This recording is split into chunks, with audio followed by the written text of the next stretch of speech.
and now they are past the last blue headland and in the open sea, and there is nothing round them but the waves and the sky and the wind.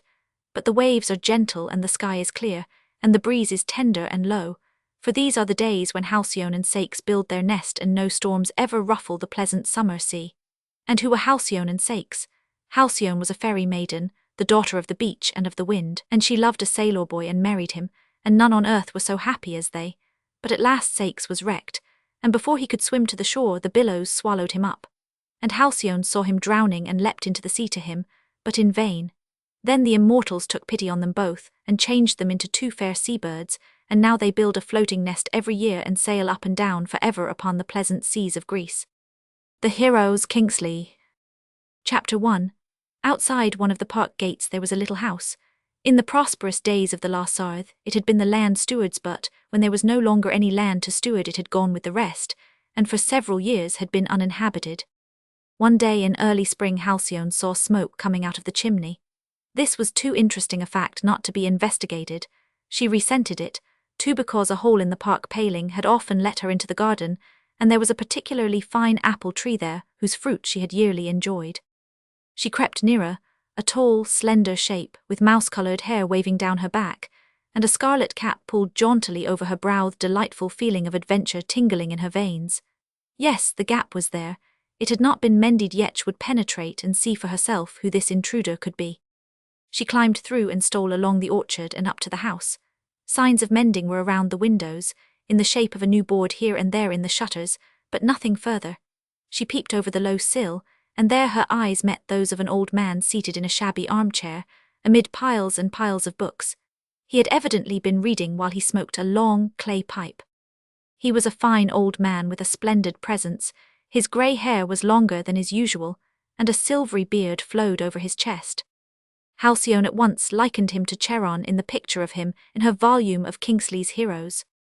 They stared at one another, and the old man rose and came to the window. Halcyone did not move.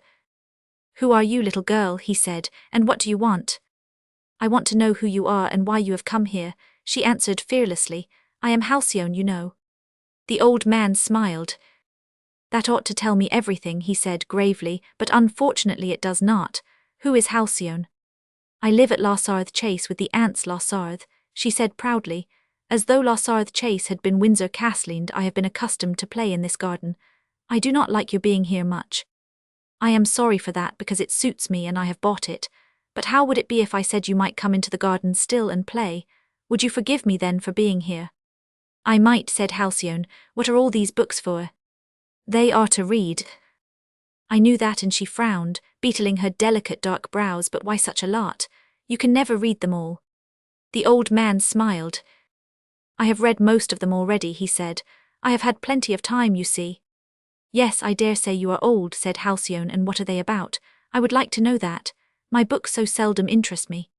He handed her one through the window, but it was written in Greek and she could not read it. She frowned again as she turned over the pages. "Perhaps there is something nice in that," she said. "Possibly." "Well, will not you tell me what?" "That would take a long time. Suppose you come in and have tea with me, then we could talk comfortably." "That sounds a good plan," she said gravely. "Shall I climb through the window? I can quite easily, or would you like me to go round by the door?" "The window will serve," said the old man. And with one bound as light as a young kid, Halcyone was in the room. There was a second armchair beyond the pile of books, and into that she nestled, crossing her knees and clasping her hands round them. "Now we can begin," she said. "Tea or talk?" asked the old man. "Why talk, of course. There is no tea. But if you rang that bell some might come." Halcyone jumped up again and looked about for the bell. She was not going to ask where it was. She disliked stupid people herself. The old man watched her from under the penthouse of his eyebrows with a curious smile. The bell was hidden in the carving of the mantelpiece, but she found it at last and gave it a lusty pull. It seemed answered instantaneously by a stranger-looking man, a dark, extremely thin person with black, dull eyes. The old man spoke to him in an unknown language, and he retired silently. "Who was that?" asked Halcyone. "That is my servant. He will bring tea." "He is not English." "No, does that matter?" "Of course not, but what country does he come from?" You must ask him some day. I want to see countries, and she stretched out her slender arms. I want to fly away outside the park and see the world. You have time, said the old man. When I am big enough I shall run away. I get very tired of only the ants la Sarthe. They never understand a word I say. What do you say? I want to say all sorts of things, but if it is not what they have heard 100 times before, they look shocked and pained. You must come and say them to me then, perhaps I might understand, and in any case I should not be shocked or pained. They remind me of the 3 grey sisters, although there are only 2 of them on eye and 1 tooth between them. I see there is something we can talk about at all events, said the old man.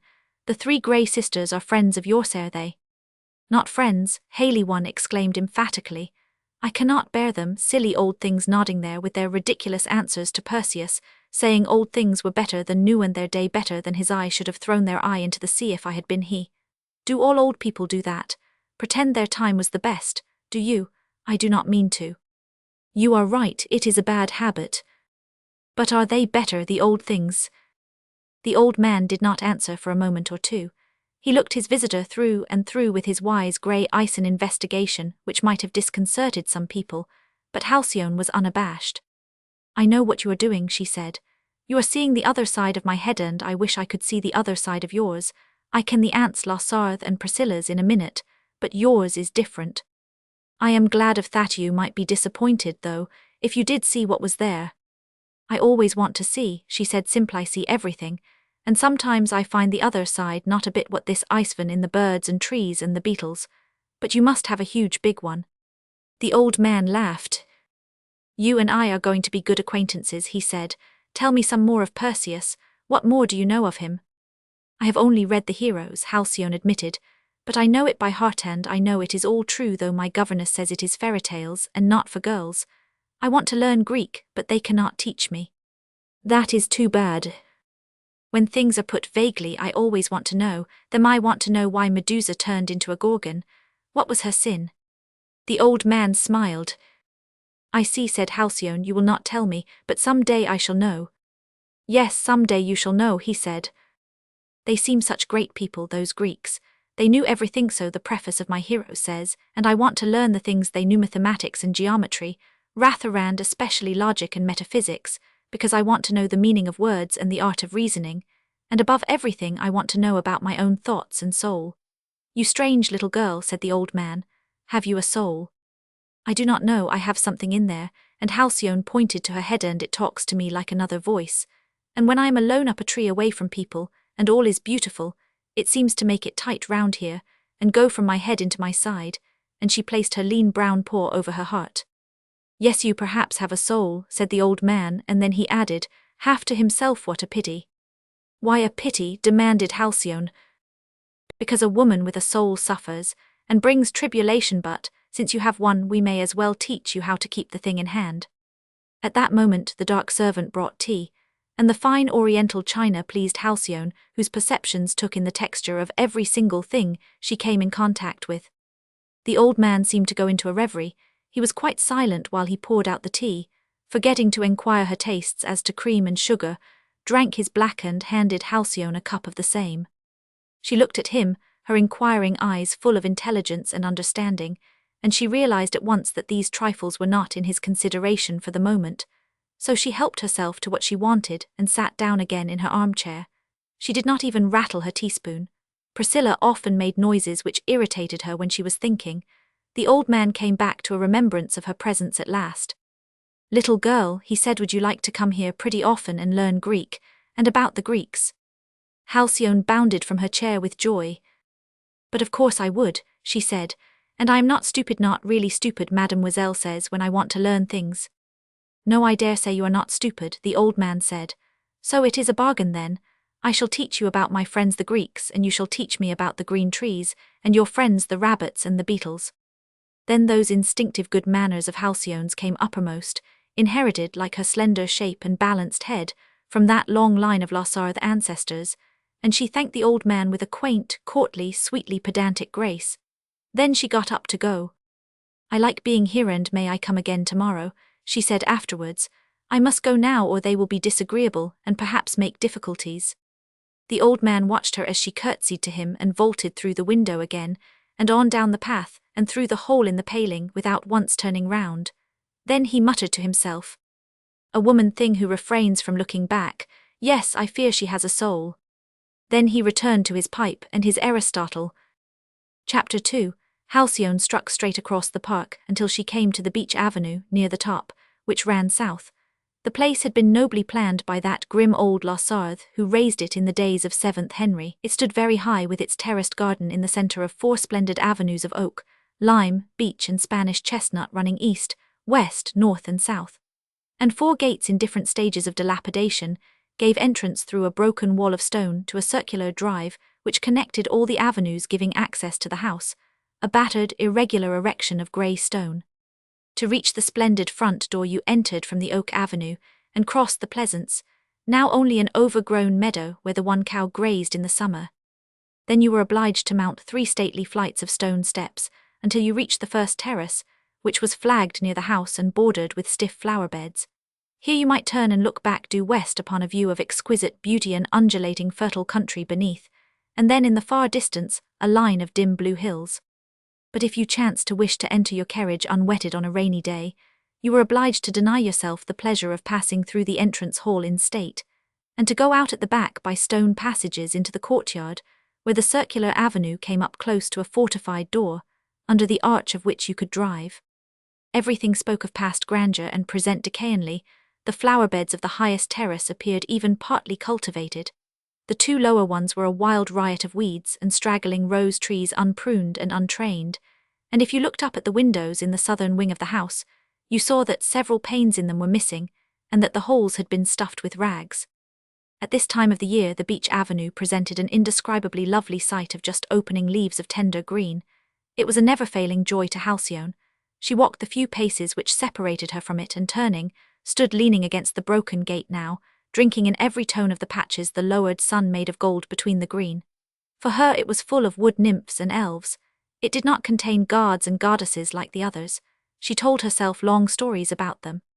The beech avenue was her favourite for the spring, the lime for the summer, the chestnut for the autumn, and the oak for the winter.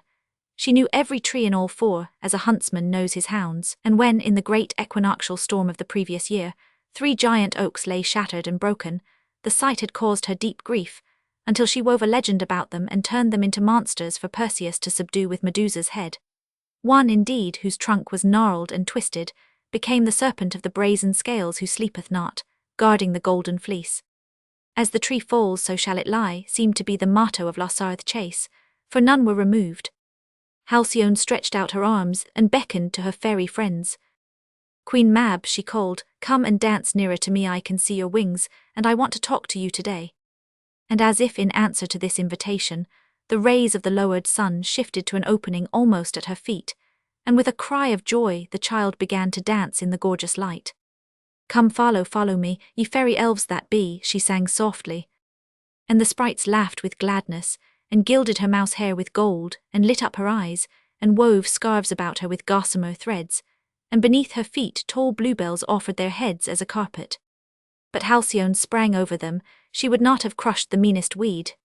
"Queen Mab," she said at last, as she sat down in the middle of the sunlight, "I have found an old gentleman, and he is Charon. And if one could see it in the right light, he may have a horse's body, and he is going to teach me just what Jason learnt, and then I shall tell it to you." The rays shifted again to a path beyond, and Halcyone bounded up and went on her way. Old William was drawing the elder Miss Lassarthe in a dilapidated basket chair, up and down on the highest terrace. She held a minute faded pink silk parasol over her head. It had an ivory handle which folded up when she no longer needed the parasol as a shade. She wore 1-buttoned gloves of slate-coloured kid, and a wristband of black velvet clasped with a buckle. An inverted cacketin of weather-beaten straw, trimmed with rusty velvet, shadowed her old, tired eyes. An Indian shawl was crossed upon her thin bosom. "Halcyone," she called querulously, "where have you been, child? You must have missed your tea." And Halcyone answered, "In the orchard." For of what use to inform Aunt Ginevra about that enchanting visit to Charon, Aunt Ginevra who knew not of such beings? "The orchard's let," grunted old Williamthy, "do say it's sold." "I had rather not hear of it, William," said Miss Lassarthe frowning. "It does not concern one what occurs beyond one's gates." Old William growled gently, and continued his laborious task. One of the wheels squeaked as it turned on the flags. Aunt Ginevra, you must have that oiled, said Halcyone as she screwed up her face. How can you bear it? You cannot see the lovely spring things with that noise. One does not see with one's ears, Halcyone, quavered Miss Larsarth. Take me in now, William. And she cannot even see them with her eyes, poor Aunt Ginevra, Halcyone said to herself, as she walked respectfully by the chair until it passed the front door on its way to the side.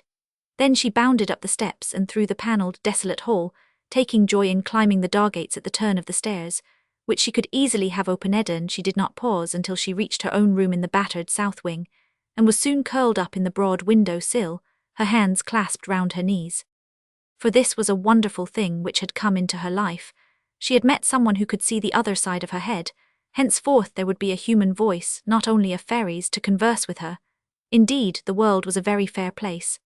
Here Priscilla found her when it was growing dark, still with the rapt expression of glad thought on her face. And the elderly woman shook her head. That child is not canny, she muttered, while aloud she chided her for idleness and untidiness in having thrown her cap on the floor. But Halcyone flung her arms round Priscilla's neck and laughed in her beard. Oh, you dear old goosey, I have been with the immortals on the blue peaks of Olympus, and there we did not wear caps. Them immortals, said Priscilla, better far you were attending to things you can see. They will be coming down and carrying you off some of these fine nights. The immortals do not care so much about the nights. Priscillonless Artemis is a broad dose, but the others like the sunlight and great white clouds and a still blue sky. I am quite safe, and Halcyone smiled. Priscilla began tidying up. Mamsells wrote to the mistresses to say she will not come back.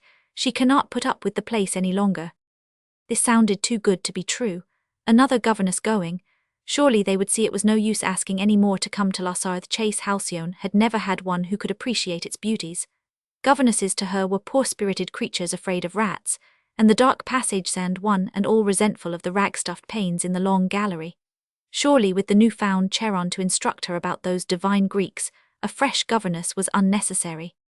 I shall ask Aunt Ginevra to implore my stepfather not to send any more. We do not want them, do we, Priscilla? That we do not, my lamb, agreed Priscilla, but you must learn something more useful than guards and goddesses. Your poor, dear mother in heaven would break her heart if she knew you were going to be brought up ignorant. Halcyone raised her head haughtily. I shall not be ignorant, don't be afraid. I would not remain ignorant even if no other governess ever came near me. I can read by myself, and the dear old gentleman I saw today will direct me. And then when she perceived the look of astonishment on Priscilla's face, ah, that is a secret. I had not meant to tell you, but I will. The orchard cottage is inhabited, and I have seen him, and he is Charon, and I am going to learn Greek. Bless my heart, said Priscilla. Well, now it is long past 7 o'clock, and you must dress to go down to dessert.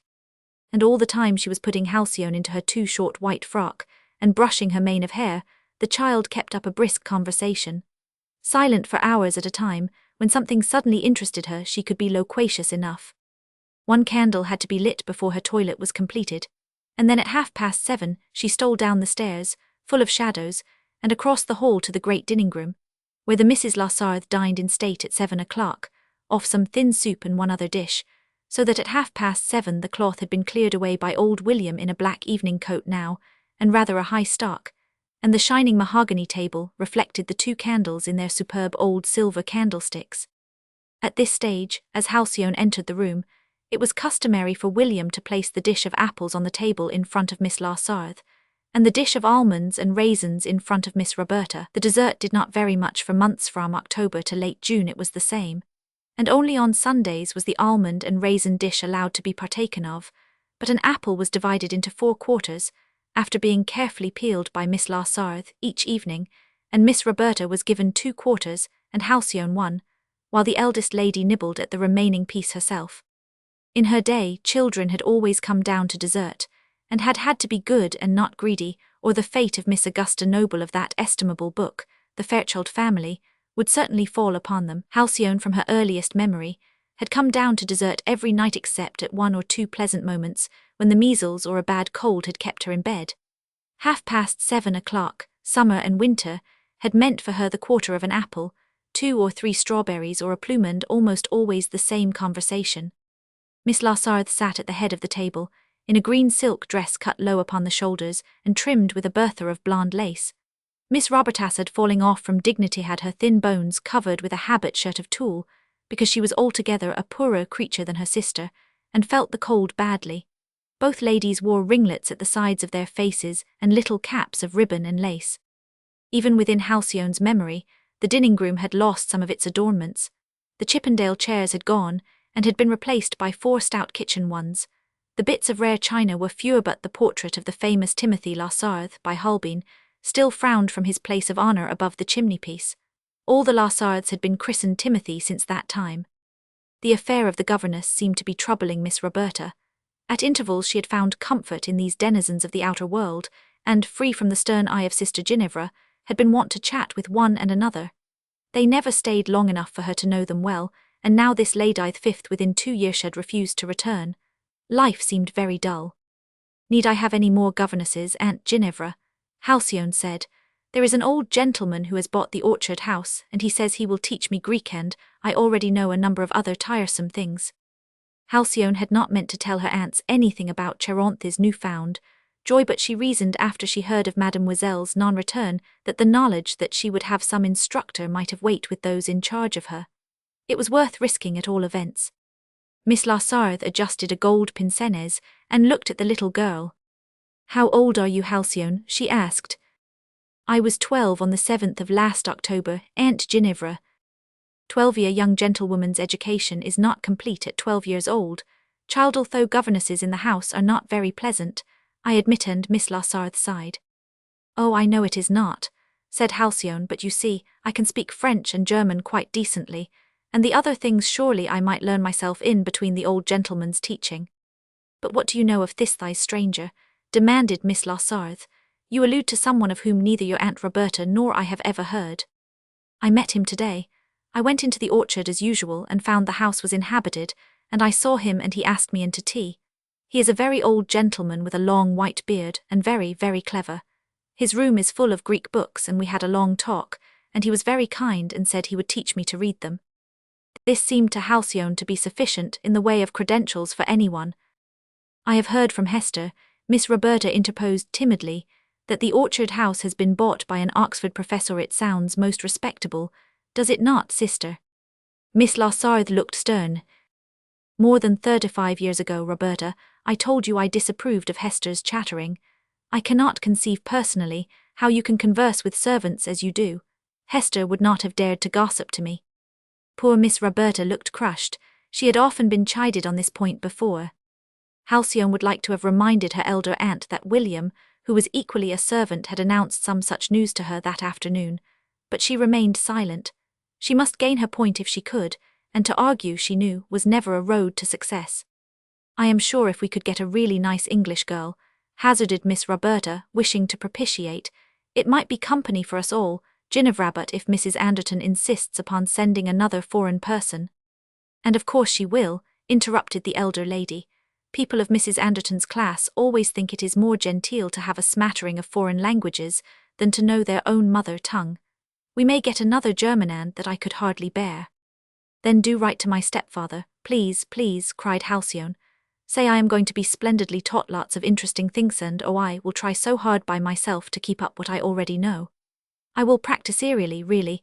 Aunt Ginevra do my German exercises, and dear Aunt Roberta can talk French to me, and even teach me the Italian songs that she sings so beautifully to her guitar." This last won the day as far as Miss Roberta was concerned. Her faded cheeks flushed pink. The trilling Italian love songs, learnt some 50 years ago during a 2 years' residence in Florence, had always been her pride and joy, so she warmly seconded her niece's pleadings, and the momentous decision was come to that James Anderton should be approached upon the subject. If the child learned Greek from a professor and could pick up a few of Roberta's songs as an accomplishment, she might do well enough, and a governess in the house, in spite of the money paid by Mr. Anderton to keep her, was a continual gall and worry to them. Halcyone knew very little about her stepfather. She was aware that he had married her mother when she was a very poor and sorrowful young widow, that she had had 2 stepsisters and a brother very close together, and then that the pretty mother had died. There was evidently something so sad connected with the whole story that Priscilla never cared much to talk about it. It was always "your poor sainted mother in heaven," or your blessed pretty mother ran with that instinctive knowledge of the feelings of other people which characterized Halcyone's point of view. She had avoided questioning her old nurse. Her stepfather, James Anderton, was a very wealthy stockbroker, she knew that, and also that a year or so after her mother's death he had married again a person of his own class, Miss Lassarthe had said, far more suitable to him than poor Elaine. Halcyone had only been 6 years old at her mother's death, but she kept a crisp memory of the horror of it. The crimson, crumpled-looking baby brother in his long clothes, whose coming somehow seemed responsible for the loss of her tender angel, for a long time was viewed with resentful hatred. It was a terrible, unspeakable grief. She remembered perfectly the helpless sense of loss and loneliness. Her mother had loved her with passionate devotion. She was conscious even then that Mabel and Ethel, the stepsisters, were as nothing in comparison to herself in her mother's regard. She had a certainty that her mother had loved her own father very much, the young, brilliant, spendthrift, lass Lassarthe, and her mother had been of the family, too, a distant cousin. So she herself was Lassarthe to her finger-tips, slender and pale and distinguished-looking.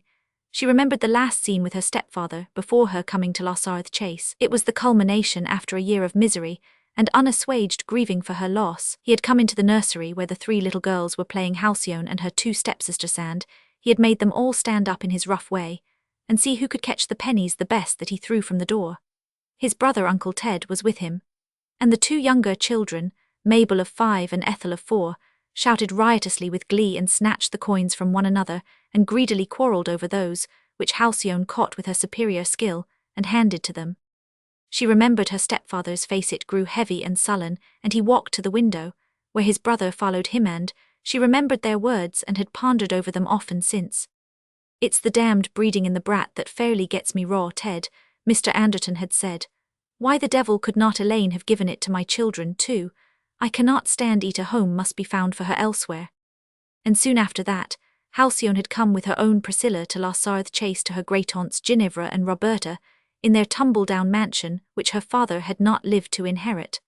Under family arrangements, it was the 2 old ladies' property for their lives. And now the problem of what James Anderton, or rather the second Mrs. James Anderton, would do was the question of the moment. Would there be a fresh governess, or would they all be left in peace without one? Mrs. James Anderton, Miss Roberta had said once, was a person who did her duty, as people often did in her class, a most worthy woman, if not quite a lady, and she had striven to do her best by James Anderton's children, Evan, his stepchild Halcyone.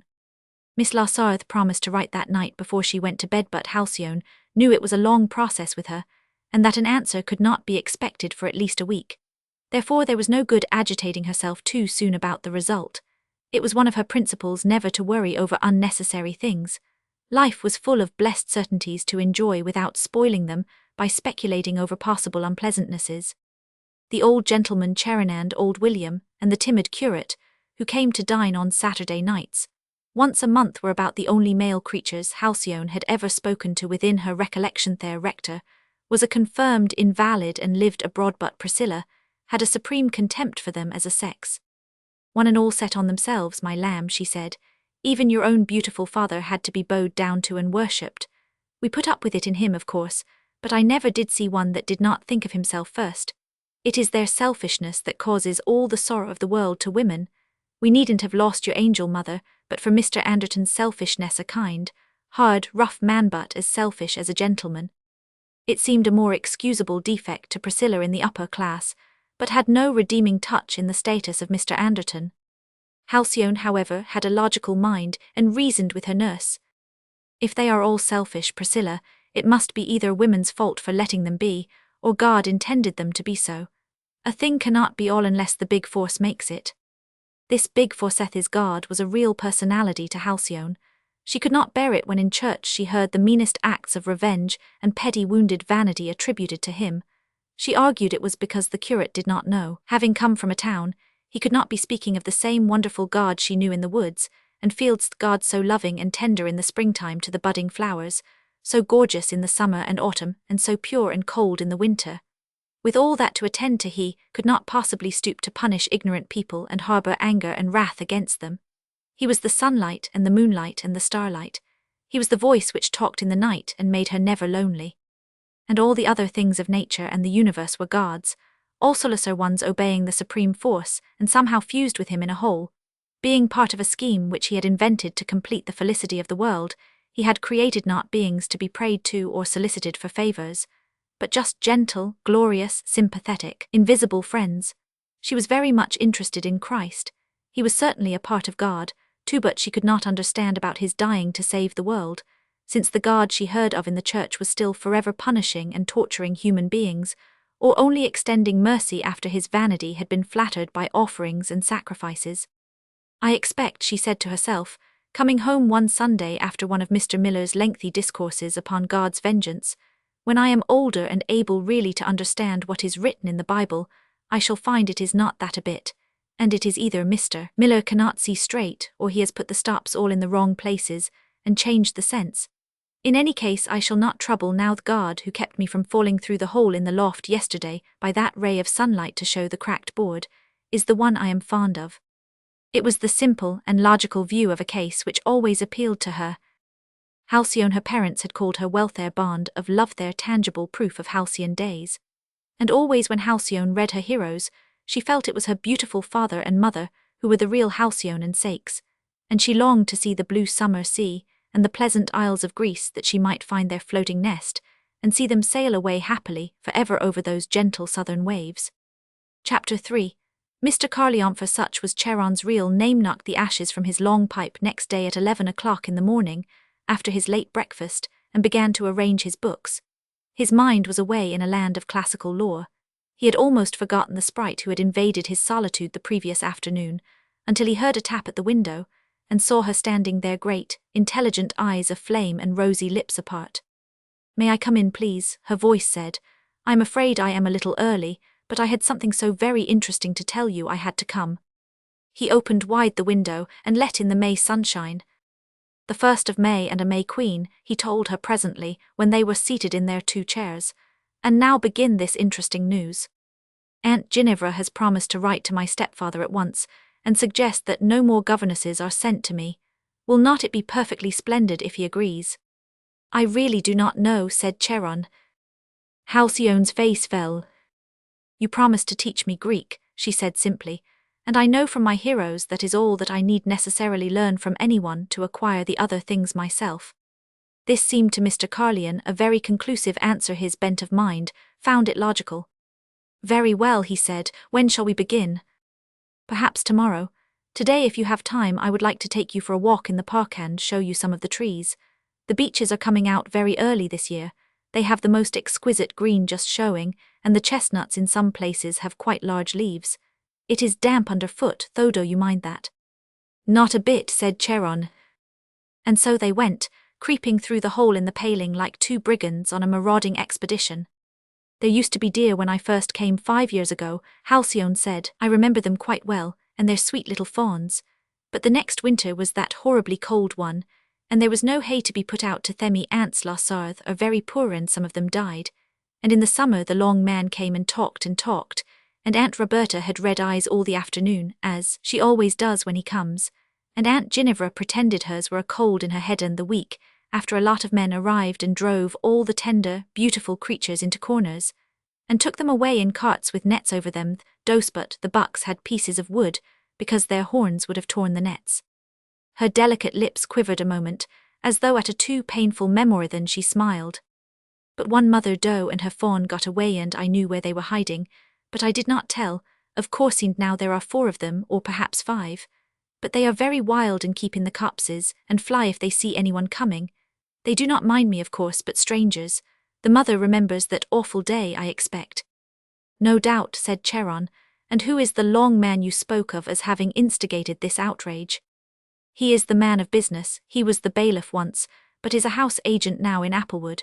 And whenever he comes something has to go, all dread it. Last Michaelmas it was the Chippendale dining-room chairs. I know him, then I bought my cottage from him. I suppose all this is necessary, because he seemed an honest fellow. Someone long ago made it necessary. It is not the aunt's fault." And then Halcyone stopped abruptly, and pointed to the beech avenue which they were approaching now, through the bracken, brown and crisp from last year, with only here and there a green shoot showing. "Queen Mab and the elves live there in May and early June," she said. "They dance every afternoon as the sun sets, and sometimes in the dawn too, and the early morning. You can see them if you keep quite still." Naturally, said Charon. Do you know, since last winter I have had a great pleasure, and Halcyone's grave, intent eyes looked up into the old gentleman's face. There was a terrible storm in February, but can you really keep a secret?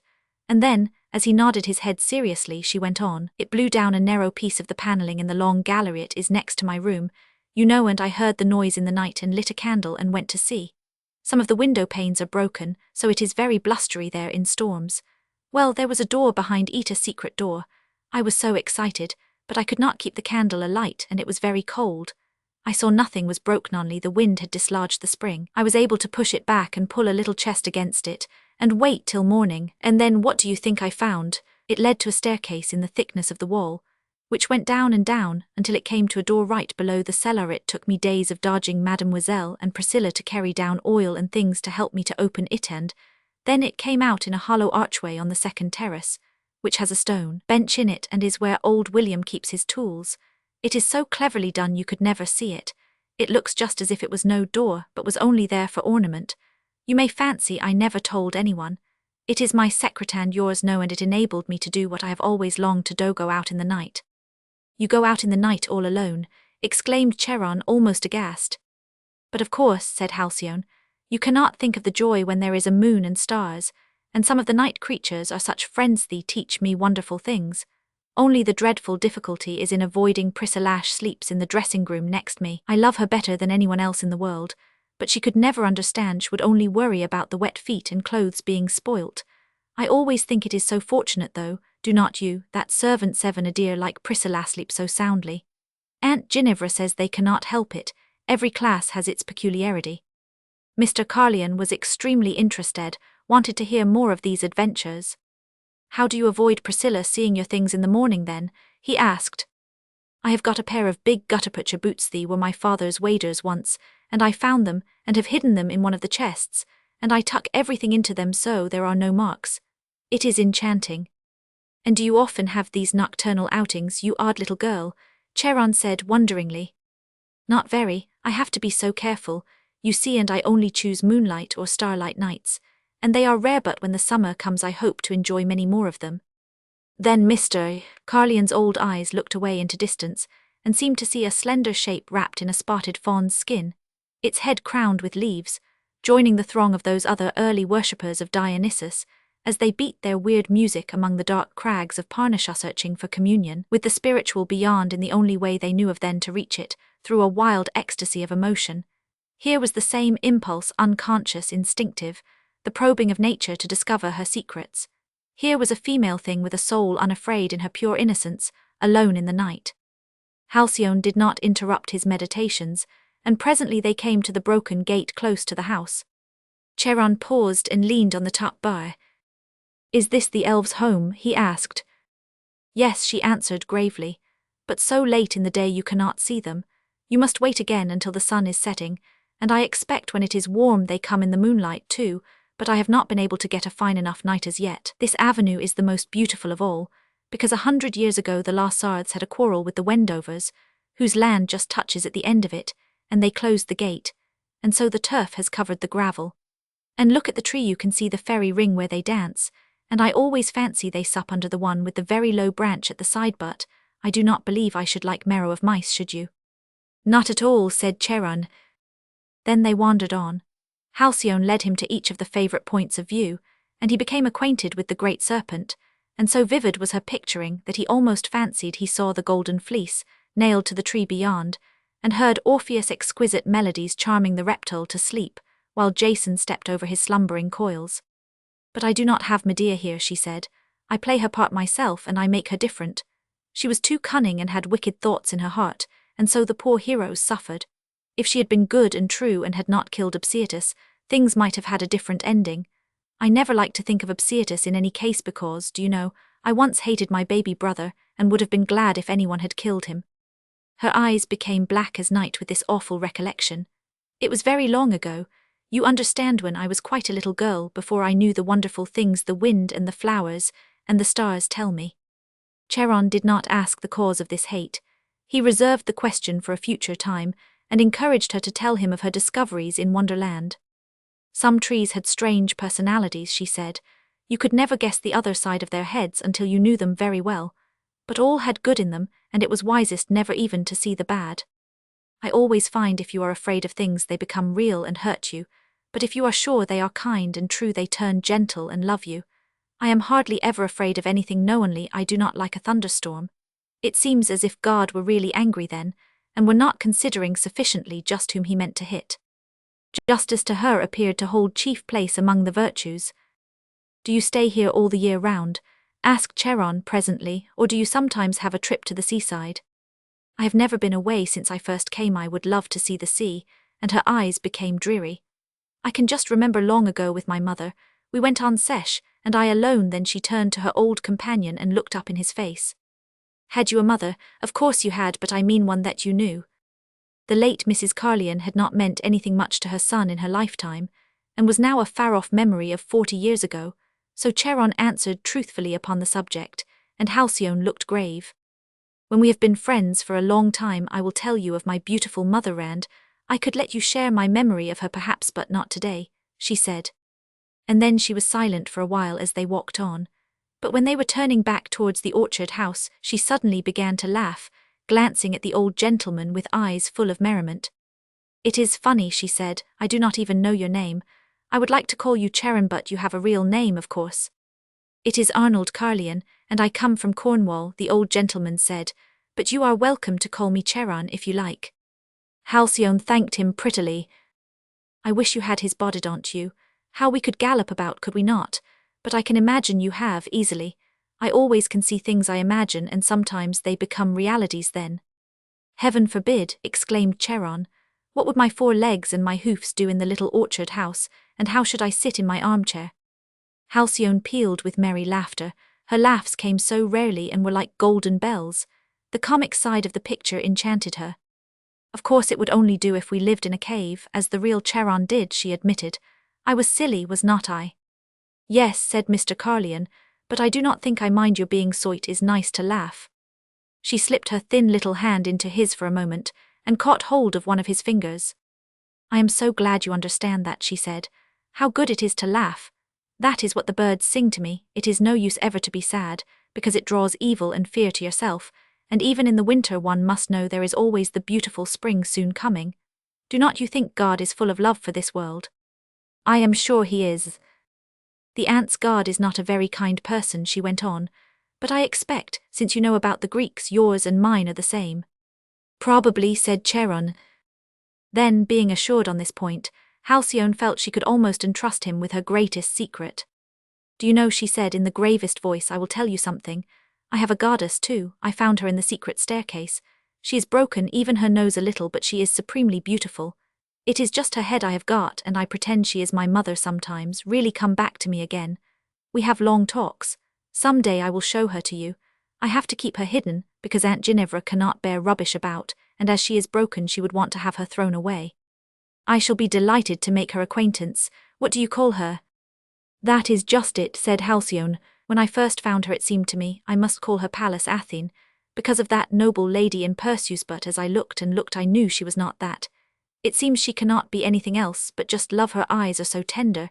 She has many moods, and they are not often the same, but no matter how she looks you feel all the time just love, love, love. So I have not named her yet. You remember when Orpheus took his lyre and sang after Charon had finished his song, it was of chaos and the making of the world, and how all things had sprung from love who could not live alone in the abyss. So I know that is she just love.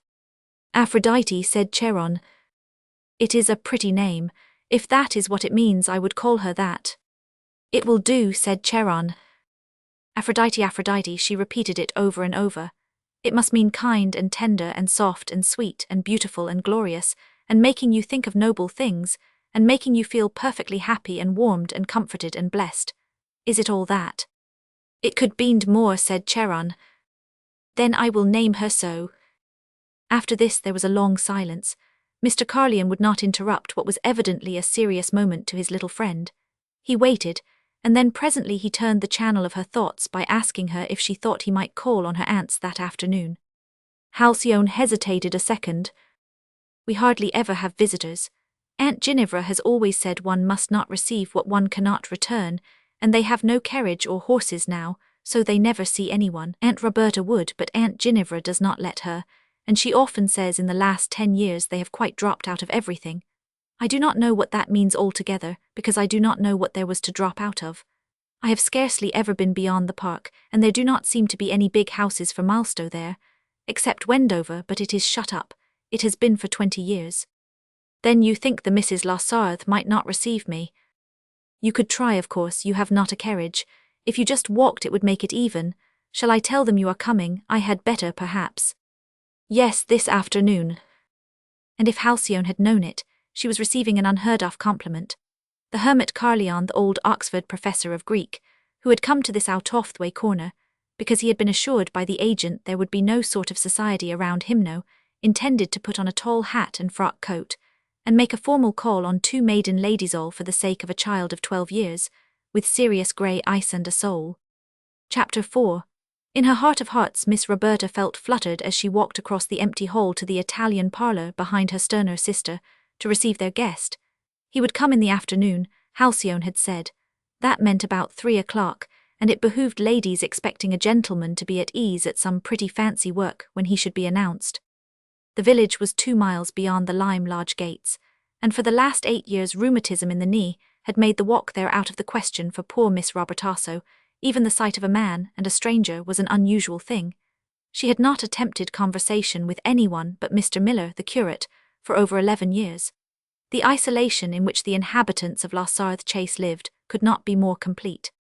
The Italian parlour had its own slightly pathetic cachet. The walls and ceiling had been painted by rather a bad artist from Florence at the beginning of the 19th century.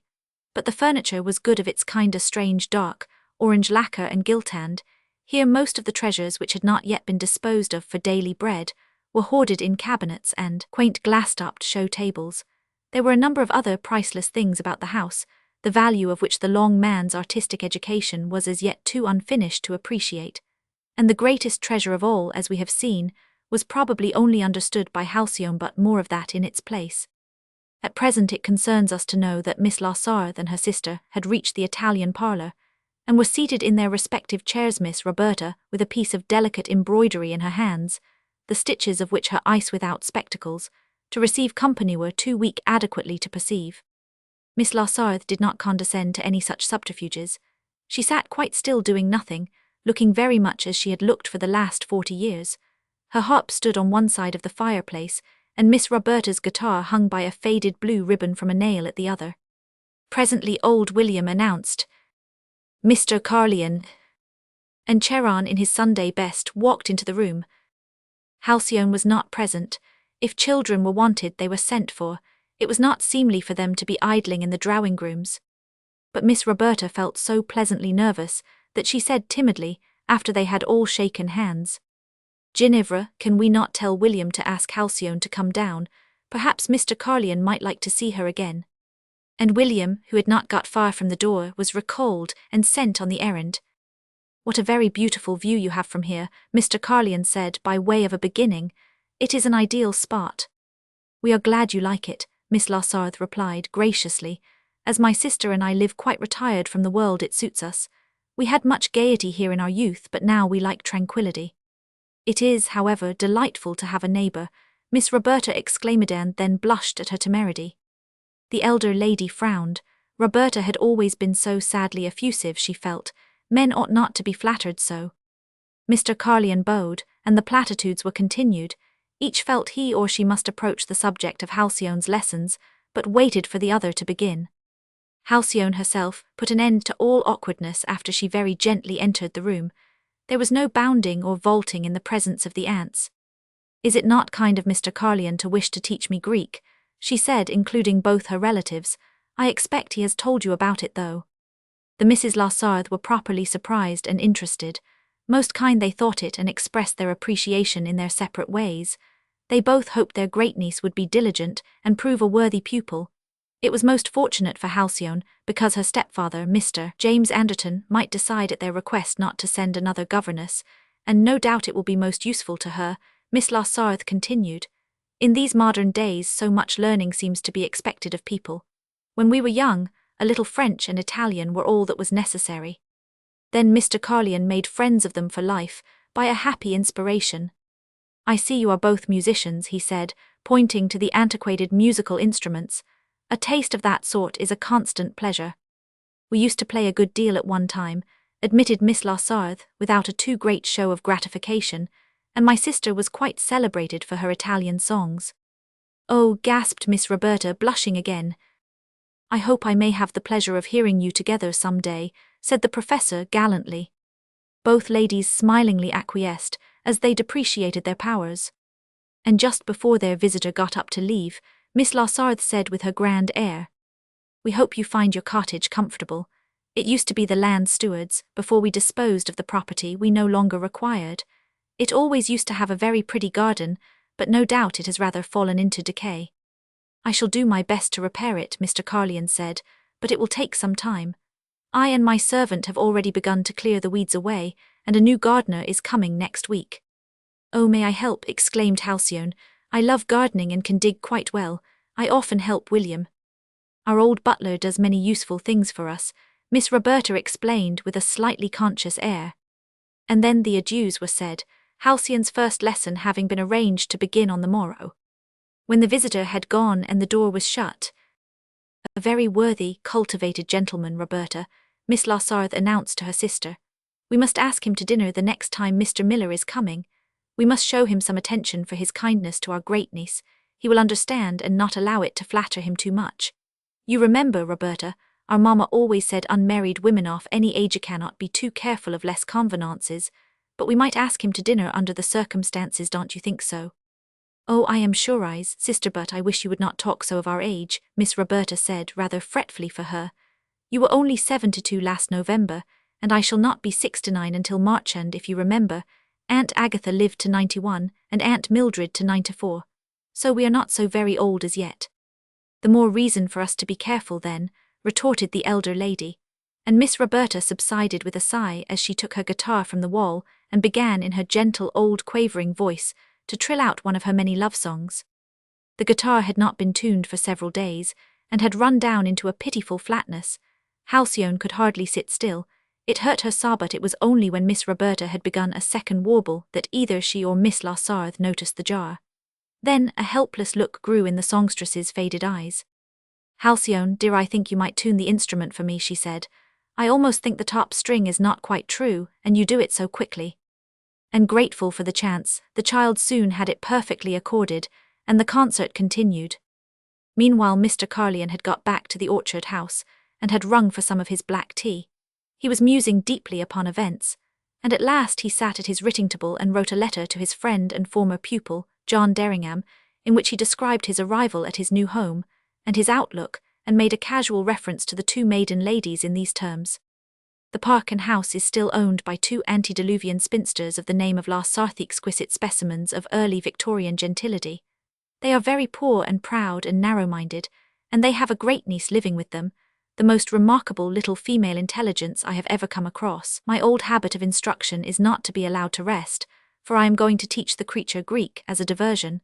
She seems to be about 12 years old, and has the makings of a wonderful character. In the summer you had better come down and pay me a visit, if you are not too busy with your potent mistress, your political ambitions." But John Derringham did not respond to this casual invitation for many a long day. He had other potent interests beside his political ambitions, and in any case, never did anything unless he felt inclined. Mr. Carlyon did not expect him, he knew him very well. Thus the days passed, and by the end of June even, Halcyone had learned more than the Greek alphabet, and had listened to many charming stories of that wonderful people. And the night was her friend, and numerous hours were passed in the shadow of his dark wings, as she flitted like some pale ghost about the park and the deserted, dilapidated garden. Chapter 5. The July of that year was very warm with peculiarly still days, and Halcyone and her master, Charon, spent most of their time during their hours of study under the apple tree. They had got to a stage of complete understanding, and seemed to have fitted into each other's lives as though they had always been together. Mr. Carlyon watched his little pupil from under the shadow of his penthouse brows, with the deep speculative interest she had aroused in him from the first. He had theories upon several subjects, which she seemed to be going to show the result of in practice, and in his kindly cynic's heart she was now enshrined in a special niche. For Halcyone he was Charon, her master, who had the enchanting quality of being able to see the other side of her head. Every idea of her soul seemed to be developing under this touch of sympathy and understanding. Her heterogeneous knowledge culled from the teachings of her many changing governesses seemed to regulate itself into distinct branches with an upward shoot for each, and Mr. Carlyon watched and encouraged them all. It was on one glorious Saturday morning, when the fairies and nymphs and gods and goddesses were presumably asleep in the sunlight, that she drew up her knees as she sat on the grass by her professor's chair, and pushing away the Greek grammar, said, with grave eyes fixed upon his face, "Charon, today something tells me I can show you Aphrodite. When it is cooler, about 5 o'clock, will you come with me to the second terrace? There I will leave you and go and fetch her, and as William and Priscilla will be at tea, I can open the secret door, and you shall see where she lives all in the dark." Mr. Carlyon felt duly honoured, for they had never referred to this subject since she had first mentioned it. The professor felt it was one of deep religious solemnity to his little friend, and had waited until she herself should feel he was worthy of her complete confidence. "She speaks to me more than ever," Halcyone continued. "I took her out in the moonlight on Thursday night, and she seemed to look more lovely than before. It has pleased her that I call her Aphrodite. It was certainly her name." "It is settled then," said Charon. "At 5 o'clock I will be upon the terrace." Halcyone returned to her grammar, and silence obtained between them. Then presently Mr. Carlyon spoke. "I am going to have a visitor for a week or perhaps more," he announced. A startled pair of eyes looked up at him. "That seems odd," Halcyone said. "I hope whoever it is will not be much in our way. I do not think I am glad, are you?" "Yes, I am glad. It is someone for whom I have a great regard," and Mr. Carlyon knocked the ashes from his long pipe. "It is a young man who used to be at Oxford, and to whom also I taught Greek."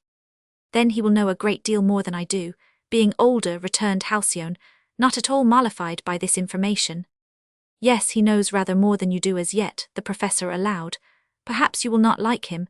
He can be quite disagreeable when he wishes, and he may not like you." Halcyone's dark brows met.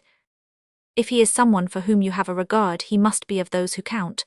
I shall be angry then, if he dislikes Maisie coming soon. On Monday, by the 4 o'clock train. Our lesson will be over, that is something. You will not want me on Tuesday, I expect," and a note of regret grew in her voice. "I thought you might have a holiday for a while. All pupils have holidays in the summer," the professor returned.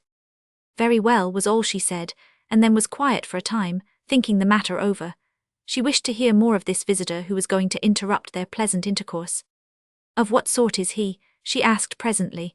"A hunter like Meleager, a cunning like the Sucer, noble like Perseus, whom I love best of all?" "He is not very Greek to look at, I am afraid, except perhaps in his length of limb," and the professor smiled. "He is just a thin, lanky, rather distinguished young Englishman, and was considered to be the most brilliant of my pupils, taking a double first under my auspices, and leaving Oxford with flying colours when I retired myself a year or two ago. He has been very lucky since. He is full of ambitions in the political line, and he has a fearless and rather caustic wit." "I must think of him as Pericles then, if he is occupied with the state," said Halcyone. "But how has he been lucky since? I would like to know, tell me, please, and I will try not to mind his being here." "Yesterday," said Mr. Carlyon. "After he took his degree he studied law and history, you know, as well as the Greek philosophy which you may come to some day. He went to London to the Temple to read for the bar. He never intended to be a practicing barrister, but everything is a means to his career. Then his luck came. He has lots of friends and relations in the great world, and at one of their country houses he met the Prime Minister, who took a tremendous fancy to him, and the thing going well, the great man finally asked him to be his assistant private secretary, which post he accepted. The chief private secretary last year being made governor of a colony, John has now stepped into his shoes, and presently he will go into Parliament. He is a brilliant fellow and cares for no man-following, only his own star. I shall be very glad to see him again." Halcyone's face fell into a brown study, and the professor watching her mused to himself. "John Derringham will find her in the way. She is not woman enough yet to attract his eye. He will only perceive she is a rather plain child, and she will certainly see the other side of his head." As Halcyone walked back to La Sarthe Chase for her early dinner, she mused also. "I must not feel this dislike towards Charon's other pupil. After all, Jason could not have the master alone, and if I do feel it, then he will be able to harm me, should he dislike me, too. But if I try to like him, then he will be powerless, and when he has gone he will not have left any mark. Mr. Carlion felt a perceptible glow of interest as he waited at 5 o'clock that day upon the dilapidated stone bench in the archway where old William kept his garden tools, and while the subdued light gave him very little chance of studying minutely the walls, the general aspect certainly presented no hint of any door. However, he had not to wait or speculate long, for with hardly a creak, 2 stones seemed to turn upon a pivot, and Halcyone came forth from the aperture bending her head. "After all, I do not think you had better come in with me," she said. "It is low like this for 10 yards, it will make your back ache, so I have brought her. If you will hold her, I will run out and see if all is safe, and then we can carry her to the summer house and take off her scarf." Charon held out his arms to receive the precious bundle, and he could feel by its weight it was a marble head. It was enveloped in the voluminous folds of the remains of an old blue silk curtain, a relic of other days, when rich stuffs hung before the windows of Lassarthe Chase. "I took the covering from the Spanish chest in the long gallery," Halcyone announced. "I had played with it for years, and the colour suits Herrit must be the same as are her real eyes." Then she darted out into the sunlight and returned again in a few moments with shining face. All was safe, and the momentous hour had come. She took her goddess from Mr. Carlion's arms, and walking with the dignity of a priestess of the temple, she preceded her master along the tangled path. A riot of things growing impeded each step. Roses which had degenerated into little better than wild ones showed late red and pink blooms, honeysuckle and columbines flowered, and foxgloves raised their graceful heads. At the end there was a broken bower at the corner of the terrace, with a superb view over the park and far beyond to the high blue hills. This place was cleared, for Halcyone had done the necessary work herself. It was one of her outlooks upon the world, and she had even carefully mended the cracked bench with a bit of board and a nail or two. The table, which was of stone, still stood firmly, and was quaint and rather Greek in shape, for had not a later Timothy Lassarthe brought it from Paris in the Empire days. Mr. Carlion sat down and prepared himself for the solemn moment when the goddess should be unveiled. And when the reverent little priestess had removed the folds from the face as it lay upon the table, he started and held his breath, for he instantly realized that indeed this was the work of some glorious old Greek sculptor. None other could have created that perfect head. And as he looked, the child slipped her hand into his and whispered softly, "Watch her eyes, she is tender today and welcomes us. I was not quite sure how she would receive you." And lo, it seemed to Mr. Carlion as though the divine orbs softened into a smile. Such was the art of those old Greeks, who marred not the marble with pupil or iris, who stooped to no trick of simulation, but left the perfect modelling to speak for itself. The eyes of this Aphrodite conveyed volumes of love, with her nobly planned brows and temples and her softly smooth cheeks. The slight break of the nose even did not seem to spoil the perfect beauty of the whole. Her mouth, tender and rather full, seemed to smile a welcome, and the pattern, unspoiled by any casts having ever been taken, gleamed as the finest of skin. It was in a wonderful state of preservation, and not darkened to more than a soft cream colour. So there she lay at last, goddess of love still for all time. The head was broken off at the base of the slender, rounded throat. Halcyone perceived that Charon was appreciating her treasure in a proper spirit, and spoke not a word while he examined it minutely, turning it in all lights. "What consummate genius," he almost whispered at last. "You have truly a goddess here, child, and you do well to guard her as such. Aphrodite, you have named her well. I am glad now that I have shown her to you. At first I was a little afraid, but you understand.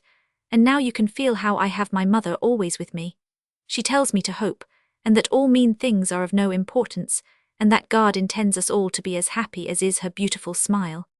Then Mr. Carlion asked again for the story of the goddess's discovery, and heard all the details of how there was a ray of light in the dark passage, coming from some cleverly contrived crack on the first terrace. Here Halcyone's foot had struck against the marble upon her original voyage of discovery, and by the other objects she encountered, she supposed someone long ago, being in flight, had gradually dropped things which were heavy and of least value. There was a breastplate as well, and an iron-bound box which she had never been able to move or open. "You might help me and we could look into it some day," she said. Mr. Carlion took Aphrodite into his hands and raised her head, examining every point with minute care, and now her expression appeared to change and grow sad in the different effect of light. "I do not want her to be up upon a pillar like Artemis and Hebe, who are still in the hole," Halcyone said. "She could not talk to me then, she would be always the same. I like to hold her this way and that, and then I can see her moods, and the blue silks keeps her nice and warm." "It is a great possession," said Charon, "and I understand your joy in it," and he handed the head back to the child with respect. Halcyone bent and caressed it with her soft little velvet cheek. "See," she said, "once I was very foolish and cried about something, and the tears made this little mark," and she pointed to 2 small spots which did not gleam quite so much as the rest of the surface. "Tears always do silly things. I am never so foolish now." And then her young voice became dreamy, and her eyes widened with a look as though she saw far beyond. "Charon, all the world is made for gladness, if we only do not take the ugly things with us everywhere. There is summer as it is now, when we rest and play, and all the gods come down from Olympus and dance and sing and bask in the light, and then the autumn when the colors are rich and everything prepares for winter and sleeps. But even in the cold and dark we must not be sad, because we know it is only for a time and to give us change, so that we may shout for joy when the spring comes and each year discover in it some new beauty." Charon did not speak for a while. He, too, was musing. "You are a little Epicurean," he said at last, "and presently we shall read about Epicurus' great principles and his garden where he taught and lived." Chapter 6. John Derringham had been at the orchard house for 3 or 4 days before there was any sign of Halcyone. She had kept away on purpose and was doing her best to repress the sense of resentment the thought of the presence of a stranger caused. Mr. Carlyon had given her some simple books upon the Renaissance, which she was devouring with joy. This period seemed to give some echo of the Greek ideas she loved, and as was her habit, she was visualizing everything as she read, bringing the people and the places up before her mental eyes, and regulating them into friends or acquaintances. Charon did not confine himself to teaching her Greek alone, but directed all her reading, taking a growing delight in her intelligent mind. Thus they had many talks upon history, and the natural sciences and poetry and painting. But to hear of the famous statues, and learn from pictures to know the styles of the old sculptors seemed to please her best of all. By the 5th day, a Friday, Mr. Carlyon began to feel a desire to see his little pupil again, and sent her a message by his dark, silent servant. Would she not take tea with him that afternoon? So Halcyone came. She was very quiet and subdued and crept through her gap in the hedge without any leaps or bounds. John Derringham was stretched the whole length of his long, lean limbs under the apple tree, her apple tree. This did not produce a favourable note. Charon watched the meeting with inward amusement. "This is my little friend Halcyone la Sarthe," he said. "Halcyone, yonder Titius in these latter days is known by the name of John Derringham of Derringham in the county of Northampton. Make your bows to one another." Halcyone inclined her head with dignity, but Mr. Derringham only raised himself a little and said good afternoon. He did not care for children, and was busy with his old master discussing other things. "You will pour out the tea, Halcyone, for us as usual," Charon said. "Demetrius will bring it in a minute," and Halcyone sat down demurely upon the basket chair near the table and crossed her hands. "I tell you I will not take their point of view," John Derringham said, continuing the conversation he had been carrying on before Halcyone arrived. "Everything in England is spoilt by this pandering to the mediocrity. A man may not make a speech, but he must choose his words so that uneducated clods can grasp his meaning. He cannot advocate an idea with success unless it can appeal to the lower middle classes. It is this subservience to them which has brought us to where we are. No ideals, no lofty ends, just a means to each one's own hand. I will never pretend we are all equal. I will never appeal to anything but the highest in an audience. So they can throw me out if they will." And he stretched out his long legs and clasped his hands under his head so that to Halcyone he seemed 7 foot tall. Titius, she thought, was a very apt name for him, and she wondered if he would jump if the vulture suddenly gave a gnaw at his liver. "You are an idealist, John," said Mr. Carlyon. "All this might have been of some use as a principle of propaganda before the franchise was so low, but now the mediocrity is our master, so of what use? If you talked so you would but preach to empty benches." "I will not do that. I will make them listen. My point is that everyone can rise if he wishes, but until he has done so in fact, there is no use in his pretending in words that he has. I would explain to them the reason of things. I could have agreed with the greatest Athenian democrats because their principle was one of sense. They had slaves to do the lowest offices who had no voice in public affairs. But here we let those who have no more education or comprehension than slaves have the same power as men who have spent their lives in studying the matter. It is all unjust, and no one has the courage to tell them to their faces they are unfitted for the task. "It will be a grand stalking horse for your first S in your constituency," Charon said with his kindly twinkle of sarcasm. He loved to encourage John Derringham to talk. But at that moment Demetrius brought the tea, and Halcyone gravely began her task. "Do you take it black like Mr. Carlyon?" she asked of the reclining guest. He came back to the remembrance of her presence, and glancing at her, murmured, "Oh, her not that is, yes, strong, only with cream and sugar, thanks awfully." But Halcyone did not rise to hand it to him, so he was obliged to get up and take it from where she sat. She perceived then that though extremely thin he was lithe and well-shaped, and in spite of her unconquered prejudice, she was obliged to own she liked his steely grey hawk-like eyes and his fine, rather ascetic, clean-shaven face. He did not look at her specially. He may have taken in a small, pale visage and masses of mouse-coloured hair and slender legs, but nothing struck him particularly except her feet. As his eyes dropped to the ground he caught sight of them. They were singularly perfect feet. He admired points in man or beast, and when he had returned to his old place stretched out under the apple tree, he still glanced at them now and then. They satisfied his eye. "What have you been doing in these days, Halcyone?" Mr. Carlyon asked. "I have not seen you since Monday morning. Have you been getting into any mischief?" Halcyone reluctantly admitted that she had not.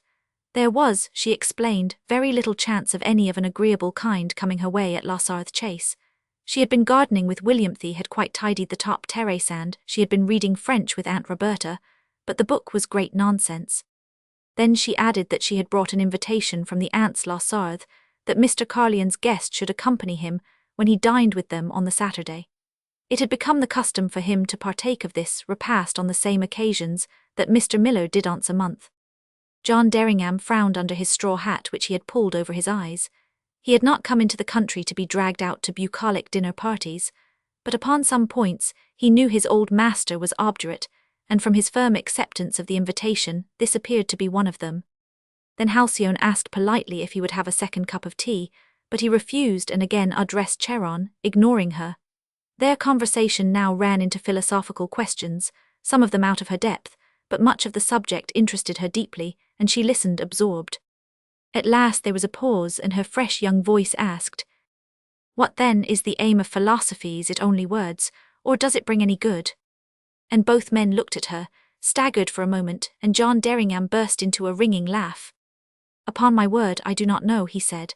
"It was invented so that the master here and I should pull each other's theories to pieces. That evidently was its aim from the beginning of time. I do not know if it has any other good." "Everything is so very simple," said Halcyone.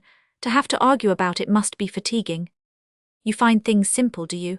asked John Derringham, now complacently roused to look at her. "What are your rules of life then? Let us hear, O oracle. We listen with respect." Halcyone reddened a little, and a gleam grew in her wise eyes. She would have refused to reply, but looking at her revered master, she saw that he was awaiting her answer with an encouraging smile, so she thought a second and then said calmly, measuring her words, "Things are what we make them, they have no power in themselves. They are as inanimate as this wood," and she touched the table with her fine brown hand. "It is we ourselves who give them activity, so it is our own faults if they are bad. They could just as easily be good. Is not that simple enough?" "An example, please, goddess," demanded John Derringham with a cynical smile. "The dark is an example," she went on quietly. "People fill the dark with their own frightening images and fear it because they themselves have turned it into evil. The dark is as kind as the day." John Derringham laughed. He was amused at this precocious wisdom, and he suddenly remembered that his old master had mentioned some clever child when writing to him first about the place, 2 months before. This was the creature, then, who was learning Greek. She had picked up these ideas, of course, out of some book and was showing off. Children should be snubbed and kept in their places. "Then you do not cry when your nurse leaves you at night without a candle. What a good little girl. But perhaps you take a doll to bed," he added mockingly, "or suck your thumb." Halcyone did not answer. Her eyes, benign as a goddess's, looked him through, and Charon leaned back in his chair and puffed volumes of smoke while he chuckled delightedly. "Take care, John, you will come off second best, for Halcyone can see the other side of your head." For some unaccountable reason, John Derringham felt annoyed, but it was too contemptible to be annoyed by a child, so he laughed as he answered condescendingly, "There, I will not tease her. I expect she hates me already," and he pushed his hat back from his eyes. "No," said Halcyone. "One only hates a thing one fears. Hate implies fear. I hated my last but one governess for a while because she told lies and was mean, and she had the power to keep me in. But once I reasoned about it, I grew quite indifferent, and she had no effect upon me at all." You have not had time to reason about me, returned John Derringham, but it is something that you do not hate me. I ought to feel pleased. I do not know that there is occasion for that, Halcyone remarked. It is all a level thing which does not matter. You are Mr. Carlion's guest, and I expect will be staying some time. So you will have to put up with me, and John Derringham laughed, furious now with himself for his increasing irritation. I must be going, Halcyone then announced, and got up from her chair. And I will tell my aunts that they may expect you tomorrow night, she continued, addressing Mr. Carlion. He rose and prepared to accompany her down the garden. She bowed to John Derringham with quiet dignity as he still lay on the ground, and walked on by the side of her professor without further words. You do not like my old pupil, Halcyone, Mr. Carlion said when they got to the gap in the hedge. Tell me, what do you see at the other side of his head? Himself was all she answered as she bounded lightly away laughing, and was soon lost to view in the copse beyond. And Charon, considerably amused, returned to his prostrate guest, to find him with a frown upon his face. I hope to goodness, master, you will not bore me with that brat while I am here, he exclaimed, chattering aphorisms like a parrot. I cannot stand children out of their place. Chapter 7.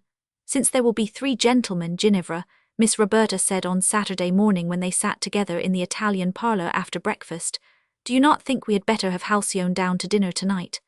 I know, she added timidly, it is not in the proper order of things, but we could make an exception. Miss Larsarthe frowned.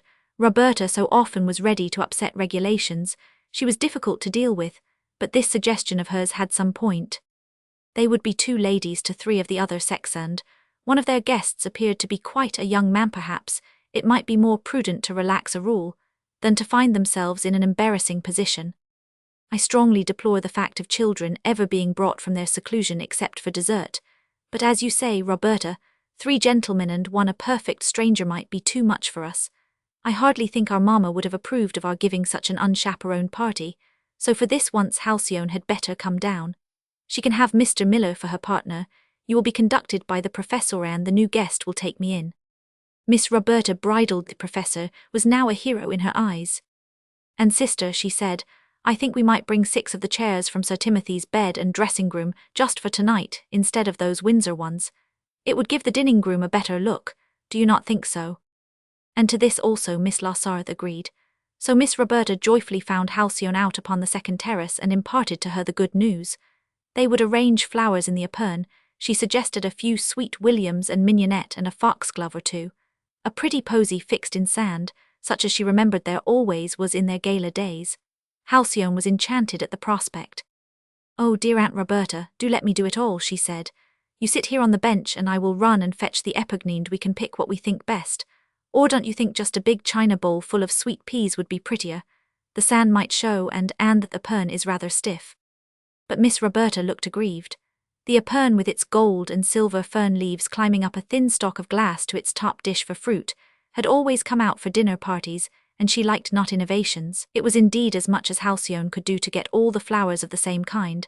A nasturtium and a magenta stalk had with care to be smuggled away, leaving the sweet peas sole occupants of the sand.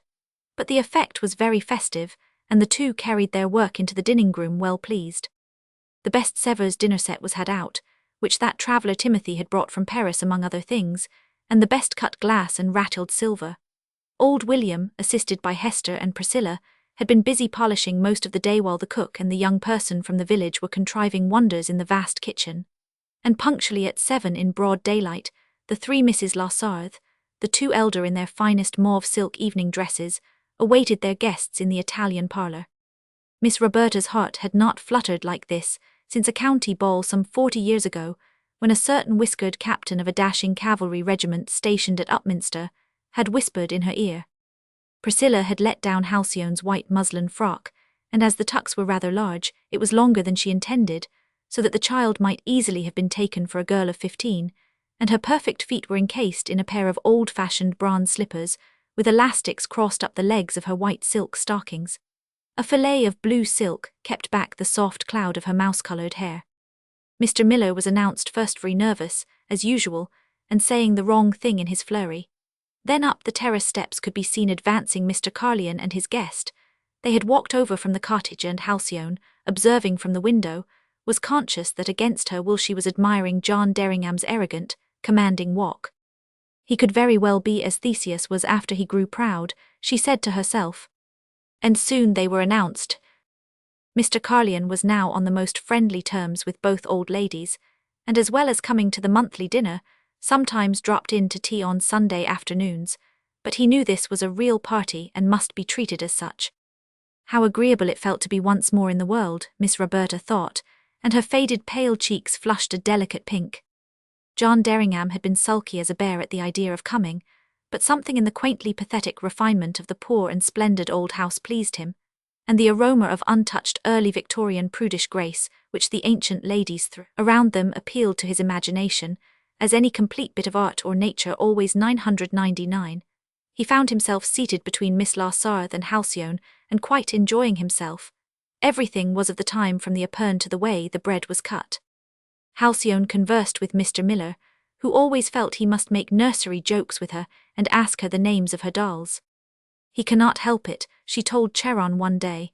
If he had any more intelligence, God would have put him to work in some busier place.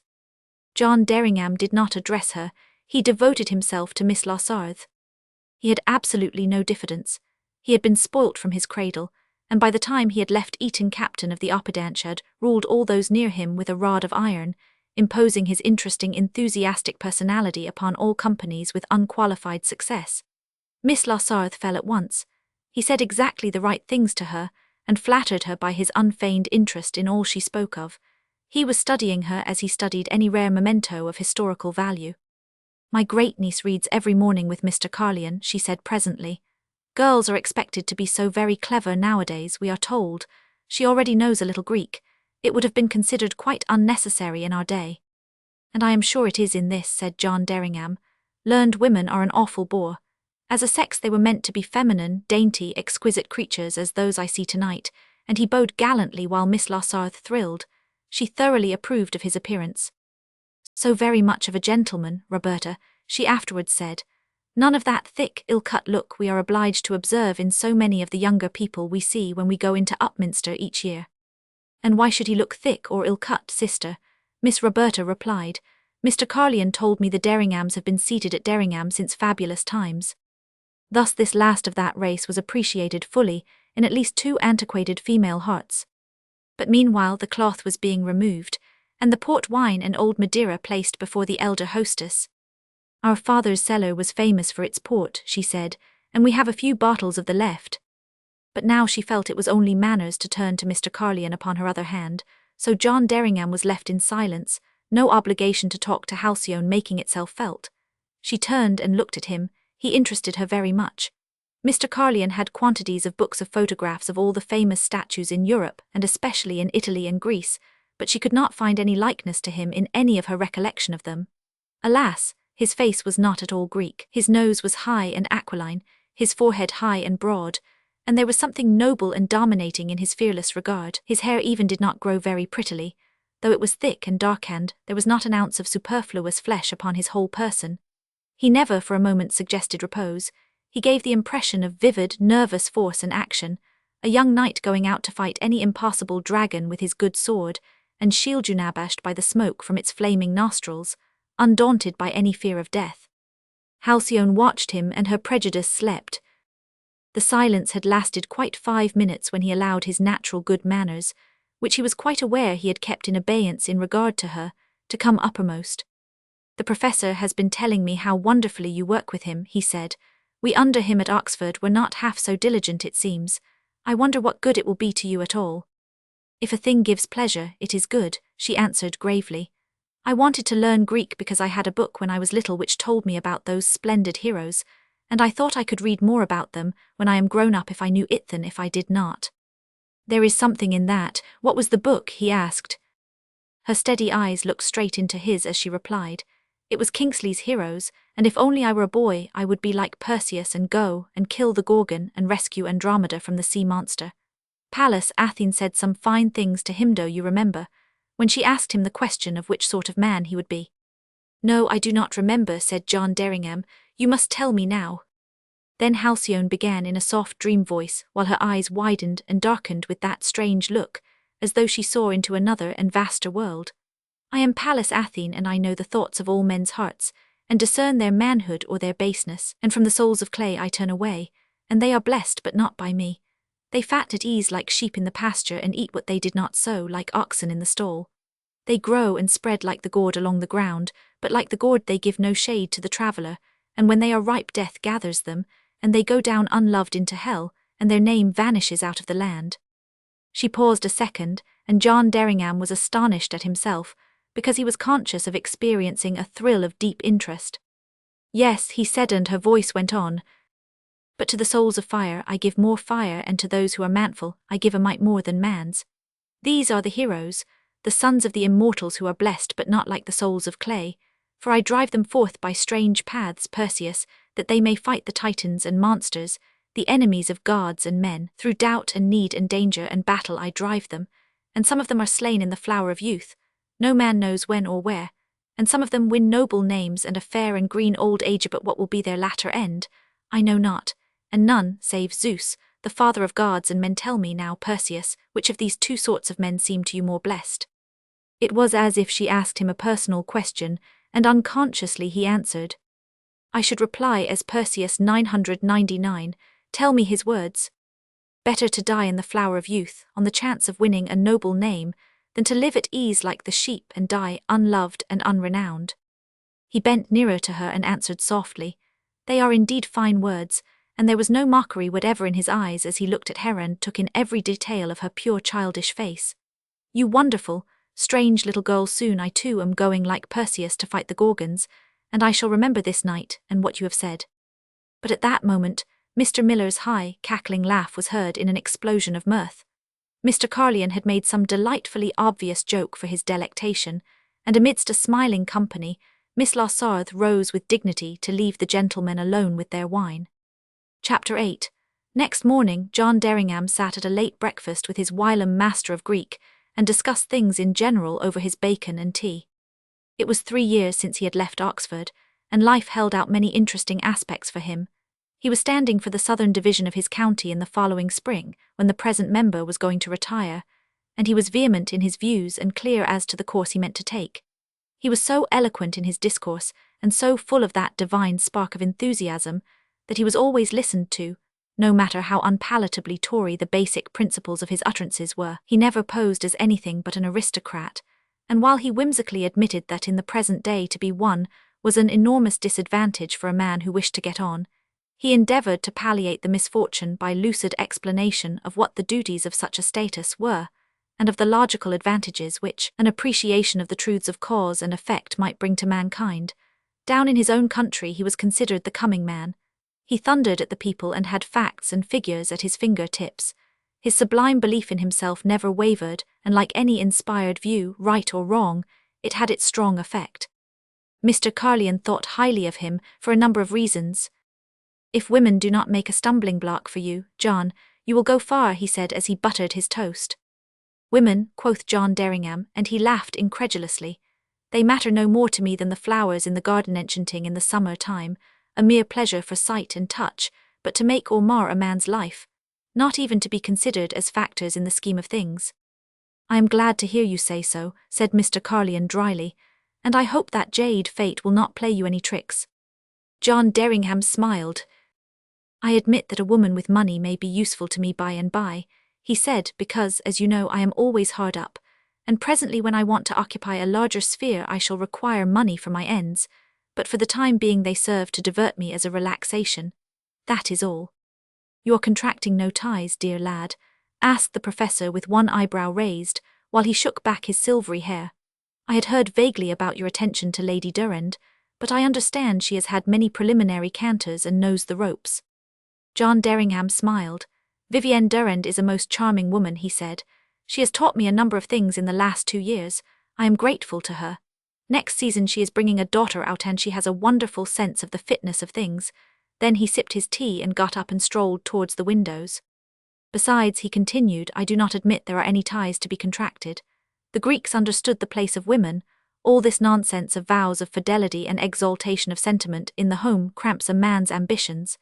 It is perfectly natural that he should take a wife if his position calls for it, because the society in which we move has made a figurehead of that kind necessary. But that a woman should expect a man to be faithful to her, be she wife or mistress, is contrary to all nature. We have put nature out of the running now for a couple of 1,000 years, Mr. Carlyon announced sententiously. We have set up a standard of impossibilities and worship hypocrisy, and can no longer see any truth. You have got to reckon with things as they are, not with what nature meant them to be. Then you think women are a force now which one must consider. I think they are as deadly as the deep sea, and Mr. Carlyon's voice was tense. When they have only bodies they are dangerous enough, but ween as many of the modern ones haveth he combine a modicum of mind as well. With all the cunning Satan originally endowed them with, then happy is the man who escapes, even partially whole, from their claws. Hugh whistled. John Derringham, and what if they have souls? Not that I personally admit that such a case exists. What then? When you meet a woman with a soul you will have met your match, John, the professor said, and opening his Times, which Demetrius had brought in with the second post, he closed the conversation. John Derringham strolled into the garden. The place had been greatly improved since Halcyone's first discovery of its new occupant. The shutters were all a spruce green and the paths weeded and tidy, while the borders were full of bedded-out plants and flowers. A famous gardener from Upminster, renowned through all the West, had come over and given his personal attention to the matter, and next year wonderful herbaceous borders would spring up on all sides.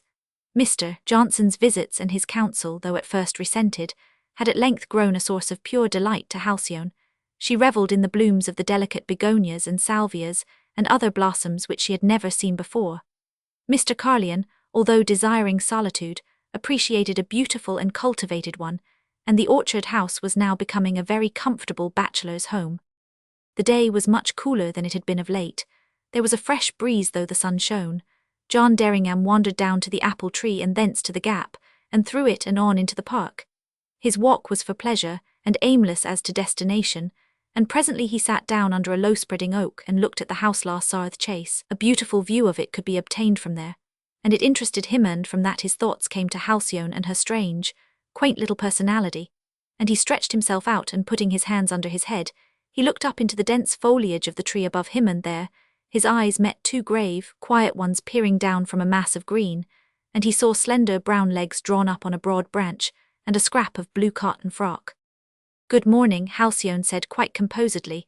"Do not make a noise, please, or rustled Mother Doe is just coming out of the copse with her new fawn." "How on earth did you get up there?" he asked, surprised. "I swung myself from the lower branch on the other side. It is quite easy. Would you like to come up too? There is plenty of room, and then we could be sure the doe would not see you and she might peep out again. I do not wish to frighten her." John Derringham rose leisurely and went to the further side of the oak, where sure enough there was a drooping branch, and he was soon up beside her, dangling his long limbs as he sat in a fork. "What an enchanting bower you have found," he said, "away from all the world." "No, indeed, that cannot be at this time of the year," she answered. "See, there is a squirrel far up in the top, and there are birds, and look down there at the roots, there is a rabbit hole with such a family in it. It is only in the winter you can be alone, and not even then, for you know there are the moles even if you cannot see them. Creatures are interesting to watch, are not they?" he said. "I have an old place which I loved when I was a boy. It is let now because I am too poor to live in it, but I used to like to prowl about in the early mornings long ago." "We are all very poor," said Halcyone simply, "but I am sorry for you that you have to let strangers be in your house. That must be dreadful." John Derringham smiled, and his face lost the insouciant arrogance which irritated his enemies so.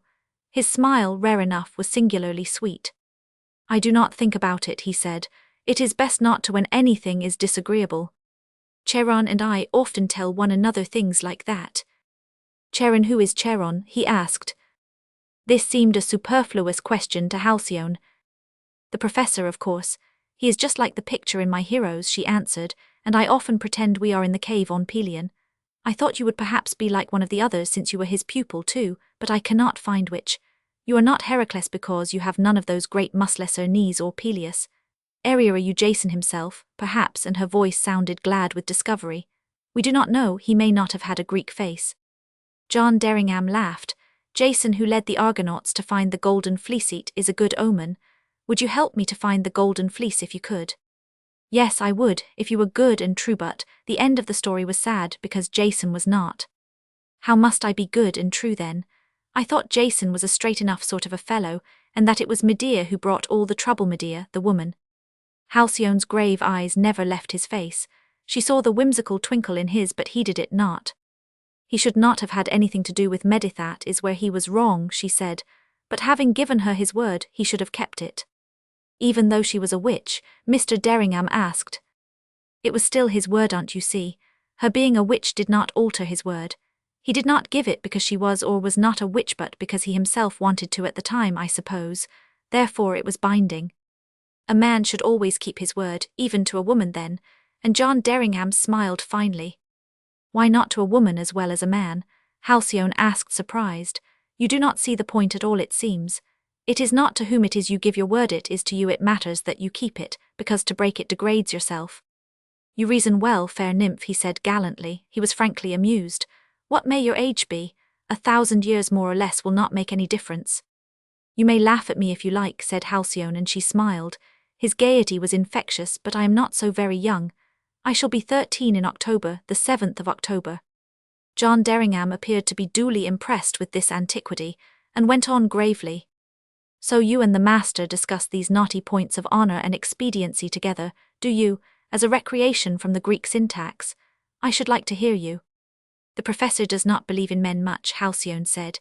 He says they are all honourable to one another until they are tempted, and that they are never honourable to a woman when another woman comes upon the scene. But I do not know at all about such things, or what it means. For me there is nothing towards other people, it only is towards yourself. You must be honourable to yourself. And suddenly it seemed to John Derringham as if all the paltry shams of the world fell together like a pack of cards, and as if he saw truth shining naked for the first time at the bottom of the well of the child's pure eyes. An extraordinary wave of emotion came over him, finely strung as he was and susceptible to all grades of feeling. He did not speak for a minute. It was as if he had quaffed some elixir. A flame of noble fire seemed to run in his veins, and his voice was changed and full of homage when at last he addressed her. Little goddess of truth, he said, I would like to be with you always that you might never let me forget this point of view. And you believe it would have won for Jason in the end if he had been true to himself. Tell me, I want greatly to know. But how could there be any doubt of that? She asked, surprised. Good only can bring good, and evil evil. At this moment, out from the copse the soft head of a doe appeared, and at the thrilling sight Halcyone slipped her hand into her companion's, and held his tight lest he should move or rustle a leaf. See, she whispered right in his ear, she will cross to the other side by the stream, and oh, there is the fawn. Is he not the dearest baby angel you have ever seen? And the doe, feeling herself safe, trotted by, followed by a minute son in pale drab velvet hardly a month old. The pair in the tree watched them breathlessly until they had entered the copse again beyond the bend, and then Halcyone said, That makes 6, and perhaps there are more. Oh, how I hope the long man will not see them. John Derringham did not let go her hand at once. There was something soft and pleasant in the touch of the cool little fingers. I want to hear about everything, he said. Tell me of the long man and the fawns, and why there are only 6. I am having the happiest morning I have had for years. So Halcyone began. She glossed a good deal over the facts she had told Mr. Carlion upon the subject because she did not feel she knew this stranger well enough to let him into her aunt's private affair, so she turned the interest to the deer themselves, and they chatted on about all sorts of animals and their ways, and John Derringham was entranced and felt quite aggrieved when she said it was getting late and she must go back to the house for her early dinner. He swung himself down from the tree by the high branch with ease and stood ready to catch her, but with a nimbleness he did not expect. She crept round to the lower side and was landed upon the soft turf before he could reach her. Then he walked back with her to the broken gate, telling her about his own old home the while, and then they paused to say goodbye. Halcyone carried a twig of freshly sprouting oak which she had brought from the tree, having broken it off in her lightning descent. Give me one leaf and you keep the other, he said, and then, whenever I see it, I will try to remember that I must always be good and true. With grave earnestness she did as he asked, and then opened the gate. I want to tell you, she said, and she looked down for a second, and then up into his eyes from beyond the bars. I did not like the thought of your coming, and at first I did not like you, but now I see something quite different at the other side of your head, Goodby. And before he could answer, she was off as the young fawn would have been a flitting shape among the trees, and John Derringham walked slowly back to the orchard house, musing as he went. But when he got there a telegram from his chief had arrived, recalling him instantly to London. And he did not see Halcyone again for several years. Chapter 9. The seasons came and went with peaceful regularity, unbroken by a jarring note from the outside world. Mr. Anderton, being well assured by the Mrs. Lassard that his stepdaughter was receiving a splendid education, was only too glad to leave her in peace, and Mrs. Anderton felt her duty achieved when at the beginning of each summer and winter she sent a supply of what she considered suitable clothes. It took Priscilla and Hester hours to alter them to Halcyone's slender shape. Mr. Carlyon was seldom absent from his house during this period, only twice a year, when he spent a fortnight in London in June, and another week in November with his brother, a squire of some note in the Cornish world. Halcyone made green his old age with the exquisite quality of her opening mind, and deep down in her heart there always dwelt the image of John Derringham, and whatever new hero she read about, he unconsciously assumed some of his features or mien. She passed through enthusiasms for all periods, and for quite 6 months was under the complete spell of the Morte d'Arthur and the adventures of the knights contained therein. She read voraciously and systematically, but her first love for all things Greek regained its hold, and undoubtedly coloured her whole view of life. Her education was exotic and might have ruined a brain of lesser fibre, but for her it seemed to bring forth all that was clear and fine, and polish it with a diamond lustre. Twice a week alternately, the French and German master from the Applewood Grammar School came to her, and she also learned to read music from the organist at the church, and then played to herself with no technique but much taste. And of all her masters, nature and the fearless study of her night moods moulded her soul the most. For the first few months after John Derringham's visit, Mr. Carlyon often spoke of him and read aloud bits of his letters, and Halcyone listened with rapt attention, but she never embarked upon the subject herself. Then the professor had an accident to his knee, which kept him a prisoner for months, and somehow the interest of this seemed to dwarf less present things, and as time went on, John Derringham grew to be mentioned only by fits and starts, when his rapidly rising political career called forth cynical grunts of admiration from his old master. There had been a dissolution of Parliament and a short term of office for the other side, and then at the general election John Derringham's chief had come in again stronger than ever, and he himself had been made Under Secretary of State for Foreign Affairs. It was a tremendous rise for one so young. He was at that time not more than 29 years old, but 2 years before this happened, when Halcyone was about 15, he came again to the Orchard House for a short Saturday to Monday visit. From the moment that she knew he was coming, a strange stillness seemed to fall upon the child. She had grown long-legged and was at the fledgling stage when even a pretty girl sometimes looks plain, and she, who had as yet no claim to beauty, was at her worst. She was quite aware of it, with her intense soul-worship of all beautiful things. Some unreasoned impulse made her keep away from her master during the first day, but on the Sunday he summoned her, and as once before she came and poured out the tea, but it was a cold and windy autumn afternoon, and it was not laid out of doors. John Derringham had been for a walk, and came in while she sat in a shadowy corner behind the table, teapot in hand. He was greatly changed, she thought, in the 3 years. He had grown a beard, and looked considerably older with his thin commanding figure and arrogant head. He was not handsome now, but peculiarly distinguished-looking. He could very well be Pericles, she decided at once. As for him, he had almost forgotten her. Life had been so full of many things, but seeing a pale, slender, overgrown girl with mouse-coloured clouds of hair now confined in a demure pigtail, it came to his mind that this must be the professor's pupil again.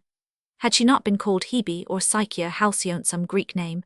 And gradually his former recollection of her came back, and of their morning in the tree. "Why, how do you do?" he said politely, and Halcyone bowed without speaking. She felt much as Hans Andersen's ugly duckling used to feel, and when John Derringham had said a few ordinary things about her having grown out of all likeness, he turned to the professor again, and almost forgot her presence. His talk was most wonderful to listen to, she thought. His language was so polished, and there was a courtesy added to the former vehemence. They spoke of nothing but politics, which she did not understand, and Charon chaffed him a good deal in his kindly, cynical way. He was still fighting his chimeras, it seemed, and fighting them successfully. As he spoke, Halcyone behind the teapot thrilled with a kind of worship. To be strong and young and manful, and to combat modern dragons, appeared to her to be a godlike task. In the midst of a heated argument, she rose to slip away. Her comings and goings were so natural to the professor that he was unaware that she was leaving the room, until John Derringham broke off in the middle of a sentence, to rise and open the door for her. "Goodby," she said, "Aunt Roberta is not very well today, so I must not be late. Good night, Charon," and she went out and closed the door. "But it is quite dark," exclaimed John Derringham. Is there a servant waiting? She cannot go all alone. The professor leaned back in his chair. Do not disturb yourself, he said. Halcyone is accustomed to the twilight. It is a strange night creature, leave it alone. John Derringham sat down again. She is not nearly so attractive-looking as she used to be. If I remember, she was rather a weirdly pretty child. Just a chrysalis now, grunted the professor between tr note, was between an original, typesetter's error, puffs of smoke. But there is more true philosophy and profound knowledge of truth in that little head than either you or I have got in ours, John. You always thought the world of her, master you, with your ineradicable contempt for women. She is not a woman yet. She is an intelligence and a brain and a soul. Oh, she has a soul then. And John Derringham smiled. I remember once you said when I should meet a woman with a soul I should meet my match. I do not feel very alarmed. One of the professor's penthouse brows raised itself about half an inch, but he did not speak. In which school have you taught her? John Derringham asked you, who are so much of a cynic, master. Does she study the ethics of Aristotle with you here in this lyceum, or do you reconstruct Plato's academy? She is no sophist, apparently, since you say she can see the truth. Mr. Carlion looked into the fire. She is almost an Epicurean, John, in all but the disbelief in the immortality of the soul. She has evolved a theory of her own about that. It partakes of Buddhism. After I have discussed metaphysical propositions with her over which she will argue clearly, she will suddenly cut the whole knot with a lightning flash, and you see the naked truth, and words become meaningless, and discussion a jest. All this at 15. John Derringham laughed antagonistically, and then he suddenly remembered her words to himself upon honor in the tree that summer morning 3 years ago, and he mused. Perhaps some heaven-taught beings were allowed to come to earth after all, now and then as the centuries rolled on.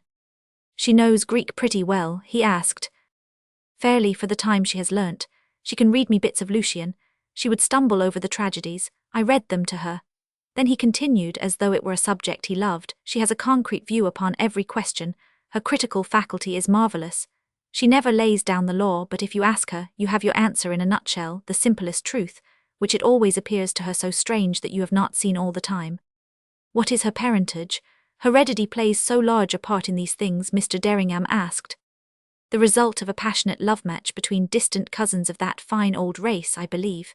Timothy Lassarthe was at Oxford before your day, but not under me, brilliant, enchanting fellow, drowned while yachting when my little friend was only a few months old. And the mother married again to pay his debts, to a worthy stockbroker, almost immediately, I believe. She paid the debt with herself and died after having 3 children for him in a few years. So your protégé lives with those cameos of the Victorian era we dined with, and never sees the outside world. Never from one year's end to another. What a fate! And John Derringham stretched out his arms. Ye gods, what a fate! And again Charon smiled, raising his bushy left brow. Halcyone, meanwhile, was walking with firm certain steps across the park, where the dusk had fallen. The turbulent Boreas blew in her face, and she stopped and took off her soft cap and unplaited her hair so that it flew out in a cloud as the wind rushed through it. This sensation was a great pleasure to her, and when she came to a rising ground, a kind of knoll where the view of the country was vast and superb, she paused again and took in great deep breaths. She was drawing all the forces of the air into her being and quivered presently with the joy of it. She could see as only those who are accustomed to the dark can. She was aware of all the outlines of golden bracken at her feet, and the head of a buck peeping from the copse near. The sky was a passionate, tempestuous mass of angry clouds scudding over the deep blue, where an evening star could be seen peeping out. Bring me your force and strength, that I may grow noble and beautiful, dear wind, she said aloud. I want to be near him when he comes again, and then she ran and jumped the uneven places, while she hummed a strange song. And Jeb Hart and Joseph Gubbs, the poachers, saw her, as she passed within a yard of where they lay setting their snares, and Gubbs, who was a good Catholic from Upminster, crossed himself as he muttered in his friend's ear. We will get no swag tonight, Jeb. When she passes, blessed if she do not warn the beasts. Chapter 10. When Halcyone was nearly 19 and had grown into a rare and radiant maiden, the like of whom it would be difficult to find, an event happened which was of the greatest excitement and importance to the neighbourhood. Wendover, which had been shut up for 20 years, was reported to have been taken for a term by a very rich widower divorcee from America, it was believed, and it was going to be sumptuously done up and would be filled with guests. Mr. Miller took pains to find out every detail from the long man at Applewood, and so was full of information at his monthly repast with the old ladies. Mrs. Vincent Cricklander was the new tenant's name. The long man had himself taken her over the place when she first came down to look at it, and his report was that she was the most beautiful lady he had ever seen, and with an eye to business that could not be beaten. He held her in vast respect. Then Mr. Miller coughed. He had now come to the point of his discourse which made him nervous, for he had learned beyond the possibility of any doubt that Mrs. Cricklander was, alas, not a lonely widow but had been divorced suddenly a year or two ago. She had divorced her husband not, he her hastened to add, and then coughed again and got very red. When we were young, Miss Lassarth remarked severely, our mamma would never have allowed us to know any divorced person and, indeed, our good Queen Victoria would never have received one at her court. We cannot possibly call Roberta. Poor Miss Roberta's face fell. She had been secretly much elated by the thoughts of a neighbour, and to have all her hopes thus nipped in the bud was painful. She had heard from Hester again, it is to be feared, that Mrs. Cricklander's maid, who was a cousin of the baker in Applewood, and who had originally instigated her discovery of Wendover, had said that her lady knew all the greatest people in England, lords and duchesses by the dozen, and even an archbishop. Surely that was respectable enough. But Miss Lassarth, while again deploring the source of her sister's information, was firm. Ideas might have changed, but they had not. Since the last time they had curtsied to the beloved late Queen, in about 1879, she believed new rules had been made, but the Lassarth had nothing to do with such things. Halcyone caught Miss Roberta's piteous, subdued eye, and smiled a tender, kind smile. With years her understanding of her ancient aunts had grown. They were no longer rather contemptible, narrow-minded elders in her eyes, but filled her with a pitiful and gentle respect. Their courage under adversity, their firm self-control, and the force which made them live up to their idea of the fitness of things, appealed to her strongly. She had John Derringham's quality of detached consideration, and appreciated her old relatives as exquisite relics of the past, as well as her own kith and kin. In America, divorce is not considered the heinous crime it was once in England, Mr. Carlyon said. Perhaps this lady may have been greatly sinned against, and deserves all our pity and regard. But Miss Lassarth remained obdurate. The point was not as to who was in the right, she explained, but that certain conventions, laid down by one whose memory was revered, had been outraged, and she could never permit her sister or Halcyone to have any intercourse with the tenant of Wendover Park. The preparations for the new arrival went on apace all the autumn and winter. Armies of workpeople were reported to be in possession, and whole trainloads of splendid French furniture were known to have arrived at Applewood, to augment the antique and time-worn pieces which were Wendover's own. Miss Lassarth sent for the long man. Things had been rather better of late, and no more precious belongings had been forced to be parted with. An investment which had been valueless for years now began to produce some interest, which was a great comfort, for Miss Lassarth was now 79 and Miss Roberta 76. The orders that the agent received were precise. The gate between Wendover and Lassarth Chase, which had been closed for over 100 years, was to be boarded up, and their side of the haw-haw, which for nearly a mile divided the two parks, was to be deepened and cleared out, and the spikes mended in any places where the ground might have seemed to have fallen insufficiently, or the irons to have become broken enough to make the passage easy. This would be unnecessary, Mr. Martin the long man told her. The haw-haw was still as perfect as ever and a wonder of concealed traps for the unwary, but the gate should be seen to at once. Thus Lassarth Chase was armed fully against Wendover, when, about Easter, Mrs. Cricklander decided she would come down and bring a few friends. It was with a sudden violent beating of the heart that Halcyone learned casually from Mr. Carlyon that John Derringham would be of their number. The aunts took in the Morning Post, but until she was 18 they had rigorously forbidden Halcyone's perusal of it. Newspapers, except one or two periodicals, were not fit for young ladies' reading until they were grown up, they felt. However, their niece, having now come to years of discretion, sometimes had the pleasure of reading John Derringham's speeches, and thrilled with joy over his felicitous daring and caustic wit. The government could not last much longer, but he at least, as far as he could, would keep it full of vigour until the end. She knew, therefore, that the last sitting before the Easter recess had been a storm of words sharp as sword-thrusts it was before the days of the language of Billingsgate and the behaviour of roughs. There were quite a number of gentlemen still in the House of Commons, who often behaved as such. Those wonderful forces which Halcyone culled from all nature, and especially the night, gave her a serenity over the most moving events, and when the sudden beating of her heart was over, she waited calmly for the moment when she should see John Derringham again.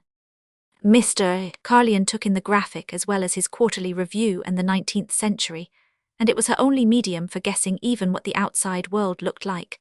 But from it, she was quite aware that a beard was a most unusual thing for a young modern man of the world, and that John Derringham for that reason must always be distinguished from his fellows. Carpenters and hedgers and ditchers wore them, and nondescript young fellows she remembered seeing when she went into Upminster with her aunts. But these excursions had been discontinued now for the past 5 years, so the villagers of Sarthunder Crumb and the denizens of the rather larger Applewood were the only human beings she ever saw. The party at Wendover were to arrive on the Thursday, before Good Friday. Priscilla had told her that end. It was just possible that some of them might be in church. The aunts now drove a low basket shay which had been their pride in the 60s, but which for countless years, until the investment began to pay, they had been unable to keep a pair of ponies for. Now, however, the shay was unearthed from the mouldy coach-house, and for the past year 2 very old and quiet specimens of Shetland had been found for them by Mr. Martin, and they were able to drive to church every Sunday in state, William sitting up behind, holding the reins between his mistresses, while Miss Larsarth flourished a small whip, whose delicate handle was studded with minute turquoises. From it dangled a ring which she could slip on her finger over her one-buttoned slate-coloured glove, and so feel certain of not dropping this treasure. Halcyone always walked. On Good Friday there was not a sight of the Wendover party in church, and Halcyone went back by the orchard house to look in at Charon, who had had a cold in the last few days. Stretched in the armchair she found John Derringham. The brisk walk in the fresh spring air had brought some faint colour to her pale cheeks. Her soft hair was wound about her head with becoming simplicity, and she wore an ordinary suit which could not disguise her beautiful slender limbs, so long and thin, a veritable Artemis in her chaste perfection of balance and proportion. Halcyone could pass in any crowd, and perhaps no one would ever notice her and her mouse-like colouring. But once your eye was arrested, then, like looking at some rare bit of delicate enamel, you began to perceive undreamed-of graces which soothed the sight, until you were filled with the consciousness of an exquisite beauty, as intangible as her other charm distinction. An infinite serenity was in her atmosphere, a promise of all pure and tender things in her great soft eyes. The mystery and freshness of the night seemed always to hang about her. Her ways were noiseless, the most creaking door appeared to forget its irritating habit when under her touch. Thus it was that John Derringham, smoking a cigar, never even glanced up until a voice of extreme cultivation and softness said gently, "Good morning, and how are you?" Then he bounded from his chair, startled a little, and held out his hand. "My old friend Miss Halcyone, the priestess of truth," he exclaimed, "as I am alive." She smiled serenely while they shook hands, and sat down demurely by the professor's side. "I thought you would have been translated to Olympus long ago," the visitor said. "Have you honoured this ordinary earth and our friend Charon's cave ever since?" "Ever since, There can be nothing left for you to learn. Master, it is you and I whom she could teach," he laughed. "How do you know all this?" asked Halcyone quietly, while her eyes smiled at his raillery. "Do I look such an old-fashioned bluestocking then?" "You look perfectly sweet," and John Derringham's expressive eyes confirmed what he said. Enough, John. Halcyone is quite unaccustomed to gallants from the world like you," the professor growled. "If you pay her compliments, she will not believe you can really make a speech." So Mr. Derringham laughed and continued his interrupted conversation. He seemed in good humour with all the world. He was going to stay at Wendover for the whole of Easter week. Mrs. Cricklander had an amusing party of luminaries of both sides, was the most perfect hostess, and had a remarkable talent for collecting the right people. "She is quite the bestread woman I have ever met, master," John Derringham said. "You must let me bring her over here one day to see how you would delight in her wit and beauty. She does not leave you a dull moment." "Yes, bring her," the professor returned between the puffs at his long pipe. "I have never met any of these new hothouse roses grafted upon briar roots. I should like to study how the system has worked." "Quite admirably, as you will see. I do not know any Englishwomen who are to compare to such Americans in brilliancy and fascination." Over Halcyone, in spite of her serenity, there crept a feeling of cold. She did not then analyse why, and, as was her habit when anything began to distress her, she looked out of the window whether it were night or day. She always did this, and when her eyes saw nature in any of her moods, calm returned to her. "She will simply revel in Larsarth Chase when she sees it," Mr. Derringham went on, now addressing Halcyone. She is a past mistress in knowledge of the dates of things. You are going to have the most delicious neighbour, Miss Halcyone, and in learning, a foeman worthy of your steel." Charon was heard to chuckle wickedly, and when his former Oxford pupil asked him with mild humour the reason of his inappropriate mirth, he answered dryly, "She is never likely to see the inside of the park even. Queen Victoria did not receive divorced persons, and the Mrs. Lassarthe in consequence cannot either. You will have to bring her here by the road, John." Halcyone winced a little. She disliked this conversation. It was not as fine as she liked to think were the methods of both the men who were carrying it on. John Derringham reddened up to his temples, where there were a few streaks of grey in his dark hair which added to the distinction of his finely cut, rather ascetic face. The short, well-trimmed beard was very becoming, Halcyone thought, and gave him a look of great masculinity and strength. His hawk's eyes were shadowed, as though he sat up very late at night, which indeed he 999. For John Derringham at this period of his life burnt the candle at both ends and in the middle, too, if it could add to the pleasure or benefit of his calculated career, mapped out for himself by himself. A sensation almost of wrath rose in his breast at his old master's words. These ignorant country people, to dare to criticize his glittering golden pheasant, whom he was very nearly making up his mind to take for a wife. This aspect of the case, that even these unimportant old ladies could question the position of his choice, galled him. He had spent up to the last penny of his diminished income in his years of man's estate, and Derringham was mortgaged to its furthest acre-rand. A gentleman must livened with his brilliant political future expanding before him. Lack of means must not be allowed to stand in his way. He would give this woman in gratified ambition as much or more than she would give him in wealth, so it would be an equal bargain, and benefit them both. And above all, he was more than half in love with her, and could get quite a large share of pleasure out of the affair as well. He had been too busy to trouble much over women as a sex, since he had left the university except, in the way he had once described to his old master, regarding them as flowers in a garden mere pleasures for sight and touch, and experiencing ephemeral passions which left no mark. But women either feared or adored him, and this woman, the desired of a host of his friends, had singled him out for her especial favours. It had amused him the whole of the last season. He had defied her efforts to chain him to her chariot wheels, and in the winter she had gone to Egypt and had only just returned. But the charm was growing, and he felt he would allow himself to be caught in her net. Mrs. Cricklander would be very much amused could she hear this verdict of the county, he said with a certain tone in his voice which did not escape Halcyone. In London, we do not occupy ourselves with such unimportant things, but I dare say she will get over it. And now I really must be going back. May I walk with you through the park, Miss Halcyone, if you are going too? I am sure there must be an opening somewhere, as the two places touch. Yes, there is just one, Halcyone said. The haw-haw runs the whole way, and it is impossible to pass, except in the one spot, and I believe no one knows of it but myself. There are a few bricks loose, and I used to take them out and put them back when I wanted to get into Wendover long ago. Then it will be an adventure. Come, he said, and Halcyone rose. Only if you will not give away my secret. Promise you will not tell anyone else, she bargained. Oh, I promise, and John Derringham jumped up high. His movements were always quick and decided, and full of nervous force. I will bring my hostess to see you on Monday or Tuesday, master, he announced, as he said goodbye. And prepare yourself to fall at her feet like all the rest of us, Merlin and Vivian, you know. It will be a just punishment for your scathing remarks.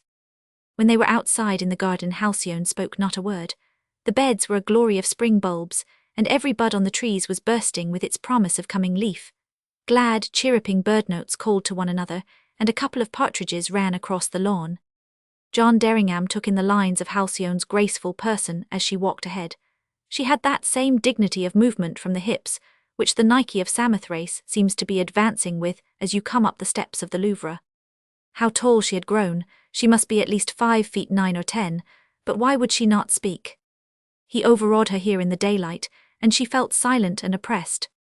Whereabouts is our tree that we sat in when I was young and you were old? He asked, after they had got through the gap in the hedge. A little gate had been put in the last years to keep out the increasing herd of deer. It is over there by the copse, she said shyly. The lower branch fell last winter and it makes a delightful seat. One is not obliged to climb into the tree now. See, Demetrius helped me to drag it close, and we nailed on these 2 arms, and she pointed to a giant oak not far from them, which John Derringham pretended to recognize. He tried his best to get her to talk to him, but some cloud of timid aloofness on her part seemed to hang between them. And very soon below the copse they came to the one vulnerable part in all the haw-haw's length. She showed him how to take the bricks out and where to place his feet, and pointed out how secluded from any eye the place was. Then, as he climbed down and then up again, and looked across at her from Wendover lands, she said a sedate goodbye, and turning, went on among the thickly growing saplings of the copse, and never looking back was soon out of sight. John Derringham watched her disappear with a strange feeling of ruffled disquietude in his heart. Chapter 11. It was so warm and charming an April day that Mrs. Cricklander and some of her friends were out of doors before luncheon, walking up and down the broad terrace walk that flanked Wendover's southern side. It was a Georgian house, spacious and comfortable, but not especially beautiful. Mrs. Cricklander was a woman of enormous ability, had a perfect talent for discovering just the right people to work for her pleasure and benefit, while being without a single inspiration herself. If she engaged a professional adviser to furnish her house and decorate it, you could be sure he was of the best, and that his services had been measured and balanced beforehand, and that he had been generously paid whatever he had obtained by bargaining for it, and that the agreement was signed and every penny of the cost entered in a little book. It was so with everything that touched her life. She had a definite idea of what she wanted, although she did not always want the same thing for long. But while she did, she went about getting it in a sensible, practical way, secured it, paid for it, and then often threw it away. She had felt she wanted Vincent Cricklander, because he belonged to one of the old families in New York and played polo well, and being a great heiress though of no pretensions to birth, she wished to have an undisputed entry into the inner circle of her own country. He fulfilled her requirements for quite 3 years, and then she felt she was through with America and wanted fresh fields for her efforts. Paris was too easy, Berlin doubtful, Vienna and Petersburg impossible to conquer, but London would hold out everything that she could wish for. Only, it must be the very best of London, not the part of its society that anyone can struggle and push and pay to get into, but the real thing. She was quite finished with Vincent Cricklander, too, at this period. To see him play polo no longer gave her any thrill. So one morning at their lunch, on a rare occasion when they chanced to be alone, she told him so, and asked him practically how much he would take to let her divorce him. But Vincent Cricklander was a gentleman, and, what is more, an American gentleman, which means of a chivalry towards women unknown in other countries. "I do not want any of your money, sis," he said. "I will be quite glad to go if it will make you happier. We will phone T5. Ryan this afternoon and let him think out a scheme so that it can be done without a scandal of any sort. My mother has old-fashioned ideas, and I would hate to pain the poor dear lady." It took nearly 2 years, but the divorce was completed at last, and Cecilia Cricklander found herself perfectly free, and with all the keen scent of the hunter for the chase dilating her fine nostrils as she stood upon the deck of the great ocean liner bound for Liverpool. She was a very beautiful woman and refined in every point, with exquisite feet and hands, pure, brilliant, fair colouring and a superb figure, and even a fairly sweet voice. Her education had been a good deal neglected, because she was too spoilt by a doting father to profit by the instruction he provided for her. She felt this keenly directly she began to go out into the world, and immediately commenced to remedy the defect. For her, from the very beginning, life appeared in the light of a game. Fate was an adversary from whom she meant to win all the stakes, and it behooved a clever woman not to overlook a single card that might be of use to her in her play. She was quite aware of her own limitations, and her own forces and advantages. She knew she was beautiful and charming. She knew she was kind and generous and extremely cute, as her old father said. She knew that literature and art did not interest her one atom in themselves, that most music bored her, and that she had a rather imperfect memory. But during her brief visits to England, when she was making up her mind that this country would be the field for her next exertions, she had decided that to be beautiful and charming was not just enough. There were numbers of other Americans who were both, and they were all one as successful and sought after as the other. She must be something beyond Thesa real queen. To beauty and wealth and charm she must add culture as well. She must be able to talk to the Prime Minister upon his pet foibles. She must be able to quote erudite passages from all the cleverest books of the day, to the brilliant politicians and diplomats and men of polished brain who made up the society over which she wished to rule. And how was this to be done? She thought it all out, and during her 2 years of living quietly to obtain her divorce without a breath of scandal, she had hit upon and put into practice an admirable plan. She searched for and found a poor, very plain and highly cultivated English gentlewoman, one who had been governess in a foreign royal family, and was now trying to support an aged mother by giving private lessons. Arabella Clinker was this treasure's name, Miss Arabella Clinker, aged 42, and as ugly as it is possible for a thoroughly nice woman to be. Mrs. Cricklander made no mysteries about what she required Miss Clinker's companionship for. She explained minutely that should any special dinner party or rencontre with any great person be in view, Miss Clinker must do a sort of preparatory cramming for her, as boys are prepared for examinations. You must make it your business, when I give you the names of the people I am to meet, to post me up in what they are likely to talk about. You must read all the papers in the morning with the political speeches in them, and then give me a quick resume. If it should be any diplomat or great artist or one of those delightful Englishmen who knows everything, then you must suggest some suitable authors to speak. Of that they will like, and I have quite enough sense myself to turn the conversation off any that I should not know about. In this way you will soon learn what I require of you, and I shall learn a great deal and gradually can launch out into much more difficult things. Arabella Clinker had a sense of humour, and she adored her mother and wished to give her a comfortable old age. Mrs. Cricklander's terms for this unique position were according to her accustomed liberality. I like to give splendid prices for things, and then I expect them to be splendidly done, she said. Miss Clinker had promised to do her best, and their partnership had lasted for nearly 3 years with the most satisfactory results to both of them. Their only difficulty was Mrs. Cricklander's defective memory. She could not learn anything by heart, and if she were at all tired had to keep herself tremendously in hand to make no mistakes. But the 3 years of constant trying had enabled her to talk upon most subjects in a shibboleth of the world which imposed upon everyone. Her real talent, which called for the greatest admiration, was the way in which she manipulated what she knew, and skimmed a fresh subject. She would do so with such admirable skill and wording as to give the impression that she was acquainted with its profoundest depths.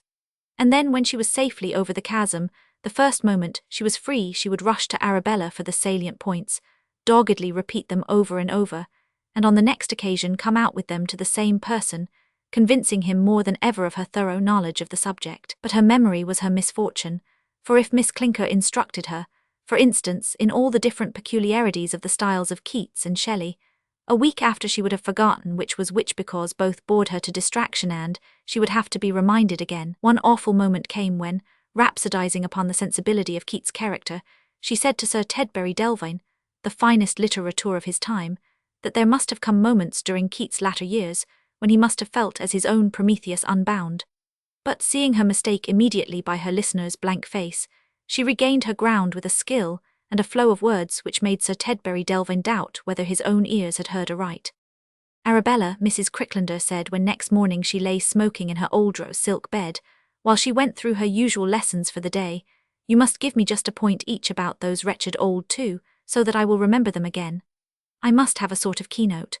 Shelley's would do with that horrible statue of him drowned at Oxford, that would connect his chain but what for Keats. So at last Miss Clinker invented a plan, almost Pythagorean in its way, and it proved very helpful to her patroness. When she went on light, amusing excursions to Egypt and such places, she allowed Arabella to remain with her mother, and these were months of pure happiness to Miss Clinker. It had not taken Mrs. Cricklander long to conquer London with her money and her looks, and her triumphant belief in herself. At the end of 2 years, when John Derringham was first presented to her, she had almost reached the summit of her ambitions.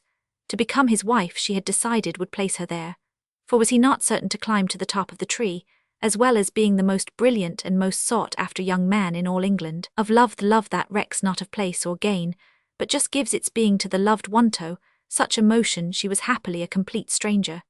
John Derringham attracted her greatly, and until now had successfully evaded all her snares and had remained beyond the thrall of her will. To have got him to come for this whole week of Easter was a triumph, and exalted her accordingly. She particularly affected politicians, and her house in Grosvenor Square was a meeting place for both parties, provided the members of each were of the most distinguished type. And there were not more than 2 or 3 people out of all her acquaintances, besides Arabella, who smiled a little over her brilliant culture. By all this it can be seen that Mrs. Cricklander was a wonderful character, tenacious, indomitable, full of nerve and deserving of the greatest respect, in consequence. The only thing the least vulgar about her was her soul. If she had one end, it is not the business of society to look into such things. Scrutiny of the sort is left for creatures like the Professor, Cheron, who have nothing else to daub but his impressions upon this subject, must come in their proper place. Meanwhile, John Derringham had joined the party on the terrace, and was joyously acclaimed, and then minutely questioned as to the cause of his lengthy absence. He had not been to church, that was certain. He had not been out of the park, because the lodges were not in the direction from which he had been seen advancing. Where had he been then? All alone. He would not give any account of himself, as was his way, and presently his hostess drew him on ahead and down the terrace steps. She wanted to point out to him some improvements which she contemplated. The garden must be the most beautiful in the country, and he knew so much about gardens. He could tell her exactly which style would suit the house best. John Derringham was in a bad temper. That unaccountable sense of a discordant note with himself still stayed with him. He unconsciously, during his walk, had dwelt upon the professor's information as to the view of the old ladies of the chase, and then Halcyone's silence and stiffness.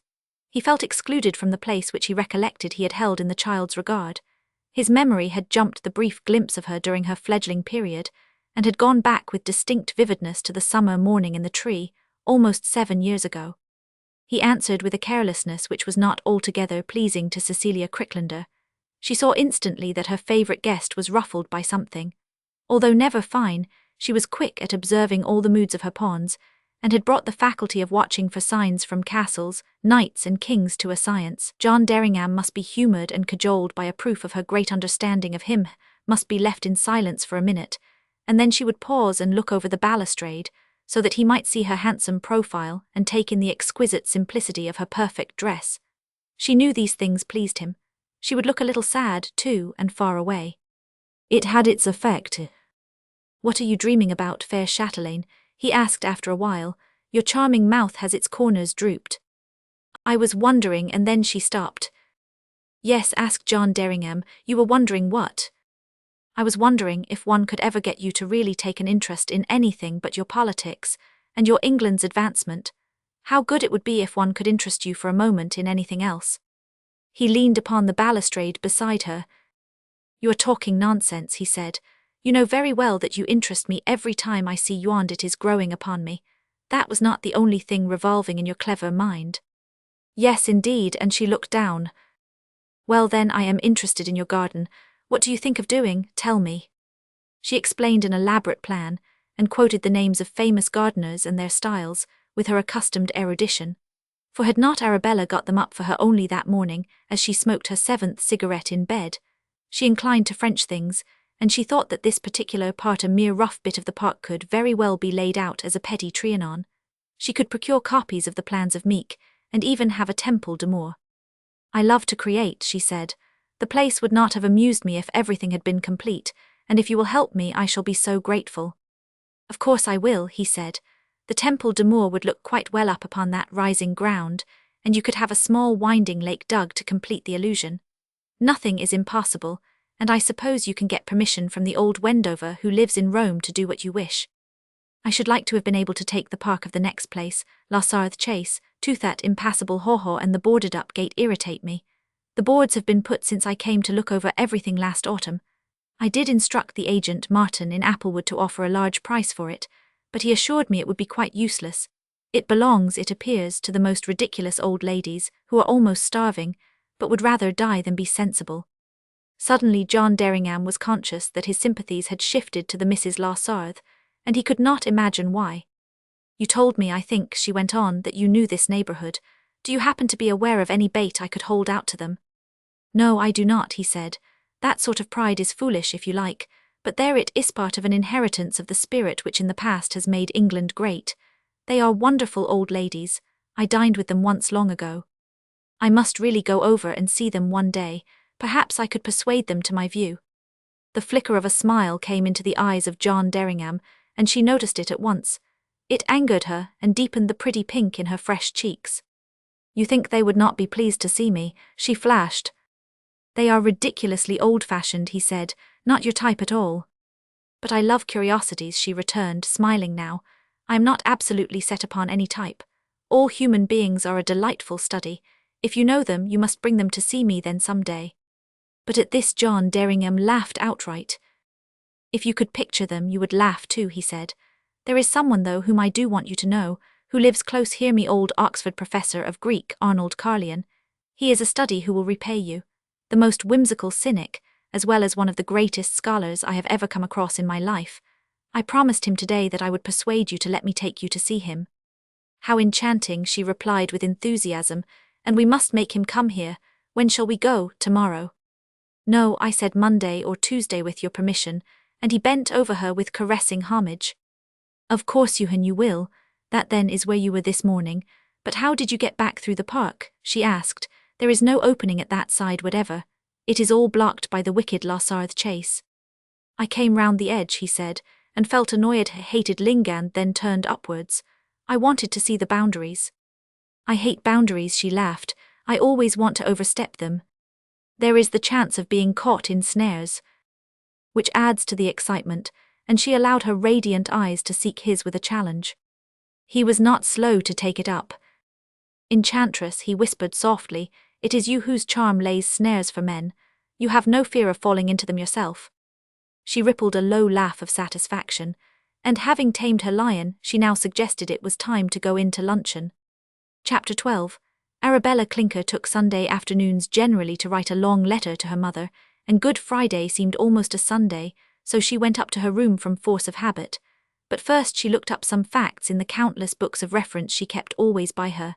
Mrs. Cricklander had skated over some very thin ice at luncheon upon a classical subject, when talking to the distinguished Mr. Derringham, and she must be warned and primed up before dinner.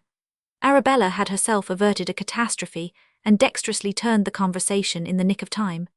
Mrs. Cricklander had a peculiarly unclassical brain, and found learning statistics about ancient philosophies and the names of mythological personages the most difficult of all.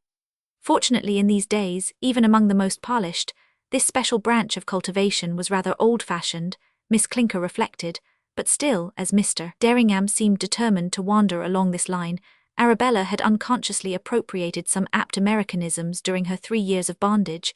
She must be loyal and not allow her employer to commit any blunders. So she got her facts crystallized, or tabloided, as Mrs. Cricklander would mentally have characterized the process, and then she began her letter to her parent. Mrs. Clinker, an Irishwoman and the widow of a learned dean, understood a number of things, and was clear-headed and humorous for all her 70 years, and these passages in her daughter's letter amused her. "We are entertaining a number of distinguished visitors, and among them Mr. John Derringham, the Under-Secretary of State for Foreign Affairs. He is a most interesting personality, as perfectly sure of what he wants in life as is 1000. E1000. E stood for my employer names were invidious. They would be a perfect match, each as selfish as the other, I should say. He is really very cultivated, and believes her to be so, too. She has not made a single mistake as yet, but frightened me at luncheon a little. I must try and get her to keep him off classical subjects. She intends to marry him, and then she will not require me, I suppose. Or rather, I do not think he would permit her to keep me. If it came to a measure of wills, he would win, I think, at first, at least, but she could wear away a stone in the end, as you know. The arranging of this place is still amusing her, so she may decide to spend a good deal of time here. She closed her mouth with that firm snap this morning that I have described to you often, and said that it was going to be her delight to make them put themselves out and come so far away from London for her. Them, for the moment, are Mr. Derringham and Mr. Hanbury Green, almost a socialist person, who is on the other side very brilliantly clever but with a Cockney accent in 1 or 2 words. 1000. He does not notice this, of course. Mr. H.G. is in love with her Mr. 500. Is not, but she is determined that he shall be. I do not know if he intends to marry her. He is making up his mind, I think. Therefore I must be doubly careful not to allow her to commit any mistakes, because if she did it would certainly estrange him, and as to keep her free is so much to our advantage, I feel I must be extra careful in doing my duty. Arabella was a person of scrupulous honour.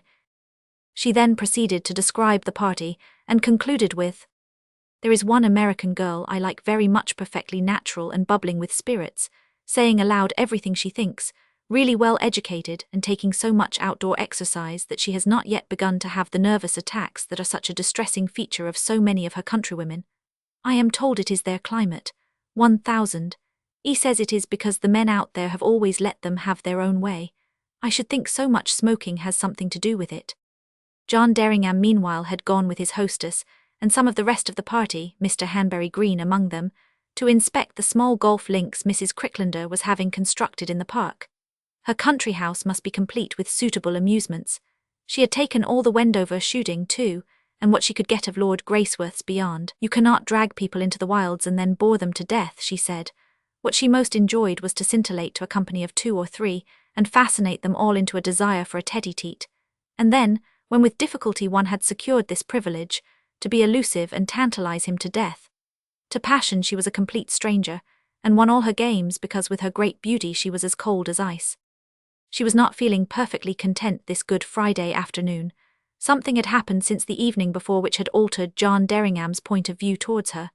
She felt it distinctly with her senses, trained like an animal's, to scent the most subtle things in connection with herself. It was impossible to seize, she could not analyze it, but there it was.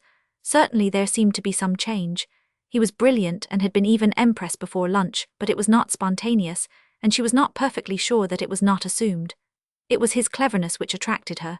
She could not see the other side of his head, not that she would have understood what that meant if she had heard the phrase. But her habit was not to sit down under an adverse circumstance, but to probe its source and eradicate it, or at least counteract it.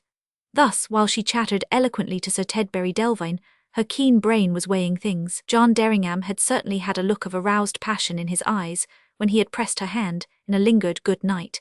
He had even said some words of a more advanced insinuation as to his intentions towards her than he had ever done before. They were never exact, always some fugitive hint, to which afterwards she would try to fix some meaning as she reviewed their meetings. She had not seen him at breakfast because she never came down in the morning until 11 or 12, and he had already gone out, she heard, when she did descend. It followed then that either he had received some disturbing letter, by the post-only one on Good Friday, something had occurred during his visit to his old master. It would be her business to find out which of these two things it was. Could the professor be married, and might there be some woman in the family? Or was it nothing to do with the professor or with a letter, or was there a more present reason? Had Cora Lutworth attracted him with her youth and high spirits? They were walking ahead now, and she could hear his laugh and see how they were enjoying themselves. She had been a perfect fool to ask Cora.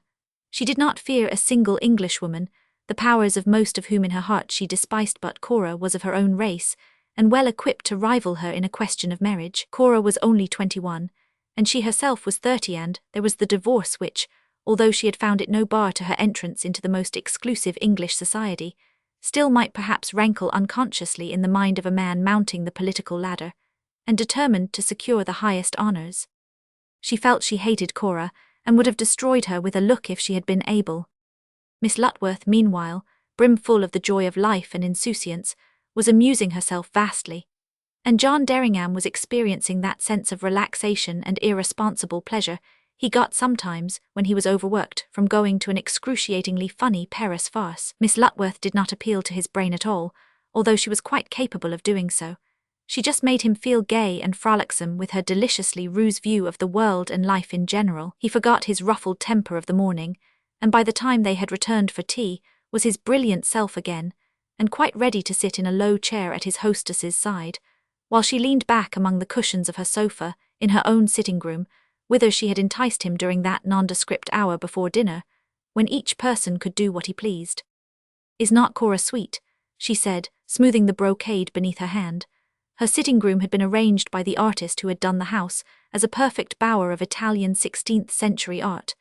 Mr. Jeffson, the artist, had assured her that this period would make a perfect background for her fresh and rather voluptuous colouring. It had not become so banal as any of the French Louis, and so Arabella had been instructed to drum into her head the names of the geniuses of that time, and their works, and she could now babble sweetly all about Giorgione, Paolo Veronese and Titian's later works without making a single mistake. And while the pictures bored her unspeakably, she took a deep pleasure in her own cleverness about them, and delighted in tracing the influence Paolo Veronese must have had upon Boucher, a hint from Arabella which she had announced as an inspiration of her own. She had tea gowns made to suit this period, and adopted the stately movements which were evidently the attribute of that time. John Derringham thought her superb. If he had been really in love with her, he might have seen through her and not cared, just as if she had not attracted him at all. He would certainly have taken her measure and enjoyed laying pitfalls for her. But as it was, his will was always trying to augment his inclination. He was too busy to analyze the real meaning of any woman, and until the professor's words about the divorce and the Mrs. Larsarth's view of the affair, it had never even struck him that there could be one single aspect of Mrs. Cricklander's case which he might have to blink at. He had told himself he had better marry a rich woman, since his old maternal uncle, Joseph Scroop, had just taken unto himself a young wife and might any day have an heir. And this was his only other possible source of fortune. Mrs. Cricklander seemed the most advantageous bargain looming upon the horizon. She was of proved entertaining capabilities. She had passed her examination in the power of being a perfect hostess. She had undoubted and expanding social talents. Women did not dislike her. She was very vivid, very handsome, very rich. What more could a man who in his innermost being had a supreme contempt for women and a supreme belief in himself desire? He had even balanced the advantages of marrying a rich American girl, one like Miss Lutworth, for example. But such beings were unproven, and might develop nerves and fads, which were of no consequence in the delightful creatures with whom he passed occasional leisure hours of recreation, but which in a wife would be a singular disadvantage, since he must marry and soon before the present Parliament broke up and his government went out, and there came some years of fighting from the opposition benches, when especially brilliant entertaining might be of advantage to him who knew he had better make up his mind speedily, and take this ripe and luscious peach, which appeared more than willing to drop into his mouth. So this late afternoon, aided by the scents and colours and propinquity, he did his very best to make gradual love to her, and for some unaccountable hideously annoying reason felt every moment more aloof. It almost seemed at last as if he were guarding something of fine and free that was being assailed. His dual self was fighting within his soul. Mrs. Cricklander was experiencing all the exciting emotions which presumably the knights of old enjoyed when engaged in a tournament. She was not even disturbed when the dressing gong rang, and she had not yet won. It was only a postponement of one of the most entrancing games she had ever played in her successful life. And Mr. Hanbury Green was going to sit upon her left hand at dinner and would afford new flint for her steel. He was a recent acquisition and of undoubted coming value. His views were in reality nearer her heart politically than those of John Derringham. Deep down in her being was a strong class Hatred undreamed of, and which would have been vigorously denied. She remembered the burning rage and the vows of vengeance which had convulsed her as a girl, because the refined and gently bred women of her own New York's inner circle would have none of her, and how it had been her glory to trample upon as many of them as she could, when Vincent Cricklander had placed her as head of his fine mansion in 59th Street, having moved from the old family home in Washington Square. And there underneath was the feeling still for those of any country who, instinct told her, had inherited from evolution something which none of her money, and none of her talent, and none of her indomitable will, could buy. But of course Mr. Hanbury Green was not to be considered, except as a foil for her wheater pawn in the game for the securing of John Derringham. Thus it was that she was able to walk in her stately way with trailing velvets down the broad stairs of her newly acquired home, with a sense of exaltation and complacency which was unimpaired. John Derringham, on the contrary, was rather abrupt with his valet and spoilt 2 white ties, and swore at himself because his old Eton hand had lost its cunning. But finally he too went down the shallow steps, and, joining his hostess at the door, sailed in with her to the George I Saloon, his fine eyes shining and his bearing more arrogant than before. Chapter 13. After dinner there was a brisk passage of arms between the 2 men of opposite party in the group by the fire, and Mrs. Cricklander incited them to further exertions. It had arisen because Mr. Derringham had launched forth the abominable and preposterous theory that the only thing the radicals would bring England to would be the necessity of returning to barbarism, and importing slaves. Then their schemes applied to the present inhabitants of the country might all work. The denizens in the casual wards, having a vote and a competence provided by the state, would have time to become of the leisured classes and apply themselves to culture, and so every free citizen being equal, a company of philosophers and an aristocracy of intellect would arise and all would be well. Mrs. Cricklander glanced stealthily at his whimsical face, to be sure whether he were joking or known, decided he probably was. But Mr. Hanbury Green, so irritated by the delightful hostess's evident penchant for his rival, allowed his ill humour to obscure his usually keen judgment, and took the matter up in serious earnest. Your side would not import, but reduce us all, we who are the defenders of the Pipleto being slaves, he said with some asperity. Your class has had its innings long enough. It would be the best thing in the world for you to have to come down to doing your own housework. I should make a capital cook, said John Derringham with smiling eyes, but I should certainly refuse to cook for anyone but myself. And you, Mr. Green, who may be an indifferent artist in that respect, would have perhaps a bad dinner. I never understand, interrupted Mrs. Cricklander, when everything is socialistic. Shall we not be able to live in these nice houses? Of course not, said Mr. Hanbury Green gravely. You will have to share with less fortunate people. And then he drew himself up ready for battle and began. Why, because a man or woman is born in the gutter, should not he or she be given by the state the same chance as though born in a palace? We are all exactly the same human beings, only until now luck and circumstance have been different for us. I am all for everyone having the same chance, agreed John Derringham, allowing the smile to stay in his eyes, although I do not admit we are all the same human beings, any more than the Derby winner is the same horse as the plough horse or the cob. They can all draw some kind of vehicle, but they cannot all win race. They have to excel, each in his different line. Give everyone a chance by all means, and then make him come up for examination, and if found fit passed on for higher things, and if unfit passed out. It is your tendency to pamper the unfit which I deplore. You have only one idea on your radical socialist side of the house, to pull down those who are in any inherited or agreeable authority not because they are doing their work badly, but because you would prefer their place. The walkery of boons for the people covers a multitude of objects, and is the most attractive cry for the masses to hear all over the world. The real boon for the people would be to give them more practical sound education, and ruthlessly to clear out the unfit. Then his face lost its whimsical expression and became interested. Let us imagine a utopian state of republic. Let every male citizen who has reached 25 years, say, pass his examination in the right to live freely regardless of class, and if he cannot do so, let him go into the ranks of the slaves, because, turn it how you will, we must have some beings to do the lowest offices in life.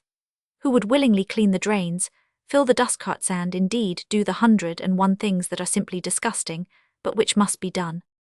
Mr. Hanbury Green had not a sufficiently strong answer ready, so remained loftily silent, while John Derringham went on.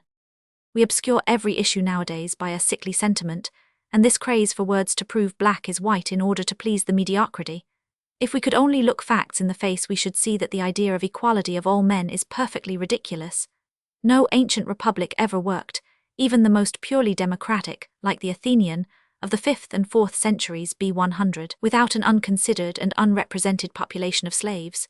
You know your Aristotle, Mr. Green, he went on blandly, and you will remember his admirable remark about some men being born masters and others born to obey, and that, if only nature had made the difference in their mental capacities as apparent to the eye as is the difference in their bodies, everyone would recognize this at once. His voice grew intense, the subject interested him. You may say, he went on, that Aristotle, Plato and Socrates accepted the fact of slavery without protest, because it was an institution from time immemorial, and so the idea did not appear to them so repugnant. But do you mean to tell me that such consummate geniuses, such unbiased glorious brains would have glossed over any idea, or underconsidered any point in their schemes for the advancement of man? They accepted slavery because they saw that it was the only possible way to make a republic work, where all citizens might aspire to be equal. You would advocate slavery then? Oh, Mr. Derringham, how dreadful of you, exclaimed Mrs. Cricklander half playfully. Not in the least, he returned, still allowing some feeling to stay in his voice. I would only have it recognized that there must be some class in my ideal republic who will do the duties of the slaves of old. I would have it so arranged that they should occupy this class only when they had shown they were unfit for anything higher, and I would also arrange it that the moment they appeared capable of rising out of it, there should be no bar to their doing so. It is the cry of our all being equal, because we have 2 arms and 2 legs and a head in common, not counting any mental endowment, which is utter trash and hypocrisy. But when these agitators are shouting for the people's rights, and inciting poor ignorant wretches to revolt, they never suggest that the lowest of them is not perfectly suited to the highest position. Those occupying any station above the lowest have got there merely by superior luck and favoritism, not merit. That is what they preach. Mr. Hanbury Green was just going to answer with a biting attack, when Miss Cora Lutworth's rather high voice was heard interrupting from a tall old chair in which she had perched herself. Why, Mr. Derringham, we all want to be something very grand, she laughed merrily. I hate common people and love English dukes and duchesses, don't you, sis? And she looked at Mrs. Cricklander, who was standing in a position of much stately grace by the lofty mantelpiece. You sweet girl, exclaimed Lord Fraynault, who was next to her. I cannot get any nearer to those favoured folk than my uncle's being a duke, but will not you let me in for some of your friendly feelings on that account? I certainly will, she answered archly, because I like the way you look. I like how your hair is brushed and how your clothes are cut, and you're being nice and clean and outdoor and long and thin, and then she whispered ever so much better than Mr. Hanbury Green's thick appearance. He may be as clever, but he is common and climbing up, and I like best the people who are there. John Derringham now addressed himself exclusively to his hostess. I agree with the point of view of the old Greeks. They were so full of common sense. Balance and harmony in everything was their aim. A beautiful body, for instance, should be the correlative of a beautiful soul. Therefore, in general, their athletics were not pursued, as are ours, for mere pleasure and sport, and because we like to feel fit. They did not systematically exercise just to wrest from some rival the prize in the games, either. Their care of the body had a far higher and nobler end, to bring it into harmony as a dwelling place for a noble soul. How divine, said Mrs. Cricklander. John Derringham went on. You remember Plato upon the subject, his reluctance to admit that a physical defect must sometimes be overlooked. But nowadays everything is distorted by ridiculous humanitarian nonsense. With our wonderful inventions, our increasing knowledge of sanitation and science, and the possibilities and limitations of the human body, what glorious people we should become if we could choke this double-headed hydra of rotten sentiment and exalt common sense. But now Mrs. Cricklander saw that a storm was gathering upon Mr. Hanbury Green's brow, and, admirable hostess that she was, she decided to smooth the troubled waters. So she went across the room to the piano, and began to play a seductive valse, while John Derringham followed her and leaned upon the lid, and tried to feel as devoted as he looked. Why cannot we go tomorrow and see your old master? She asked, as her white fingers with their 1 or 2 superb rings glided over the keys. I feel an unaccountable desire to become acquainted with him. I should love to see what the person was like who moulded you when you were a boy. Mr. Carlyon is a wonderful-looking old man, John Derringham returned. Someone who knows him very well described him long ago as Charon. You will see how apt it is when you meet. Mrs. Cricklander crashed some chords. She had never heard of this Charon. She felt vaguely that Arabella had told her of some classical or mythological personage of some such sounding name, a boatman of sorts, but she dare not risk a statement, so she went on with the point she wished to gain, which was to investigate at once Mr. Carlyon's surroundings and discover, if possible, whether there was any influence there that would be inimical to herself. I dare say we can go tomorrow, John Derringham said. You and I might walk over, and perhaps Miss Lutworth and Fraynault. We cannot go a large party, the house is so small. Why cannot you and I go alone then? She asked. Oh, I think he would like to see Miss Cora. She is such a charming girl, and John Derringham looked over to where she sat, still dangling a pair of blue satin feet from the high chair, and inwardly Mrs. Cricklander burned. Cora was a second cousin of her divorced husband, and belonged by birth to that inner cream of New York society which she hated in her heart. Never, never again would she be so foolish as to chance crossing swords with one of her own nation. But aloud she acquiesced blandly, and arranged that they should start at 11 o'clock. Perhaps we could persuade him to return to lunch with us, she hazarded, and that would be so nice. You must do what you can with him, John Derringham said. I have prepared him to find you beautiful as you are. You say lovely things about me behind my back then, she laughed. Now he will be disappointed. Yes, I admit it was a bêtise, but being my real thoughts, they slipped out when I was there today. You will have to be extra charming to substantiate them. Before Mrs. Cricklander went to bed, she called Arabella Clinker into her room. Arabella, she said, who was Charon, but she pronounced the I as an A, so Miss Clinker replied without any hesitation. He was a boatman who carried the souls of the dead over the river Styx, and to whom they were obliged to pay an obolus of Erebus and Nox. He is represented as an old man with a hideous face and long white beard and piercing eyes. Is there anything else I ought to know about him? Her employer asked, and Arabella thought for a moment. There is the story of Hercules not showing the golden bow. It is a little complicated, and has to do with the superstitions of the ancients or something Egyptian, I think. For the moment I will look it up tomorrow. I cannot say offhand. Thanks, Arabella, good night. And it was not until after the party of 4 had started next morning that Miss Clinker suddenly thought, with a start.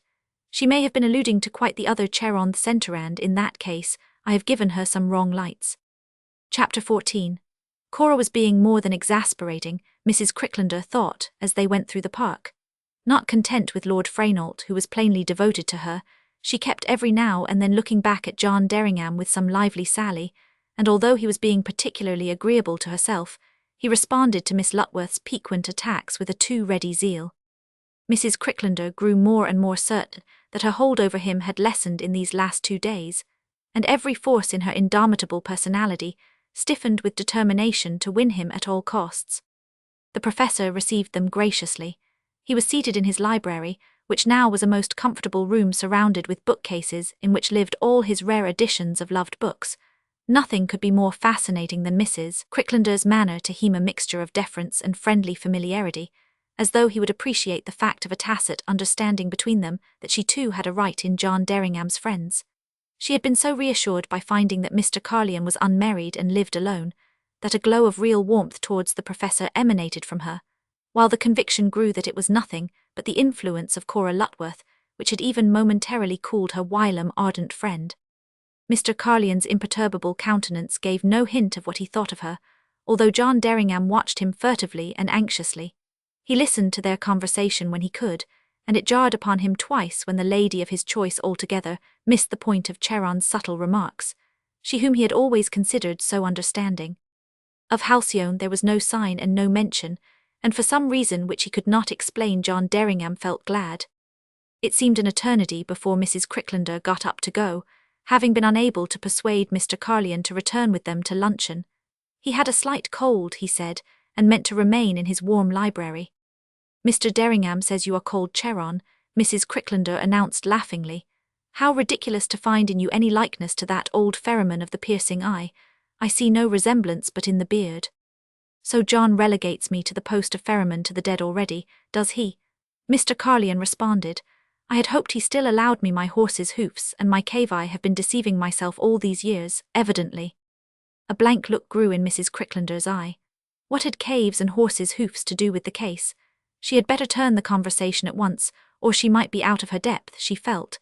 And this she did with her usual skill, but not before the professor's left eyebrow had run up into his forehead, and his wise old eyes beneath had met, and then instantly averted themselves from those of John Derringham. All the way back to the house Mrs. Cricklander had the satisfaction of listening to a much more advanced admiration of herself than she had hoped to obtain so soon, and arrived in the best of restored humour. John Derringham had clenched his teeth as he left the orchard house, and had told himself that he would not be influenced or put off by any of these trifling things, and that it was some vixenish turn of fate to have allowed these currents of disillusion about a woman who was so eminently suitable to reach him through the medium of his old friend. A strange thing happened to Halcyone that morning. She had made up her mind to keep away from her usual visit to Charon on the Monday and Tuesday, when John Derringham had announced he might bring over his hostess to see the professor. She did not wish to cause complications with her aunts by making Mrs. Cricklander's acquaintance, and underneath she had some strange reluctance herself. Her unerring instincts warned her that this woman might in some way trouble her life, but she thought Saturday would be perfectly safe, and was preparing to start, when some vague longing came over her to see her goddess. She had felt less serene since the day before, and John Derringham and his words and looks absorbed her thoughts. The home of Aphrodite was now in a chest in the long gallery, of which she kept the key, and as this old room was always empty none of the servants, not even Priscilla, caring about visiting Ithaunted, it was, they said, she had plenty of time to spend what hours she liked with her treasure without having to do so by stealth, as in the beginning. For any place indoors, she loved the long gallery better than any other place. The broken window panes had been mended when the turn for the better came for the whole house, and now she herself kept it all dusted and tidy, and used it as a sitting room and workroom as well. And above all, it was the temple of the goddess wherein was her shrine. This day when Aphrodite was uncovered from her blue silk wrappings, her whole expression seemed to be one of appeal. However Halcyone would hold her in high or low light, the eyes appeared to be asking her something. "What is it, sweet mother and friend?" she said. "Do you not want me to leave you today? If so, indeed I will not. What are you telling me with those beautiful, sad eyes? That something is coming into my existence that you promised me always, and that it will cause me sorrow, and I must pause." And she shivered slightly and laid her cheek against the marble cheek. "I am not afraid, and I want whatever it must be, since it is life." Then she put the head back and started upon her walk, but first one thing and then another delayed her, until last of all she sat down under the oak near the gap in the hedge, and asked herself if all these things could be chance. And here she took to dreaming and watching the young rabbits come out of their holes, and to wondering what fate held in store for her in the immediate future. What was going to be her life? That nothing but good could happen she always knew, because since the very beginning God, the same personal kindly force that she had always worshipped, unaltered by her deep learning, unweakened by any theological dissertations, was there manifesting the whole year round his wonderful love for the world. And so she sat until the clock of the church at Sarthunder struck 1, and she started up, realizing that she was too late now to go on to Charon's, and would only just have time to return for lunch with her aunts. She must go instead in the afternoon. So she walked briskly to the house, with a strange feeling of relief and joy, which she was quite unable to account for in any explicable way. Nothing delayed her on her second attempt to reach the orchard house, and she found Charon placidly smoking while he read a volume of Lucian. She was quite aware what that meant. When the professor was in an amused and cynical humour, he always read Lucian, and although he knew every word by heart, it still caused him complete satisfaction, plainly to be discerned by the upward raising of the left penthouse brow. Halcyone sat down and smiled sympathetically while she tried to detect which volume it was, that she might have some clue to the cause of her professor's mood. But he carefully closed the book, so that she could not see it was the judgment of Paris in the dialogue of the gods, and she was unable to have her curiosity gratified. "Something has entertained you, Charon," she said. "I have had the visit of 2 goddesses," he answered, chuckling. "Our friend John Derringham brought them. He wanted to show them off and get my opinion, I think." "And did you give him one?" she asked. "I suppose not." He went away with his teeth shut, and Mr. Carlion's smile deepened as he stroked his white beard. Halcyone laughed. She seldom asked questions herself. If the professor wished to tell her anything about the ladies, he would do so. She was dying to hear. Presently a set of disjointed sentences flowed from her master's lips between his puffs of smoke. "Girl worth something shoyanisture of herself clever prettian, her own roots not a graft." Girl, who was the girl, Halcyone wondered, but Charon continued his laconic utterances. "Woman beautiful determined thick roots of the commonest grafting of the bastoctopian, tenacious danger rouse me poor devil of a John." "And did you give the apple to either, Charon?" Halcyone asked with a gleam of fine humour in her wise eyes. "Or, one of the trio being absent, did you feel yourself excused?" Mr. Carlion glanced at her sharply, and then broke into a smile. "Young woman, I do not think I have ever allowed you to read the judgment of Paris," he said, "wherefore your question is ill-timed and irrelevant." Then they laughed together. How well they knew one another, not only over things Greek, and presently they began their reading. They were in the middle of Symonds' Renaissance and so forgot the outer world. But after Halcyone had gone in the dusk through the park, the professor sat in the firelight for a while and did not ring for lights. He was musing deeply, and his thoughts ran something in this line. "John must dree his weird. Nothing anyone could say has ever influenced him. If he marries this woman she will eat his soul. Having only a sham one of her own, she will devour his. She will do very well to adorn the London house and feed his friends. He will find her out in less than a year. It will kill his inspirations. Well, Zeus and all the gods cannot help a man in his folly, but my business is to see that he does not ensnare the heart of my little girl. If he had waited he could have found her the one woman with a soul." Miss Roberta had, unfortunately, a bad attack of rheumatism on Easter Sunday, augmented by a cold, and Halcyone stayed at home to rub her poor knee with hot oil, so she did not see the Wendover party, several of whom came to church. Miss Lassarthe occupied the family pew alone, and was the source of much amusement and delight to the smart inhabitants of the outer world. "Is not she just too sweet, sis?" whispered Miss Lutworth into Mrs. Cricklander's ear. "Cannot we get Mr. Derringham to take us over there this afternoon?"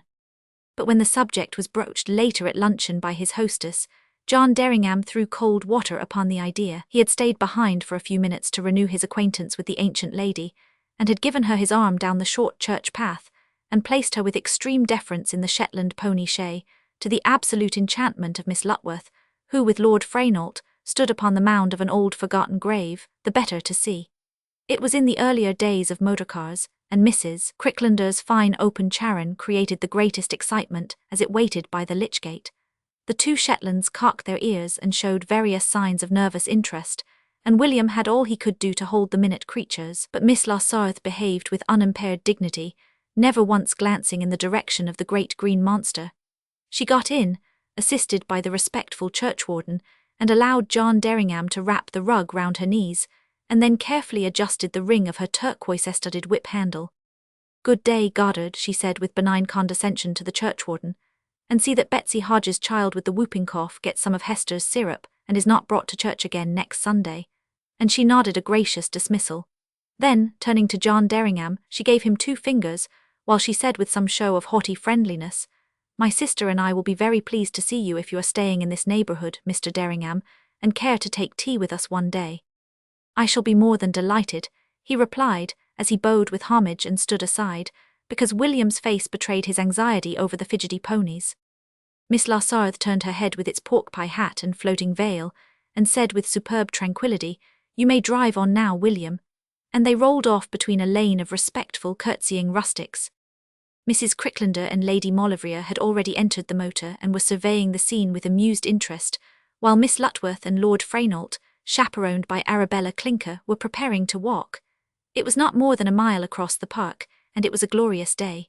John Derringham joined them. "I think I will come with you too," he said. "You take my place, Sir Tedbury. It is only fair you should drive one way." And so it was arranged, not altogether to the satisfaction of the hostess, who would have preferred to have walked also.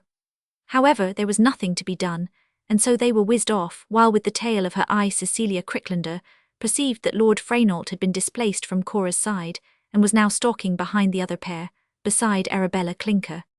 "What an extraordinary sight that was," she said to Sir Tedbury Delvine as they went along. "I thought no villagers curtsied any more now in England. That very funny-looking old lady might have been a royalty."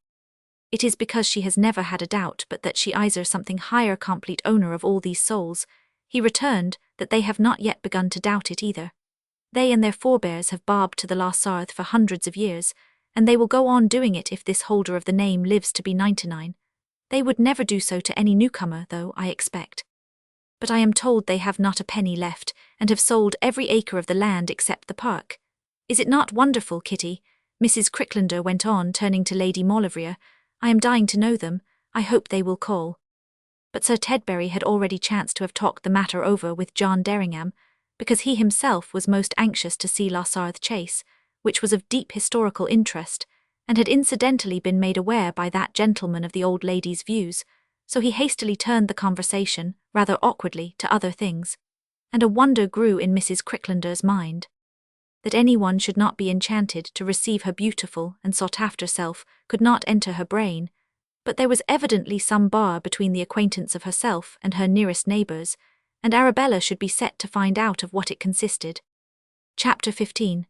"Do let us go around by the boundary," Miss Lutworth said when they got through the Wendover gates.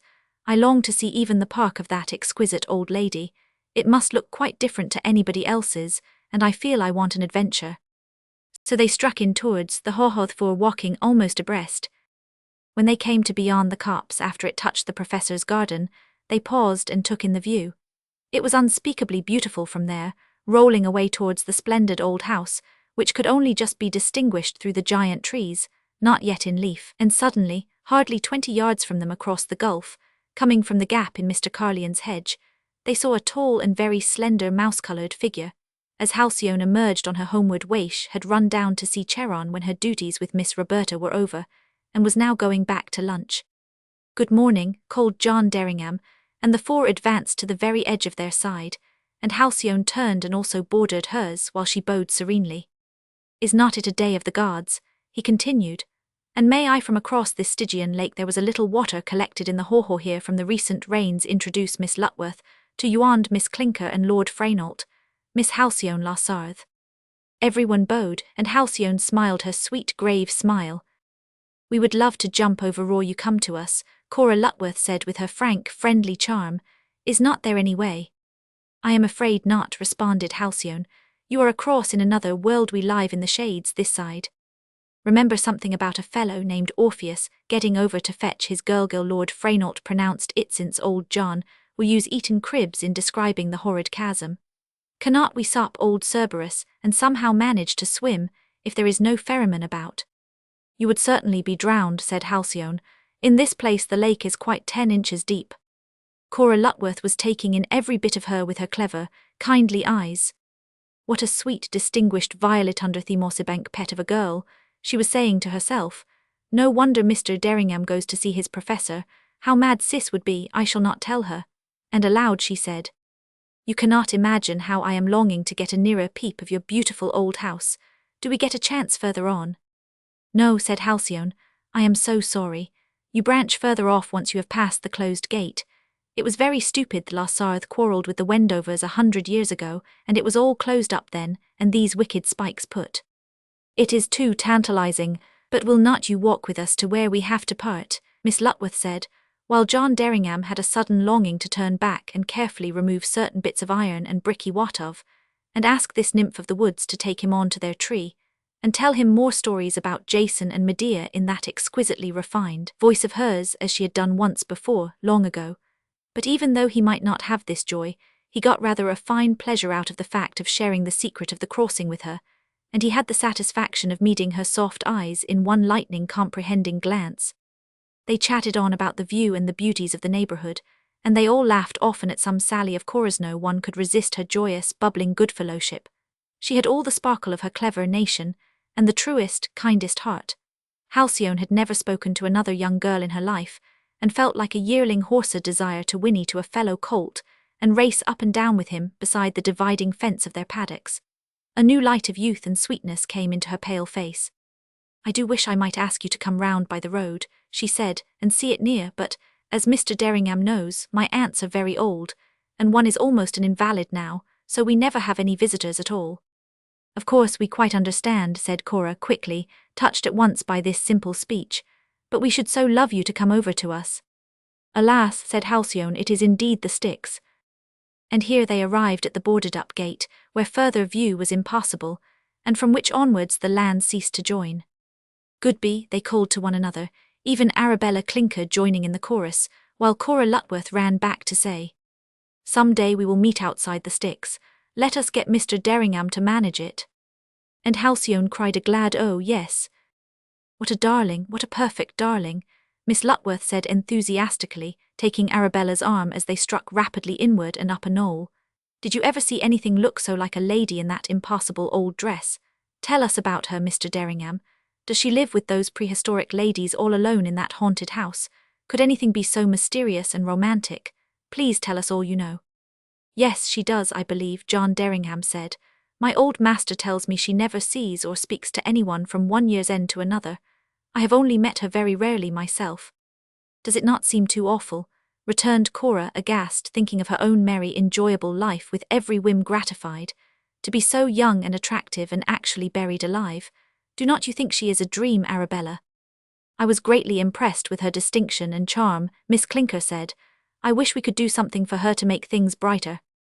Let us ask Sis," and then Miss Lutworth paused, returning to her first thought she knew her hostess well. No, it could not bring any pleasure into the life of this slender, lithe English lady with the wonderful Greek name, to be made acquainted with Cecilia Cricklander, who would tear her to pieces without compunction the moment she understood in what direction John Derringham's eyes would probably be cast. He saw Cora's hesitation and understood, and was grateful. "I believe this girl is trumps. I do not think she will even mention our meeting," he said to himself. Now for a few steps Miss Lutworth drew Arabella Clinker on ahead. "Arabella, you dear," she whispered, "I do not want to say a word against Sis, who, of course, is all right, but I have a feeling we will not tell her we have met this dryad of a Halcyone Lassarth. Have you got that instinct too?" "Quite strongly," said Arabella, who never wasted words. "I was going to mention to you the same idea myself." "Then that is understood," and she laughed her happy laugh. "I will see that Franey does not peach." Thus it was that four demure and healthful-looking beings joined the party on the terrace of Wendover, and described their pleasant walk, without one word spoken of their rencounter with the youngest Miss Lassarth. And once or twice Cora Lutworth's mischievous eyes met those of John Derringham, and they both laughed. Chapter 16. John Derringham made a point of slipping away on the Easter Tuesday afternoon. He determined to drink tea with the Misses Lassarth. He went to his room with important letters to write, and then sneaked down again like a truant schoolboy, and when he got safely out of sight, struck obliquely across the park to the one vulnerable spot in the haw-haw, and after fumbling a good deal from his side, managed to get the spikes out and to climb down and repeat the operation upon the other side. There was no water here, it was on rather higher ground, and he was soon striding up the beach avenue towards the house. It would be an extremely awkward place to get over in the dark, he thought, and then he was conscious that Halcyone was far in the distance in front of him, almost entering the house. So she would be in, then that was good. He had never permitted his mind to dwell upon her for an instant, after the Sunday walk. He made himself tell himself that she was a charming child whom he felt great pity for, on account of her lonely life. That he himself took a special interest in her, he would not have admitted for a second to his innermost thought. He had now definitely made up his mind to propose to Cecilia Cricklander, and was only awaiting a suitable occasion to put this intention into effect. Numbers of moments had commined passed, but he was always able to find good and sufficient fault with them. And once or twice, when fate itself seemed to arrange things for him, he had a sudden sensation as of a swimmer fighting with the tide, and he had battled to the shore again and was still free. But it must come, of course, and before he left for London at the end of the week. Private news had reached him that the government must soon go out, and he felt this thing must be an accomplished fact before then, for the hand he meant to play. But meanwhile it was only Tuesday, and he was nearing the battered and nail-bestudded front door of Lassarthe Chase. William said the ladies were at home, and he was shown into the Italian parlour forthwith.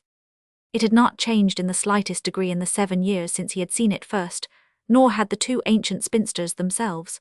They were most graciously glad to receive him, and gave him tea out of the thinnest china cups, and at last Miss Roberta said, "Our great-niece Halcyone will be coming down in a moment, Mr. Derringham. She has grown up into a very tall girl. You will hardly recognize her, I expect." And at that instant Halcyone opened the door and said a quiet word of welcome, and if her heart beat rather faster than usual under her simple serge bodice, nothing of any emotion showed in her tranquil face. She took her tea and sat down in a chair rather in the shadows and aloof. Miss Lassarthe monopolized the conversation. She had no intention of relinquishing the pleasure of this rare guest, so while Miss Roberta got in a few sentences, Halcyone hardly spoke a word, and if she had really been a coquette, calculating her actions, she could not have piqued John Derringham more. She looked so very sylph-like as she sat there, bending her graceful head. Her eyes were all in shadow, and seemed to gleam as things of mystery from under her dark brows, while the pure lines of her temples and the plaiting of her soft, thick hair made him think of some virgin goddess. But she never spoke. At last John Derringham began to grow exasperated, and plunged into temptation, which he did not admit that he ought to have avoided. "I am so very much interested in this wonderful old house," he said, addressing Miss Lassarthe. "That row of bay windows is in a long gallery, I suppose. Would it be a great impertinence if I asked to see it?"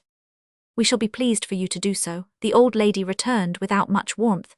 "It is very cold and draughty. My sister and I have not entered it for many years, but Halcyone, I believe, goes there sometimes. She will show it to you if you wish."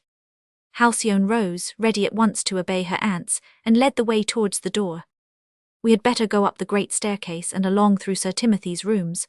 The staircase which leads directly to it from the hall is not quite safe," she said. "Except for me," she added when they were outside the door. "Then I know exactly where to put my feet." "I would follow you blindly," said John Derringham, "but we will go which way you will. Only you are such a strange, silent little old friend now I am afraid of you." Halcyone was rather ahead, leading the way, and she turned and paused while he came up close beside her. Her eyes were quite startled. "You afraid of me?" she said. "Yes, you seem so nymph-like and elusive. I do not know if I am really looking at an ordinary earth maiden, or whether you will melt away. I am quite real," and she smiled, "but now you must notice these 2 rooms a little that we shall pass through. They are very ghostly, I think. They were the Sir Timothy's who went to fetch James I from Scotland. I am glad they are not mine, but the long gallery I love. It is my sitting-roomy very own, and in it I keep something which matters to me more than anything else in the world." Then she went on, with a divine shyness which thrilled her companion, "And I do not know why, but I think I will show it to you." "Yes, please do that," he responded eagerly, "and do not let us stop to look at the ghostly apartments where you sit interests me far more." So they went rapidly through Sir Timothy's rooms, with the great state bed where had slept his royal master, so the tale ran, and on down some uneven steps and through a small door, and they found themselves in the long, narrow room with its bays along the southern side, and one splendid mullioned casement at the end with coats of arms emblazoned upon each division. And through this, which looked west, there poured the lowered afternoon sun with a broad shaft of glorious light. The place was almost empty, but for a chest or two and a table near this window with writing materials and books, and upon a rough set of shelves close at hand many more volumes reposed. "So it is here you live and work, you wise, lonely little Pallas Athene," he said. You must not call me that. I am not at all like her, Halcyone answered softly. She was very clever and very noble, but a little hard, I think. Wait until I have shown you my own goddess. I would rather have her soul than any other of the Olympian gods. John Derringham took a step nearer to her. Do you remember the night at dinner here when you told me Pallas Athene's words to Perseus? He said, I have thought of them often and they have helped me sometimes, I think. I am so glad, said Halcyone simply, while she moved towards her treasure chest. He watched her with satisfied eyes. Every action of hers was full of grace, and the interest he felt in her personally obscured any for the moment in what she was going to show him.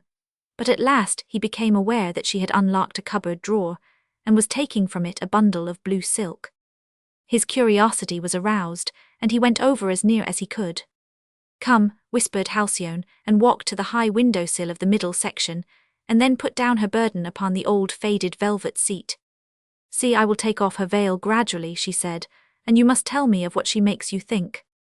John Derringham was growing interested by now, but had no idea in the world of the marvel he was going to see.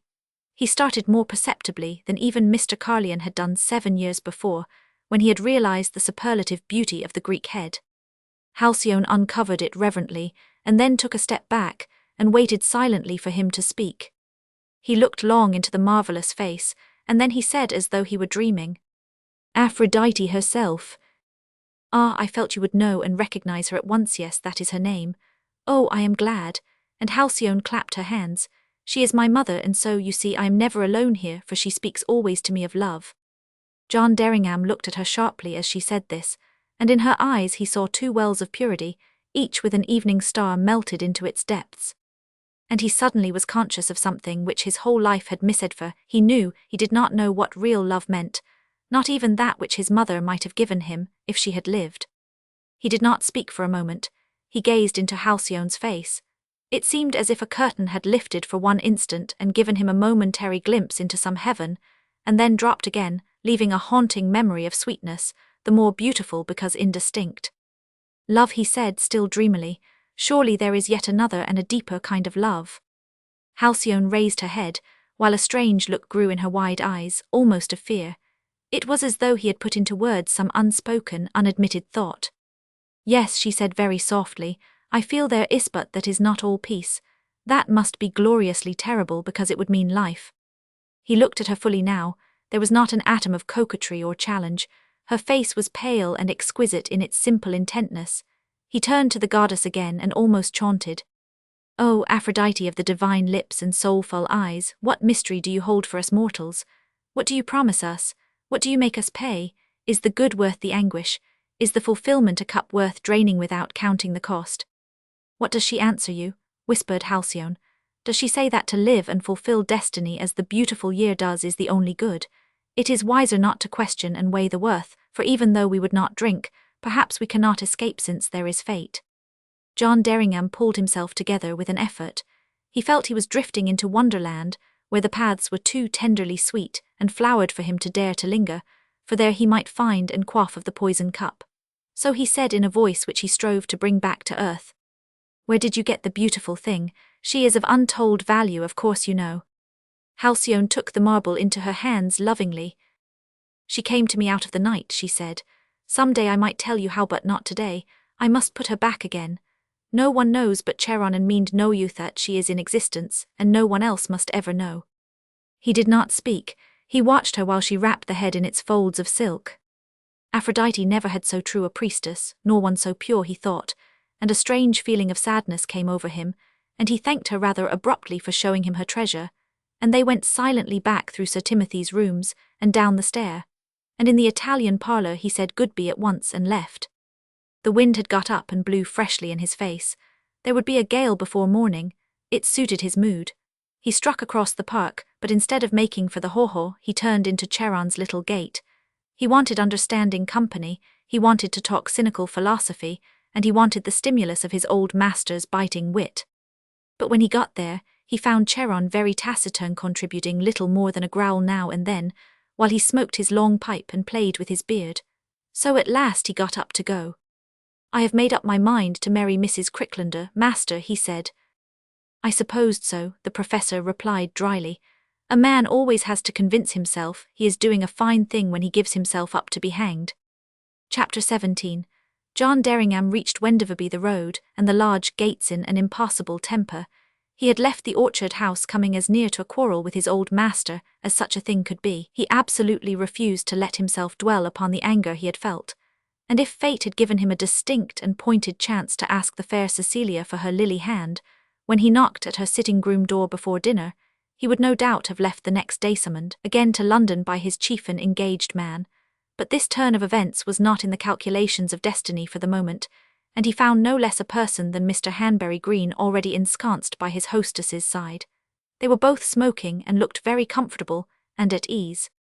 "I just came in to tell you I shall be obliged to tear myself away tomorrow," John Derringham said, "and cannot have the pleasure of staying to the end of the week in this delightful place."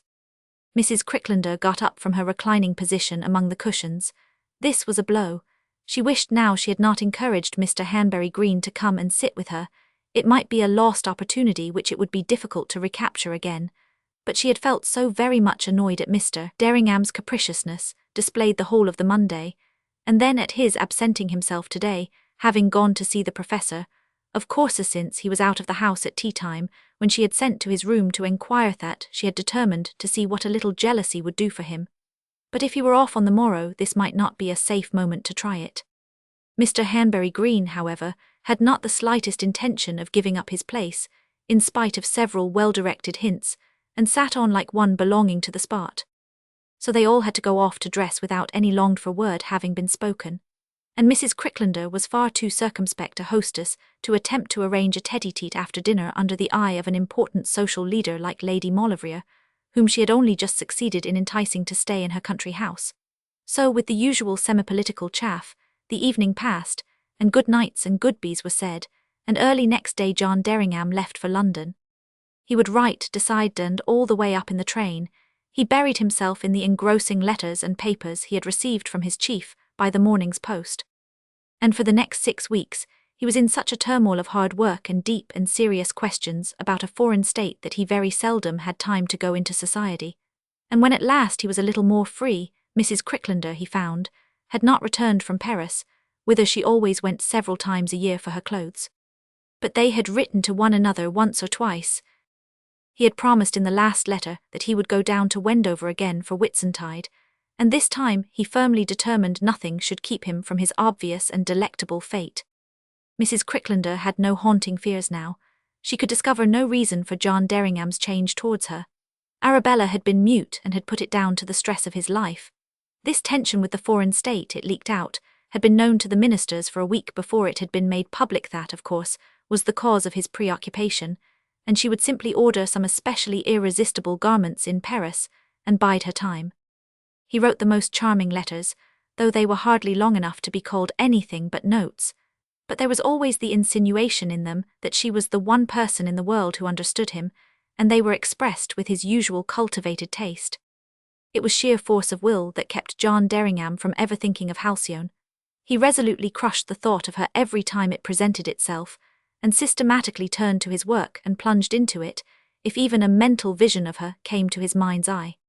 He felt quite calm and safe when, 2 days before he was expected at Wendover, the idea came to him to propose himself to the professor, so as not to have to go and see him, and endure his cynical reflections after he should be engaged to his hostess. Mr. Carlyon had wired back, "Come if you like," and on this evening in early June John Derringham arrived at the orchard house. Charon made no allusion to the matter that had caused them to part with some breezy words upon his old pupil's side. Mrs. Cricklander or Wendover might not have existed. Their talk was upon philosophy and politics, and contained not the shadow of a woman. Evan Halcyone was not mentioned at all. Whitsuntide fell late that year, at the end of the first week in June, and the spring having been exceptionally mild, the foliage was all in full beauty of the freshest green. It was astonishingly hot, and every divine scent of the night came to John Derringham as he went out into the garden before going to bed.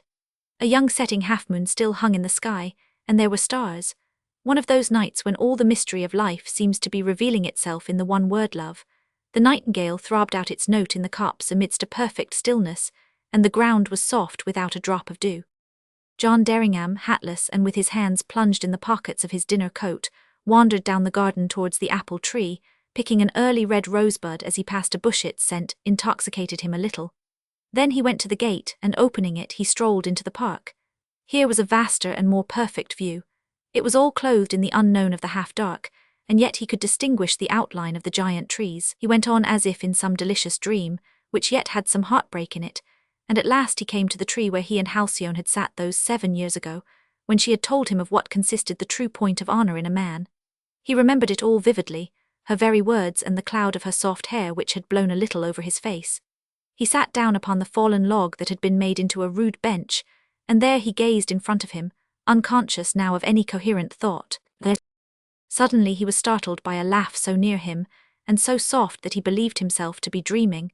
But he looked round and quickly rose to his feet, and there at the other side of the tree he saw standing the ethereal figure of a girl, while her filmy grey garments seemed to melt into the night. "Halcyone," he gasped, "and from where?" "Ah," she said as she came towards him, "you have invaded my kingdom. Mortal, what right have you to the things of the night? They belong to me who know them and love them." "Then have compassion upon me, sweet Dryad," he pleaded, "who am but a pilgrim who cannot see his way. Let me shelter under your protection and be guided aright." She laughed again, a ripple of silver that he had not guessed her voice possessed. Her whole bearing was changed from the reserved, demure and rather timid creature whom he knew.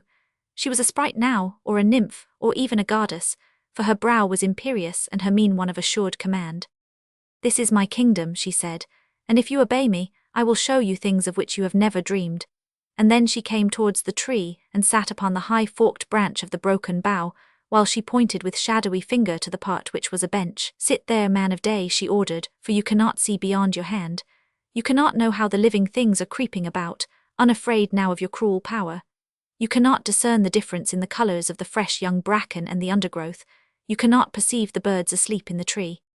"No, indeed, Lady of Night," he said, "I admit I am but a mole, but you will let me perceive them with your eyes, will you not?" She slipped from her perch suddenly, before he could put out a protesting hand to stop her, and glided out of his view into the dark of the copse. And from there he heard the intoxicating silver laughter which maddened his every sense. "Halcyone, witch," he called, "come back to me, I am afraid all alone." So she came, appearing like a materializing wraith from the shadow, and with an undulating movement of incredible grace she was again seated upon her perch, the fallen forked branch of the tree. John Derringham was experiencing the strongest emotion he had ever felt in his life. A maddening desire to seize the elusive Joito, come nearer to assure himself that she was real and not a spirit of night sent to torture, and elude him overcame all other thought. The startling change from her deportment of the day, the very way she glided about, was as the movement of some other being. And as those old worshippers of Dionysus had grown intoxicated with the night, and the desire of communion with the beyond, so he, John Derringham, calculating English statesman, felt himself being drawn into a current of emotion and enthrallment, whose end could only be an ecstasy of which he did not yet dare to dream. It was all so abnormal to see her here, a shadow, a tantalizing soft shadow with a new personality. It was no wonder he rubbed his eyes and asked himself if he were awake. "Come with me," she whispered, bending nearer to him, "and I will show you how the wild roses grow at night." "I will follow you to Hades," he said, "but I warn you I cannot see a yard beyond my nose. You must lead me with your hand, if so ethereal a spirit possesses a hand." Again the silver laugh, and he saw her not, but presently she appeared from behind the tree. She had let down her misty, mouse-coloured hair, and it floated around her like a cloud. Then she slipped a cool, soft set of fingers into his, and led him onward with sure and certain steps, while he blundered, not knowing where to put his feet, and all the time she turned every few seconds and looked at him, and he could just distinguish the soft mystery of her eyes, while now and then, as she walked, a tendril of her floating hair flew out and caressed his face as once before, long ago. "There are fairy things all about us," she said, "countless pink campions and buttercups with an elf in each. They will feel your giant feet, but they will know you are a mortal and cannot help your ways, because, you poor, blind bat, you cannot see." "And you," he asked, "who gave you these eyes?" "My mother," she answered softly, "the goddess of the night." And then she drew him on rapidly and stealthily, and he saw at last, in the open space where the stars and the sinking moon gave more light, that they were approaching the broken gate, and were near the terraced garden, which now was better kept. When they got to this barrier to their path, Halcyone paused and leaned upon it. "Mortal," she said, "you are wandering in a maze. You have come thus far because I have led you, but you would have fallen if you had walked so fast alone. Now look, and I will show you the lily-of-the-valley cups. There are only a few there under the shelter of the grey stone arch. Come." And she opened the gate, letting go of his hand as she glided beyond. "I cannot and will not hazard a step if you leave me," he called, and she came back and gave him again her soft fingers to hold. So at last they reached the summer house at the end of the second terrace, where the archway was where old William kept his tools. There were very few flowers out, but a mass of wild roses, and still some May tulips bloomed, while from the meadow beneath them came that indescribable freshness which young clover gives. John Derringham knew now that he was dreaming drunk with some nectar which was not of earth, and still she led him on, and then pointed to the old bench which he could just see. "We shall sit here," she said, "and Aphrodite shall tell us your future efficacy. She too loves the night and comes here with me." And to his intense astonishment, as he peered onto the table, he saw a misty mass of folds of silk, and there lay the goddess's head that Halcyone had shown to him that day in the long gallery more than a month ago. He was so petrified with surprise at the whole thing that he had ceased to reason. Everything came now as a matter of course, like the preposterous sequence of events in a dream. The Aphrodite lay, as a woman caressed, half buried in her silken folds, but Halcyone lifted her up and propped her against a stone vase which was near, letting the silk fall so that the broken neck did not show, and it seemed as if a living woman's face gazed down upon them. John Derringham's eyes were growing more accustomed to the darkness, or Halcyone really had some magic power, for it seemed to him that he could see the divine features quite clearly. "She is saying," the soft voice of his companion whispered in his ear, "that all the things you will grasp with your hands are but dream sand. The things that you now believe to be dreams are all real." "And are you a dream, you sweet?" asked John Derringham, "or are you tangible, and must I drink the poison cup after all?" "I would give you no noxious wine," she answered. "If you were strong and wise and true, only the fire which I have stolen from heaven could come to you. Long ago," he said, "you gave me an oak leaf dryad, and I have kept it still. What now will you grant to me?" "Nothing, since you fear," and she drew back. "I do not fear," he answered wildly. "Halcyone, sweetheart, I want Yowhere next my heart. Give me yourself." Then he stretched out his arms and drew her to him, all soft and loving and unresisting, and he pressed his lips to her pure and tender lips. And it seemed as if the heavens opened, and the night poured down all that was divine of bliss. But before he could be sure that indeed he held her safely in his arms, she started forward, releasing herself. Then, clasping Aphrodite in her silken folds, with a bound she was far beyond him, and had disappeared in the shadow of the archway, on whose curve the last rays of moonlight played, so that he saw it outlined and clear. He strode forward to follow her, but to his amazement, when he reached the place, she seemed to vanish absolutely in front of his eyes, and although he lit a match and searched everywhere, not the slightest trace of her could he find, and there was no opening or possible corner into which she could have disappeared. Absolutely dumbfounded, he groped his way back to the bench, and sitting down buried his head in his hands. Surely it was all a dream then, and he had been drunk with the Professors Falerney and Wynind had wandered here and slept. But God of all the nights, what an exquisite dream. Chapter 18. The half-moon set, and the night became much darker before John Derringham rose from his seat by the bench. A stupor had fallen upon him. He had ceased to reason. Then he got up and made his way back to the orchard house under the myriads of pale stars, which shone with diminished brilliancy from the luminous, summer night sky. Here he seemed to grow material again, and to realize that he was indeed awake.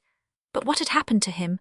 Whether he had been dreaming or no, a spell had fallen upon him, had drunk of the poison cup. And Halcyone filled his mind.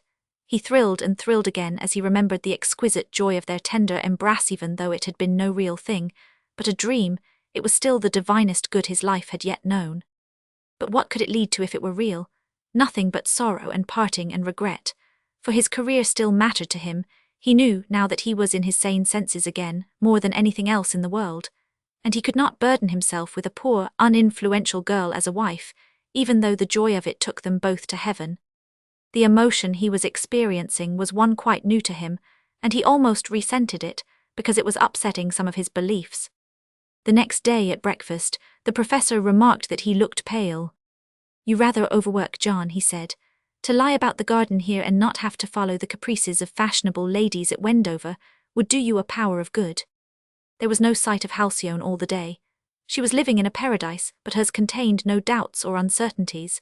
She knew that indeed she had lived and breathed the night before, and found complete happiness in John Derringham's arms. That then was what Aphrodite had always been telling her. She knew now the meaning of the love in her eyes. This glorious and divine thing had been given to her, too, out of the night. It was fully perceived at last, not only half glanced at almost with fear. Love had come to her, and whatever might wreak of sorrow, it meant her whole life and soul. And this precious gift of the pure thing from God, she had given in her turn to John Derringham as his lips had pressed her lips. She spent the whole day in the garden, sitting in the summer house surveying the world. The blue hills in the far distance were surely the peaks of Olympus, and she had been permitted to know what existence meant there. Not a doubt of him entered her heart, or a fear. He certainly loved her as she loved him. They had been created for each other since the beginning of time, and it was only a question of arrangement when she should go away with him and never part any more. Marriage as a ceremony in church meant nothing to her. Some such thing, of course, must take place because of the stupid conventions of the world, but the sacrament, the real mating, was to be Todh Thorallon. In her innocent and noble soul John Derringham now reigned as king. He had never had a rival, and never would have while breath stayed in her fair body. By the evening of that day, he had reasoned himself into believing that the whole thing was a dreamer.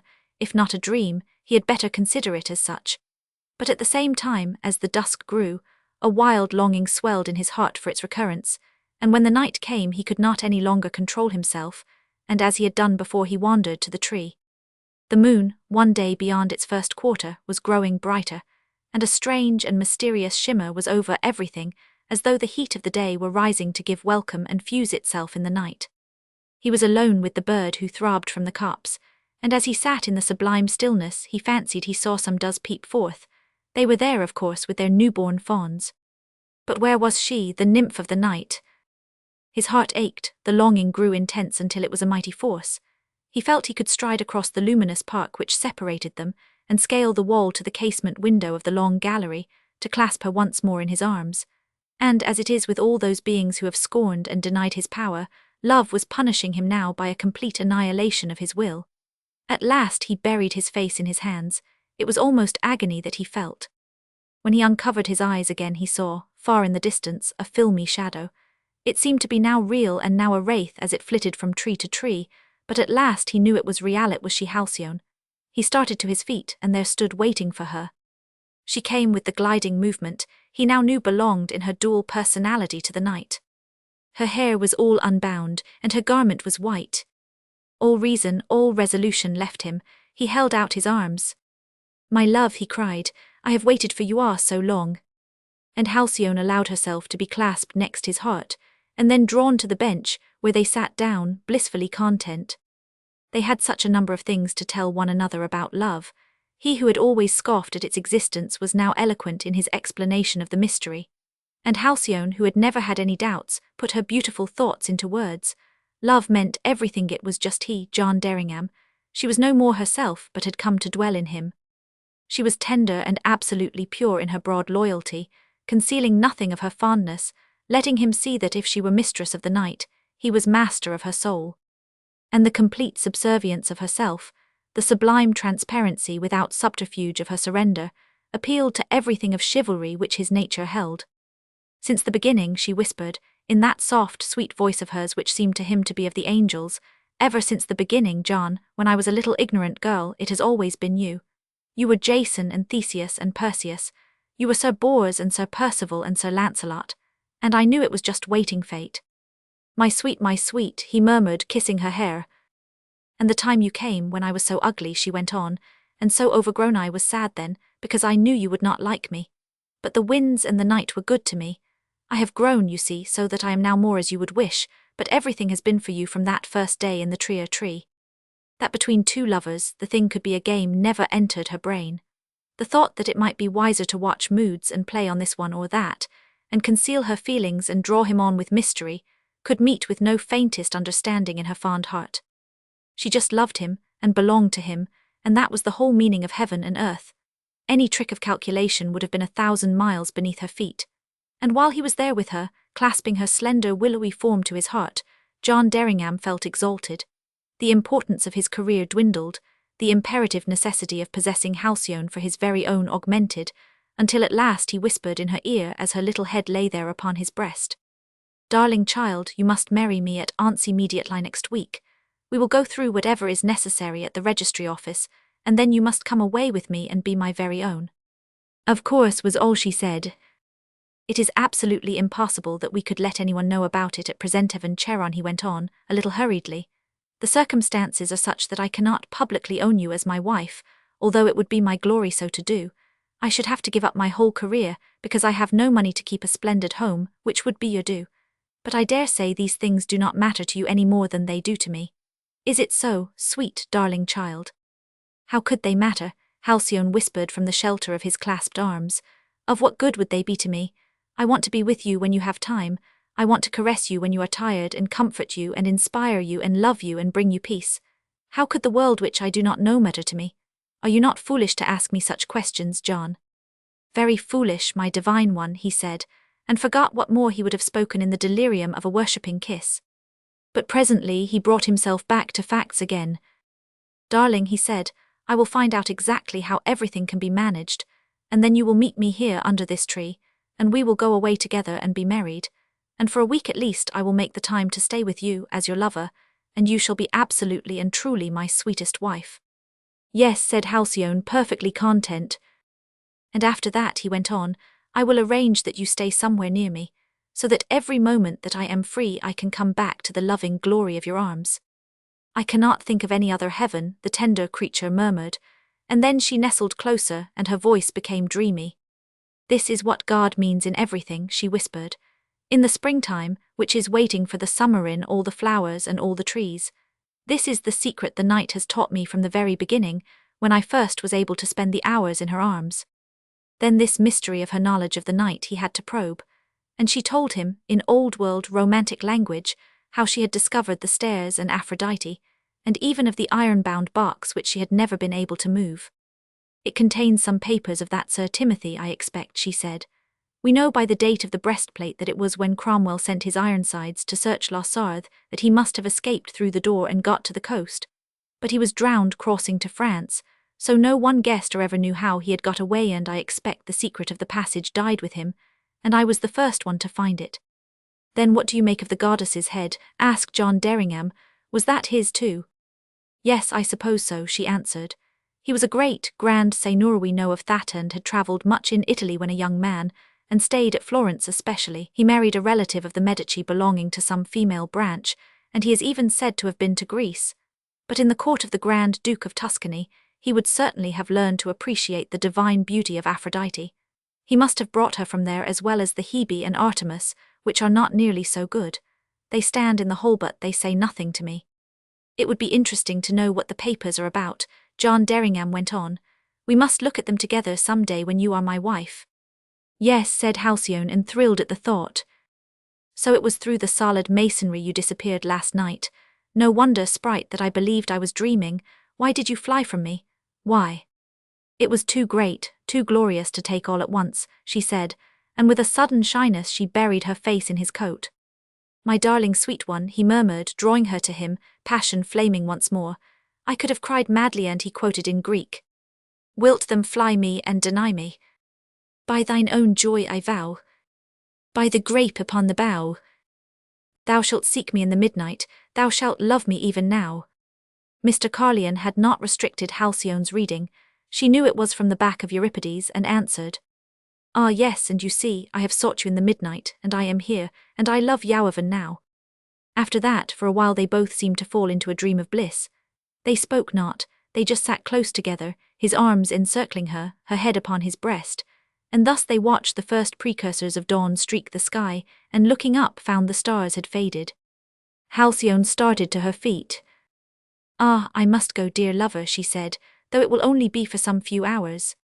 But John Derringham held her two hands, detaining her. "I will make all the arrangements in these next few days," he said. "I am going to Wendover for Whitsuntide.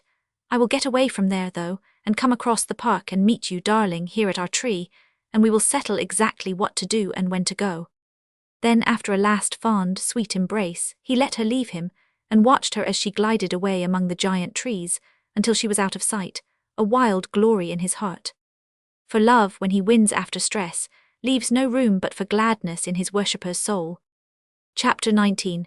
It was John Derringham who was taciturn next morning, not the professor. The light of day has a most sobering effect, and while still exalted in a measure by all the strong forces of love, he was enabled to review worldly events with a clearer eye, and could realize very well that he was going to take a step which would not have a forwarding impetus upon his career, even if it proved to be not one of retrogression.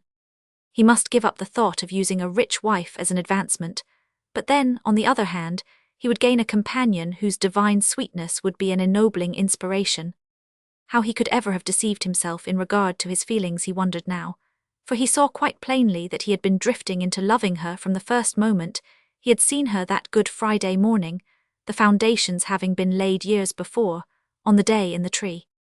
He felt rather uncomfortable about his old master, who he knew would not approve of any secret union with Halcyone. Not that Charon would reck much of conventionalities, or care in the least if it were a marriage at a registry office or not, but he would certainly resent any aspect of the case which would seem to put a slight upon his much-loved protégée or place her in a false position. He would tell him nothing about it until it was an accomplished fact, and Halcyone was his wife. Then they would let him into the secret. All the details of what she would have to say to her aunts in her letter of farewell on leaving them would have to be thought out, too, so that no pursuit or inopportune prying into the truth would be the consequence. Of any possibility of her stepfather's ultimate interference he did not think, not knowing that she had even any further connection with him. To satisfy in some way the ancient aunts was all that appeared a necessity, and that was difficult enough. He had certainly undertaken no easy task, but he did not regret his decision.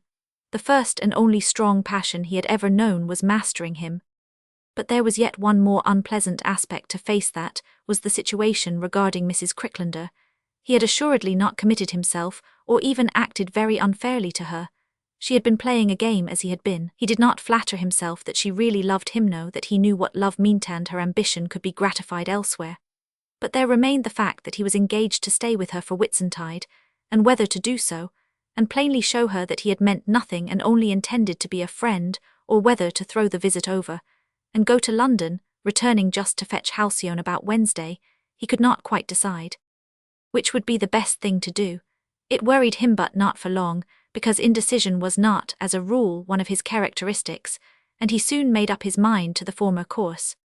He would go to Wendover on Saturday, as was arranged, take pains to disabuse his hostess's mind of any illusion upon the subject of his intentions, and having run over to Bristol this afternoon to give notice to the registrar and procure the licence, he would leave with the other guests on the Tuesday, after lunch, having sent his servant up to London in the morning to be out of the way. Then he would sleep that night in Upminster, getting his servant to leave what luggage he required there. It was the junction for the main line to London, and so that would be easy. A motor could be hired, and in it on the Wednesday he would come to the Oak Avenue gate, as that was far at the other side of the park upon the western road. There he would arrange that Halcyone should be waiting for him with some small box, and they would go over to Bristol, be married, and then go on to a romantic spot he knew of in Wales, and there spend a week of bliss.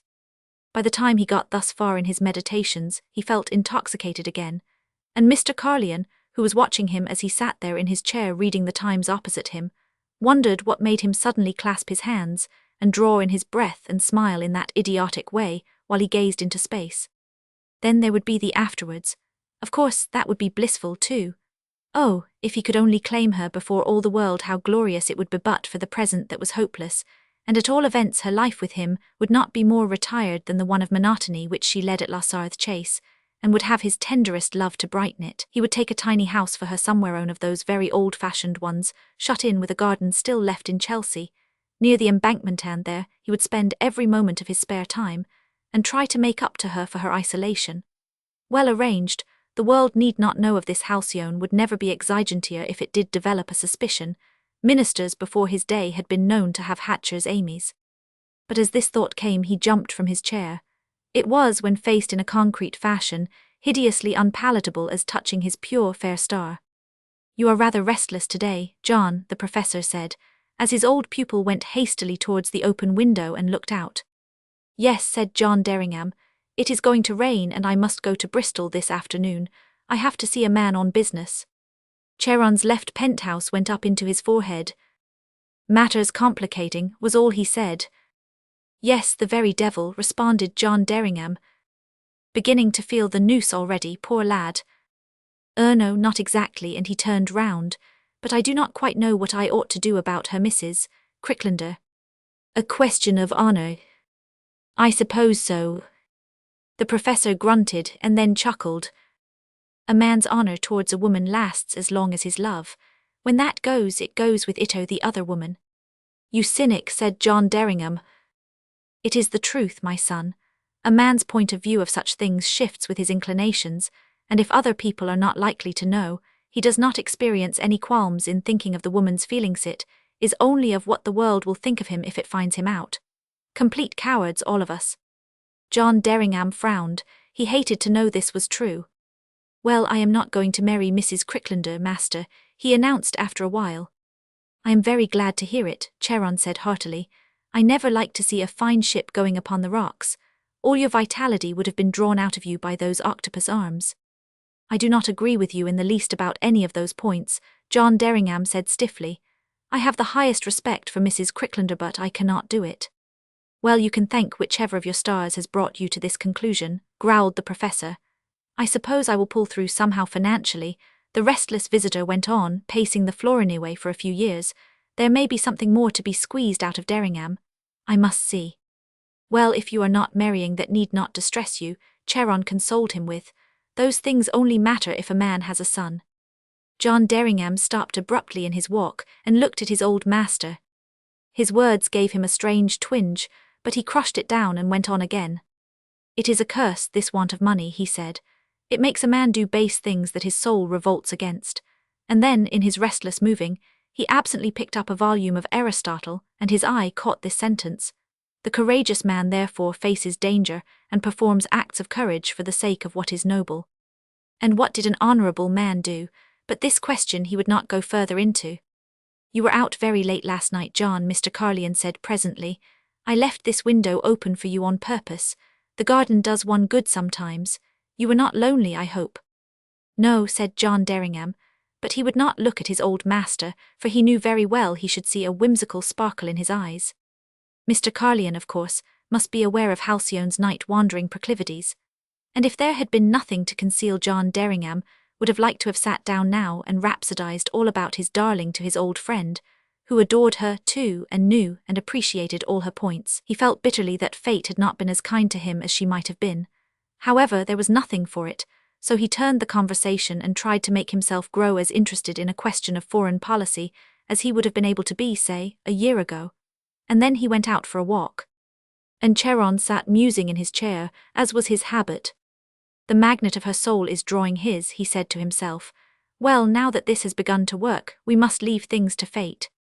But he did not guess how passion on the one side, and complete love and trust upon the other, were precipitously forcing fate's hand.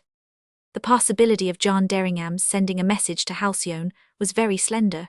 The post was out of the question, probably never got any letters, and the arrival of one in a man's handwriting would no doubt be the cause of endless comment in the household. The foolishness had been not to make a definite appointment with her when they had parted before dawn, but they had been too overcome with love to think of anything practical in those last moments, and now the only thing would be for him to go again tonight to the tree, and hope that she would meet him there. But the sky was clouding over, and rain looked quite ready to fall. As a last resource he could send Demetrius, his own valet. He would not have trusted a yard. The rain kept off for his journey to Bristol, and his business was got through with rapidity. And if the registrar did connect the name of John Derringham, Barrister Ratlaw of the Temple, London, with John Derringham, the Under-Secretary of State for Foreign Affairs, he was a man of discretion and said nothing about it. It was quite late when Mr. Carlion's guest returned to his roof cross-country trains, was so tiresome and it had just begun to pour with rain, so there was no use expecting that Halcyone would be there by the tree. And bed, with a rather feverish sensation of disappointment, seemed John Derringham's portion. Halcyone had passed a day of happy tranquillity. She was of that godlike calm which frets not, believing always that only good could come to her, and that, as she heard nothing from her lover, it was because which was indeed the truth was arranging for their future. If it had been fine she had meant to go to the tree, but as it rained she went quietly to her room, and let her Priscilla brush her hair for an hour, while she stared in the old dark glass, seeing not her own pale and exquisite face, but all sorts of pictures of future happiness that she must not tell her old nurse, for the moment of her good fortune was her one crumpled rose-leaf, but she had arranged that when she went she would post a letter at once to her, and Priscilla would, of course, join her in London, or wherever it was John Derringham would decide that she should live. The thought of leaving her aunts did not so much trouble her. The ancient ladies had never made her their companion or encouraged her to have a single interest in common with them. She was even doubtful if they would really miss her, so little had they ever taken her into their lives. For them she was still the child to be kept in her place, however much she had tried to grow a little nearer. Then her thoughts turned back to ways and means. She so often spent the whole day with Charon that her absence would not be remarked upon until bedtime, but then she suddenly remembered, with a feeling of consternation, that the professor intended to leave on the Tuesday in Whitsun week for his annual fortnight in London. If the household knew of this, it might complicate matters, and was a pity. However, there was no use speculating about any of these things, since she did not yet know on which day she was to start for Paradisia as the wife of her beloved. Next morning it was fine again, and she decided she would go towards their tree, and if John were not there she would even go on to the orchard house, because she realized fully the difficulty he would find in sending her a message. But he was there waiting for her, in the bright sunlight, and she thought him the perfection of what a man should look in his well-cut grey flannels. John Derringham knew how to dress himself, and had even in his oldest clothes that nameless, indescribable distinction, which seems often to be the birthright of Englishmen of his class. The daylight made her timid again. She was no more the imperious goddess of the night. It was a shy and tender little maiden who nestled into the protecting strong arms of her lover. He told her all his plans, how he had given notice for the license, and that it would be forthcoming. And he explained that he had chosen Bristol rather than Upminster, because in this latter place everyone would know the name of Lars Sarthivan, the registrar's clerk, and whoever else they would secure as a witness, but in Bristol it might pass unnoticed. They discussed what should be done about Charon and the old ladies, and decided that when to apprise the former of their marriage must be left to John's discretion, and as Halcyone would not be missed until the evening, they would simply send 2 telegrams from Bristol in the late afternoon, one to Miss Larsarth and one to Priscilla, the former briefly to announce that Halcyone was quite safe and was writing, and the latter asking her old nurse not to let the old ladies feel worried, and promising a letter to her also. Then John Derringham said, "You will be my wife by that time, sweetheart, and you will tell your aunts the truth, ask them to keep our secret and say that you will return to them often so that they shall not be lonely. We will write it between us, darling, and I do not think they will give us away." "Never," returned Halcyone while she looked rather wistfully towards the house. "They are too proud." He dropped her hand for an instant. The unconscious inference of this speech made him wince. She understood then that she was going to do something which her old kinswomen would think was a hurt to their pride, and so would be silent over it in consequence. And yet she did not hesitate. She must indeed love him very much. A tremendous wave of emotion surged through him, and he looked at her with reverence and worship. And for one second his own part of utter selfishness flashed into his understanding, so that he asked, with almost an anxious note in his deep, assured voice, "You are not afraid, sweetheart, to come away for all the rest of your life alone with me?" And often in the after days of anguish, there would come back to him the memory of her eyes, to tear his heart with agony in the night with Cheshire pure, true eyes, with all her fresh, untarnished soul looking out of them into his, as they glistened with love and faith. "Afraid," she said, "how should I be afraid since you are my lord and I am your love? Do we not belong to one another?" "Oh, my dear," he said, as he folded her to his heart in wild, worshipping passion, "God keep you always safe, here in my arms." And if she had known it, for the first time in his life there were tears in John Derringham's proud eyes, for he knew now he had found her the one woman with a soul. Then they parted, when every smallest detail was settled, for she had promised to help Miss Roberta with a new design for her embroidery, and he had promised to join Mrs. Cricklander's party for an early lunch. They intended to make an excursion to see the ruins of Graceworth Tower in the afternoon. "And indeed we can bear the separation now, my darling," he said, "because we shall both know that we must go through only 4 more days before we are together for always." But even so it seemed as if they could not tear themselves apart, and when he did let her go he strode after her again, and pleaded for one more kiss.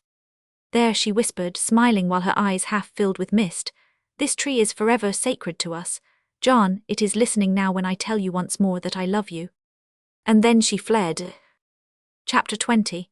When once John Derringham had definitely made up his mind to any course in life, he continued in it with decision and skill, and carried off the situation with a high-handed assurance. Thus he felt no qualms of awkwardness in meeting Mrs. Cricklander, and treating her with an enchanting ease and friendliness which was completely disconcerting. She had no casus belli, she could not find fault with his manner or his words, and yet she was left with the blank conviction that her hopes in regard to him were over. She despised men in her heart because, as a rule, she was able to calculate with certainty every move in her games with them. Feeling no slightest passion, her very mediocre intellect proved often more than a match for the cleverest, but her supreme belief in herself now received a heavy blow. She was never so near to loving John Derringham as during this Whitsuntide when she felt she had lost him. Cora Lutworth once said of her, "Sis is one of the happiest women in the world, because when she looks in the glass in the morning, she never sees anything but herself, and is perfectly content.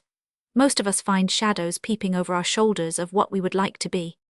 Arabella found her employer extremely trying during the Saturday and Sunday, and was almost in tears when she wrote to her mother.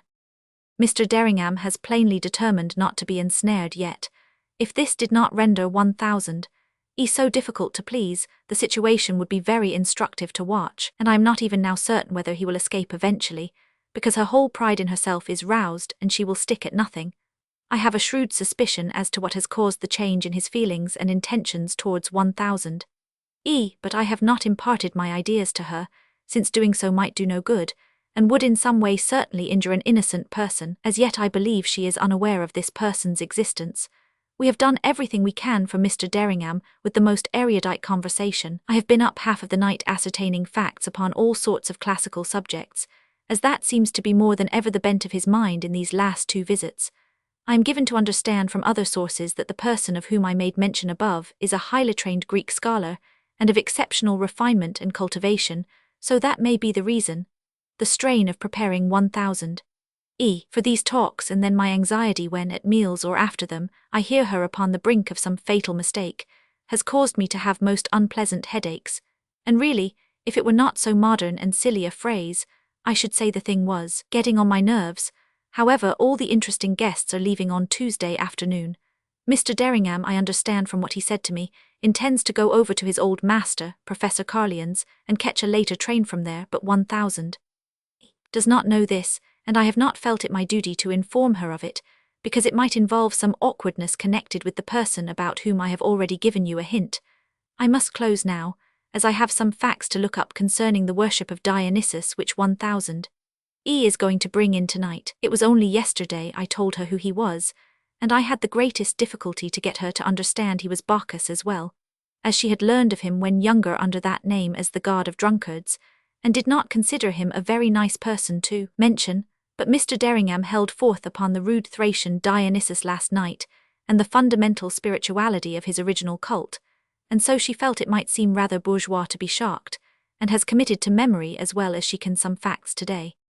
It will be seen from Miss Clinker's frank letter to her parent that Mrs. Cricklander was leaving no stone unturned to gain her object, and such praiseworthy toil deserves the highest commendation. John Derringham, meanwhile, having successfully smoothed matters to his own satisfaction, felt at liberty to dream in his spare moments of his love. He already began to wonder how he had ever felt any emotion towards the fair Cecily Ash was perfectly charming, but left him as cold as ice. And so at last the goodbyes were said, and he got into the motor with some of the other guests, ostensibly for the station, but in reality to get out at the large gates upon the pretence of going to see the professor. He intended, instead of this, to cross the haw-haw and reconnoitre upon the hope of meeting his beloved, because there was no necessity for him to spend a dull afternoon in Upminster, when perhaps some more agreeable hours could be snatched under the tree. He had attended to every point, he believed, even having written a letter to Charon which he had taken the precaution to give to his servant to post from London on the following morning, so that there would be no Bristol mark as a clue to their whereabouts. In this, he merely stated that when his old master would receive it Halcyone would be his wife, and that for a time they had decided to keep the marriage secret, and he hoped his old master would understand and sympathize. The only qualm of any sort he experienced during these 3 days was when he was composing this letter, so he finished it quickly and did not even read it over. And now, as he strode across the Wendover Park, it was safe in his servant's pocket and would be dispatched duly next day. He was unaware of the fact that Mr. Carlyon had left for London by a morning train. As he came within view of the haw-haw, he saw in the far distance Halcyone just flitting towards the Beech Avenue gate, and in his intense haste to catch her up before she should get too near the house, he removed the bricks very carelessly, not even remarking that one, and the most important, was disposed of in such a manner that the spike left beneath would not bear his weight. He had got thus far, his eyes fixed upon the slender white figure rapidly disappearing from his view, when with a tremendous crash his foothold gave way, and he fell with fearful force into the ditch beneath, his head striking one of the fallen bricks. And after that, all things were blank, and his soul wandered into shadowland and tasted of the pains of death. From the first break of day on that Tuesday when Halcyone awoke, she was conscious that some sorrow was near her.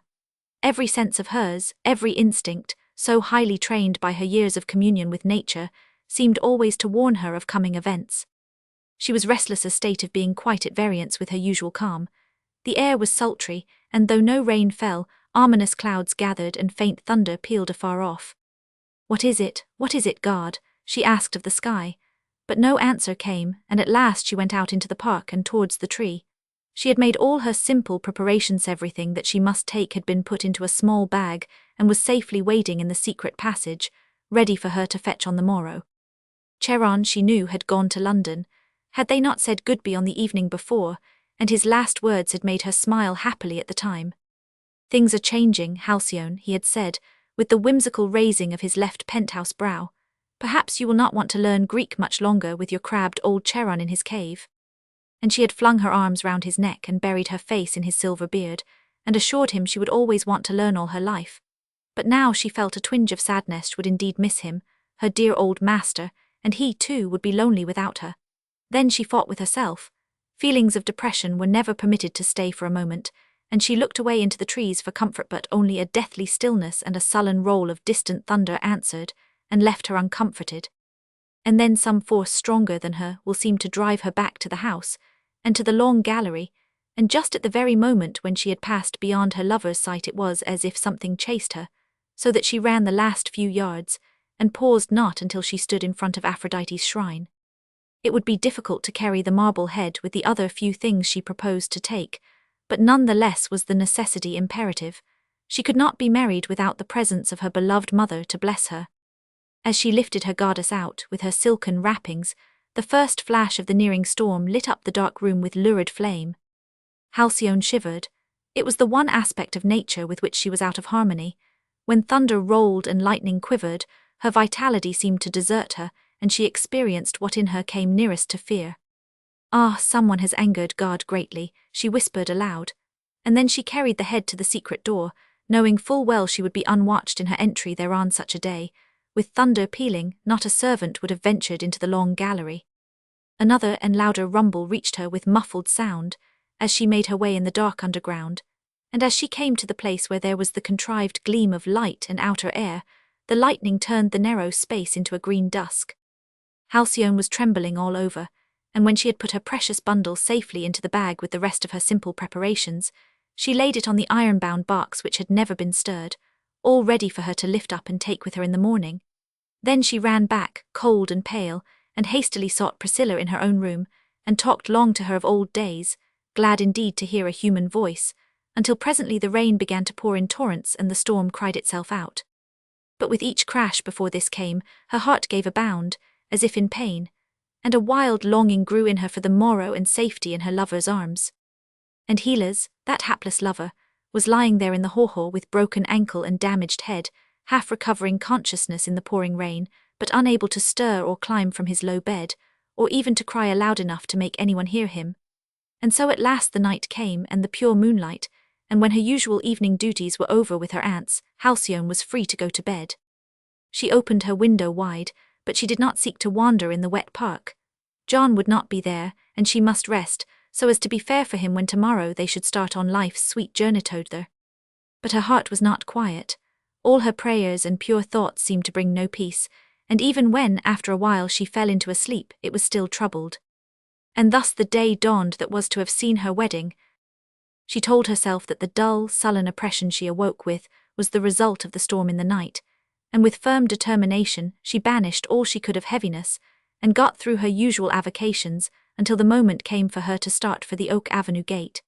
She timed her arrival to be exactly at 10 o'clock, so that she need not wait, as this of the three outlets was the one where there might be a less remote chance of a passer-by.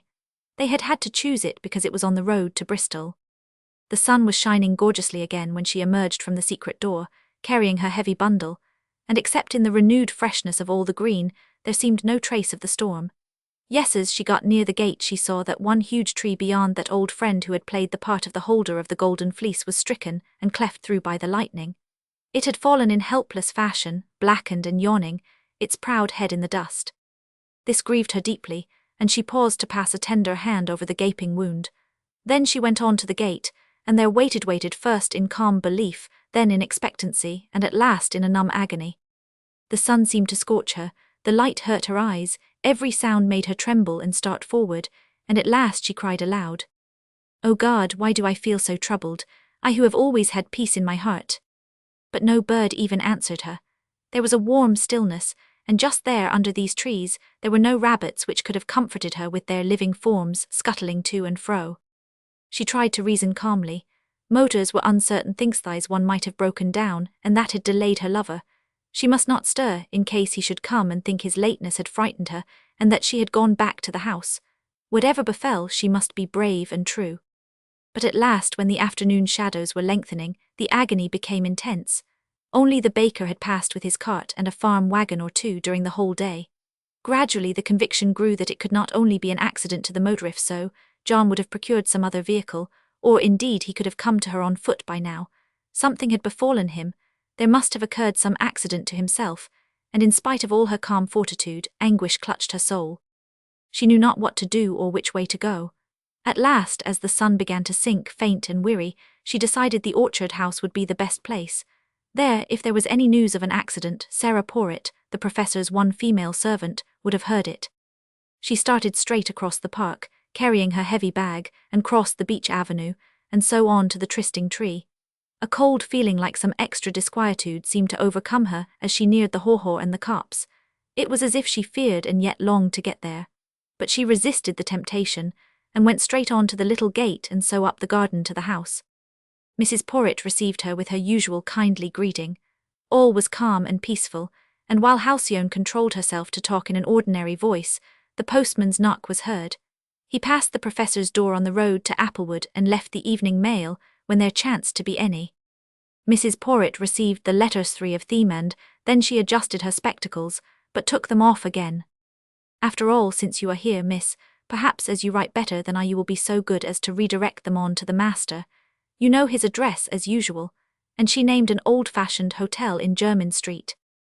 Halcyone took them in her cold, trembling fingers, and then nearly dropped them on the floor, for the top envelope was addressed in the handwriting of her beloved. She knew it well. Had she not, during the past years, often seen such missives, from which the professor had read her scraps of news? She carried it to the light and scrutinized the postmark. It was London, and posted that very morning early. For a moment all was a blank, and she found herself grasping the back of Charon's big chair to prevent herself from falling. John had been in London at the moment when she was waiting by the tree. What mystery was here? At first the feeling was one of passionate relief. There had been no accident then. He had been obliged to gather would be some explanation forthcoming. Perhaps he had even written to her, too, and she gave a bound forward, as though to run back to Lassarth Chase. But then she recollected the evening postman did not come to the house, and they got no letters as Charon did, who was on the road. Hers could not be there until the morning. She must wait patiently and see. With consummate self-control she made her voice sound natural as she said, "Oh, I am so late, Mrs. Porritt. I must go," and bidding the woman a gracious good evening, walked rapidly to the house. A telegram might have come for her, and she had been out all day. What if her aunts had opened it? This thought made her quicken her pace, so that at last she arrived at the terrace breathless with running, and having deposited her bag in safety, she came out again from the secret passage and got hastily to the house. But there was no sign of a telegram in the hall, and she mounted to find Priscilla in her room, which she discovered to be in great disorder, her few clothes lying about on every available space. "Oh, my lamb, where have you been?" the elderly woman exclaimed. "At 4 o'clock who should come in a fly from the Applewood station but your stepfather's wife? She was staying at Upminster, and says she thought she would come over and see you, and now it's settled that we go back with her to London tomorrow. Think of it, my lamb, you and me to see the world. Then she cried in fear, my precious, what is it? For Halcyone, overwrought and overcome, had staggered to a chair and, falling into it, had buried her face in her hands. Chapter 21. Mrs. James Anderton was seated in the Italian parlour with the two ancient hostesses when Halcyone at last came into their midst. They had evidently exhausted all possible topics of conversation and were extremely glad of an interruption. Miss Larsarth had been growing more and more annoyed at her great-niece's lengthy absence, while Miss Roberta felt so nervous she would like to have sniffed at her vinaigrette, but alas, the stern eye of her sister was upon her, and she dared not. Mrs. James Andertongood, worthy woman, had not passed an agreeable afternoon either. She felt herself hopelessly out of tune with the two old ladies, whose exquisitely reserved, polished manners disconcerted her. She had been made to feel most delicately, it is true, but still unmistakably that she had committed a breach of taste in thus descending upon Larsarth Chase unannounced. And instead of the sensation of complacent importance which she usually enjoyed when among her own friends and acquaintances, she was experiencing a depressed sense of being a very small personage indeed. Her highly coloured, comely face was very hot and flushed, and she rather restlessly played with her parasol handle. Miss Larsarth's voice grew a little acid as she said, "This is our great-niece, Halcyone Larsarth. Mrs. Anderton, and then it is unfortunate that you should have been so long absent, child." "I am very sorry," Halcyone returned gently, and she shook hands. She made no excuse or explanation. Mrs. Anderton plunged into important matters at once. "Your father, Mr. Anderton," how that word father jarred upon Halcyone's sensitive ears, "wished me to come and see you, dear, and hopes you will return with me tomorrow to London, for a little visit to us, that you may make the acquaintance of your brother and sisters." Halcyone had already made up her mind what to do before she had left her room. She would agree to anything they suggested in order to have no obstacles put in her way, not admitting for a moment that these people had any authority over her. Then, if in the morning she received a letter from her beloved, she would follow its instructions implicitly. Always having at hand her certain mode of disappearance, she could slip away, and if it seemed necessary, just leave them to think what they pleased. Priscilla would be warned to allay at once the anxiety of her aunts, and for the Andertons she was far too desperate to care what they might feel. "Thank you, it is very good of you," she said as graciously as she could. "My old nurse has told me of your kind invitation, and is already beginning the preparations.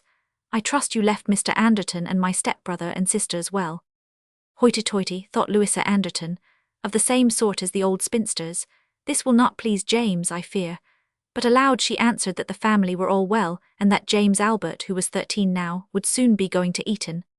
Over Halcyone, in spite of her numbness and the tension she was feeling, though controlled by her firm will, there came the memory of the red, crying baby, for whose life her own sweet mother had paid so dear a price.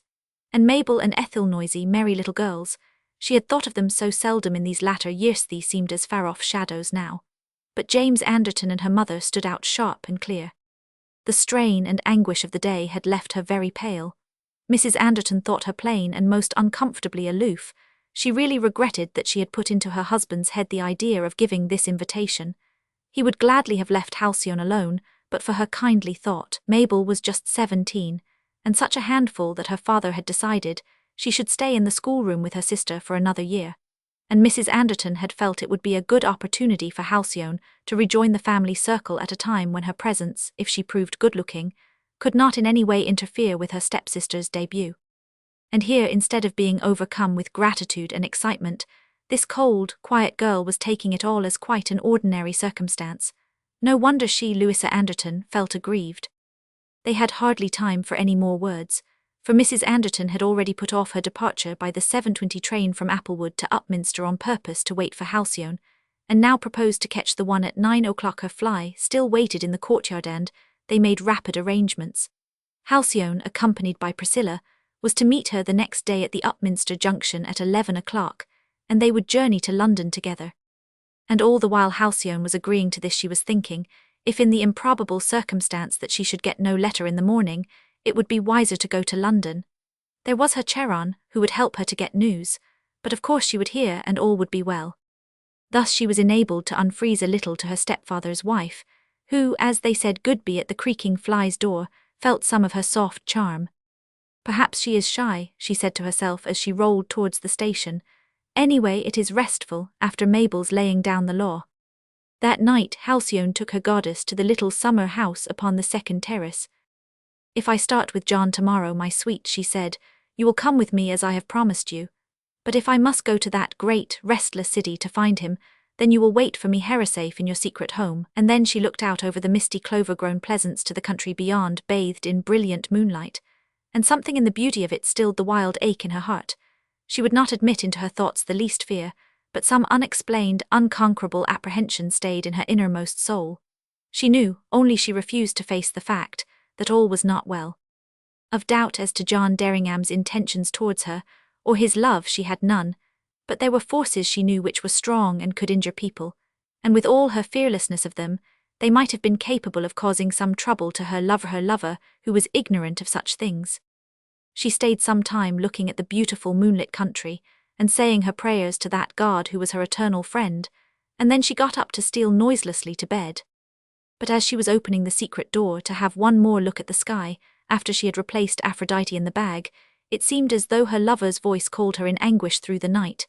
"Halcyone," and again, "Halcyone, my love." She stopped, petrified with emotion, and then rushed back onto the terrace. But all was silence, and wild with some mad fear, she set off hurriedly, never stopping until she came to their trysting tree. But here there was silence also, only the nightingale throbbed from the copse, while the faint rustle of soft zephyrs disturbed the leaves. And Jeb Hart and his comrade saw the tall white figure from their hiding place in the low overgrown brushwood, and Gubbs crossed himself again, for whether she were living or some wraith they were never really sure. At the moment when Halcyone opened the secret door, John Derringham was just recovering consciousness in a luxurious bed at Wendover Park, whither he had been carried when accidentally found by the keepers in their rounds about 8 o'clock. It was several days since they had visited this part of the park, and they had lit upon him by a fortunate chance. He had lain there in the haw-haw, unconscious all that day, while his poor little ladylove waited for him at the oak gate, and was now in a sorry plight indeed, as Arabella Clinker bent over him, awaiting anxiously the verdict of the doctors who had been fetched by motor from Upminster. Would he live or die? Her employer had had a bad attack of nerves upon hearing of the accident, and was now reclining upon her boudoir sofa, quite prostrated and in a high state of agitation until she should know the worst or best. Arabella listened intently. Surely the patient was whispering something. Yes, she caught the words. "Halcyone," he murmured, and again, "Halcyone, me love," and then he closed his eyes once more. He would live, the physicians said after some hours of doubt with very careful nursing. But the long exposure in the wet, 24 hours at least, with that wound in the head and the broken ankle, was a very serious matter, and absolute quiet and the most highly skilled attention would be necessary. It was Arabella who made all the sensible, kind arrangements that night, and herself sat up with the poor suffering patient until the nurses could come. But it was Mrs. Cricklander who, dignified and composed, received the doctors after the consultation with Sir Benjamin Grant next day, before the celebrated surgeon left for London, and she made her usual good impression upon the great man. That the local lights thought far more highly of Arabella did not matter. Mrs. Cricklander was wise enough to know it is upon the exalted that a good effect must be produced. "And you are sure, Sir Benjamin, that he will get quite well?"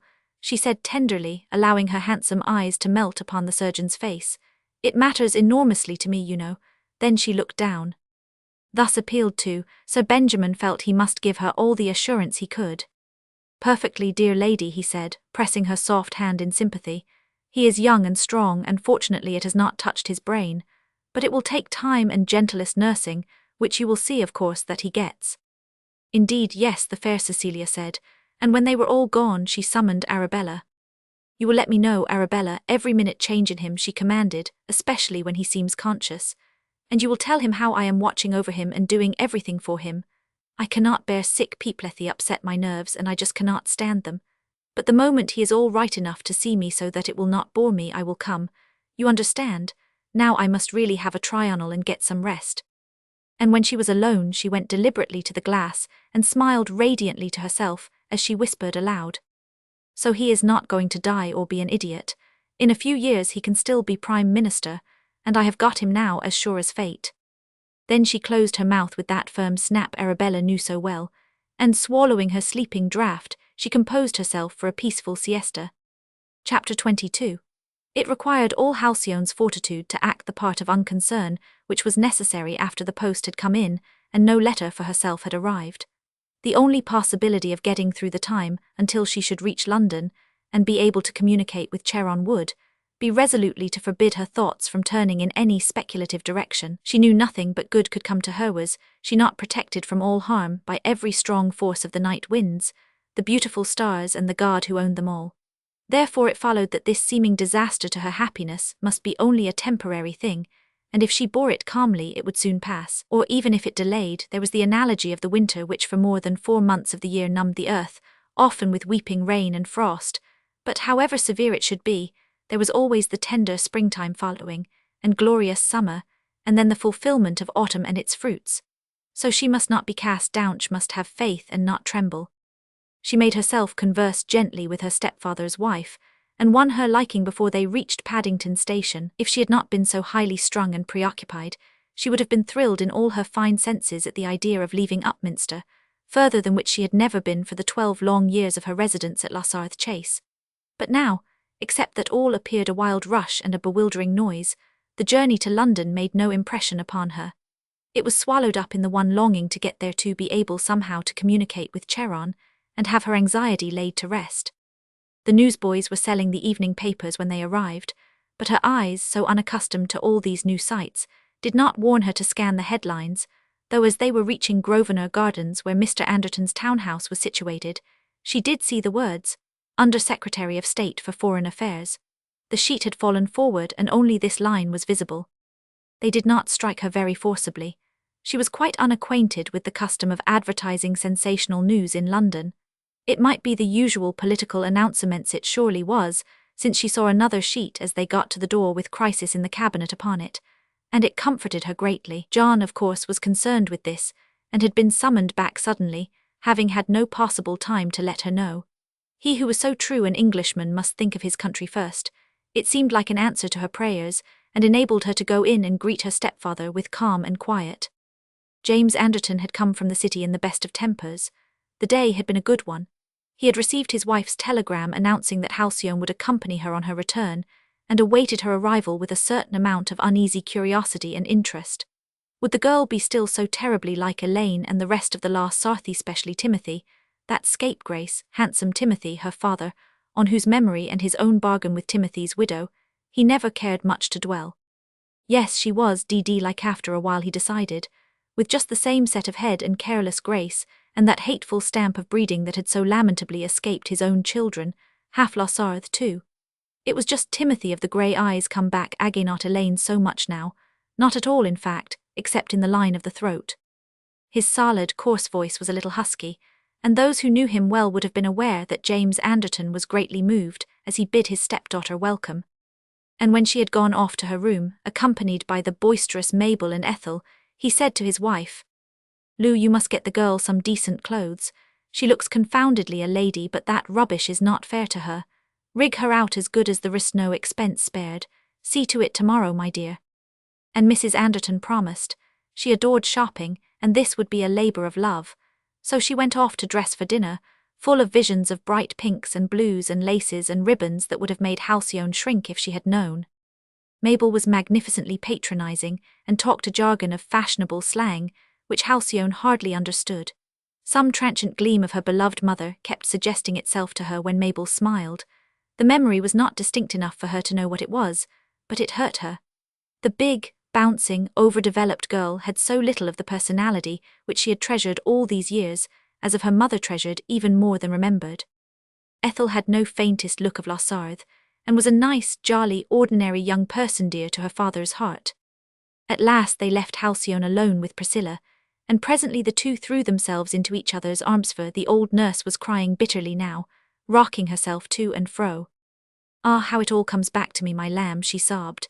"He's just the same, only older, hard and kind and generous, and never understanding a thing that mattered to your poor beautiful mother. Oh, she was glad to go at the end but for leaving you, dear lady, all born to pay your father's debts, which Mr. Anderton had took up. I cannot never forgive him, quite I cannot never."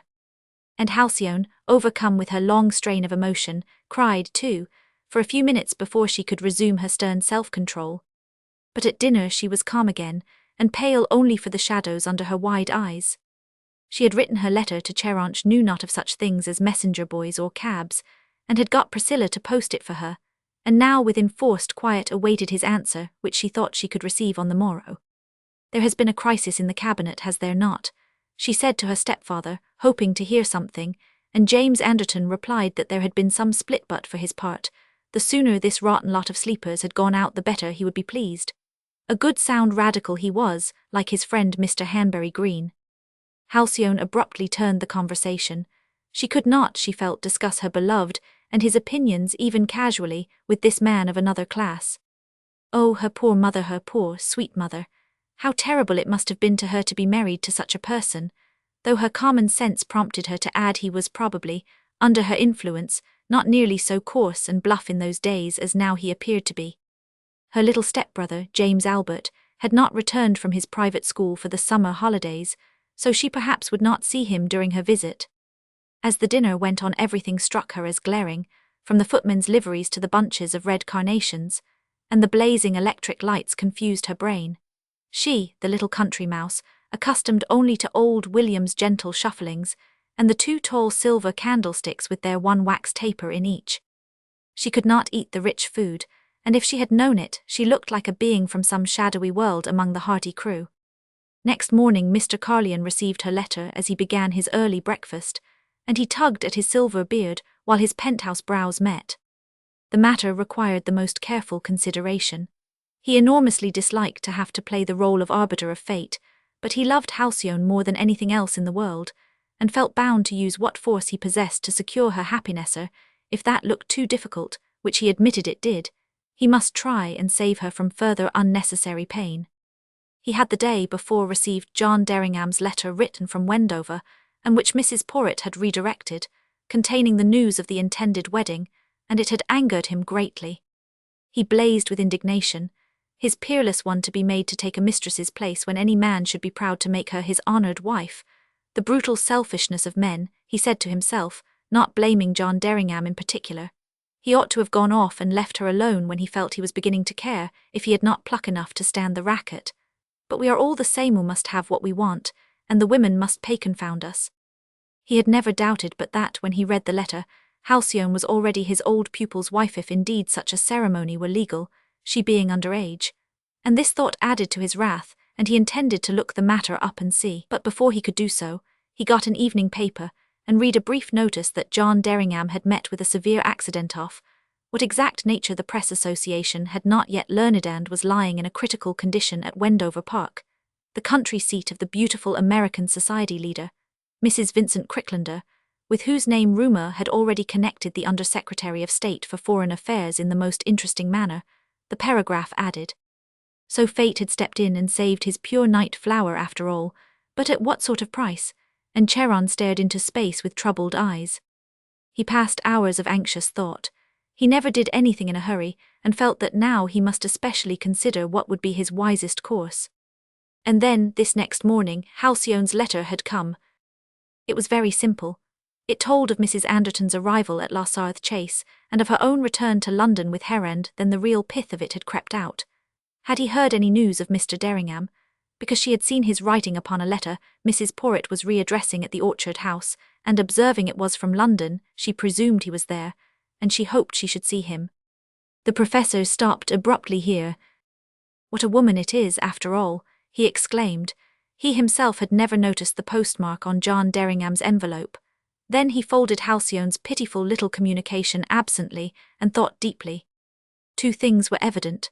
Firstly, John Derringham had been disabled before the hour when he should have met his bride, and secondly, she was, when she wrote, unaware that he had had any accident at all. She must thus be very unhappy and full of horrible anxiety, his dear little girl.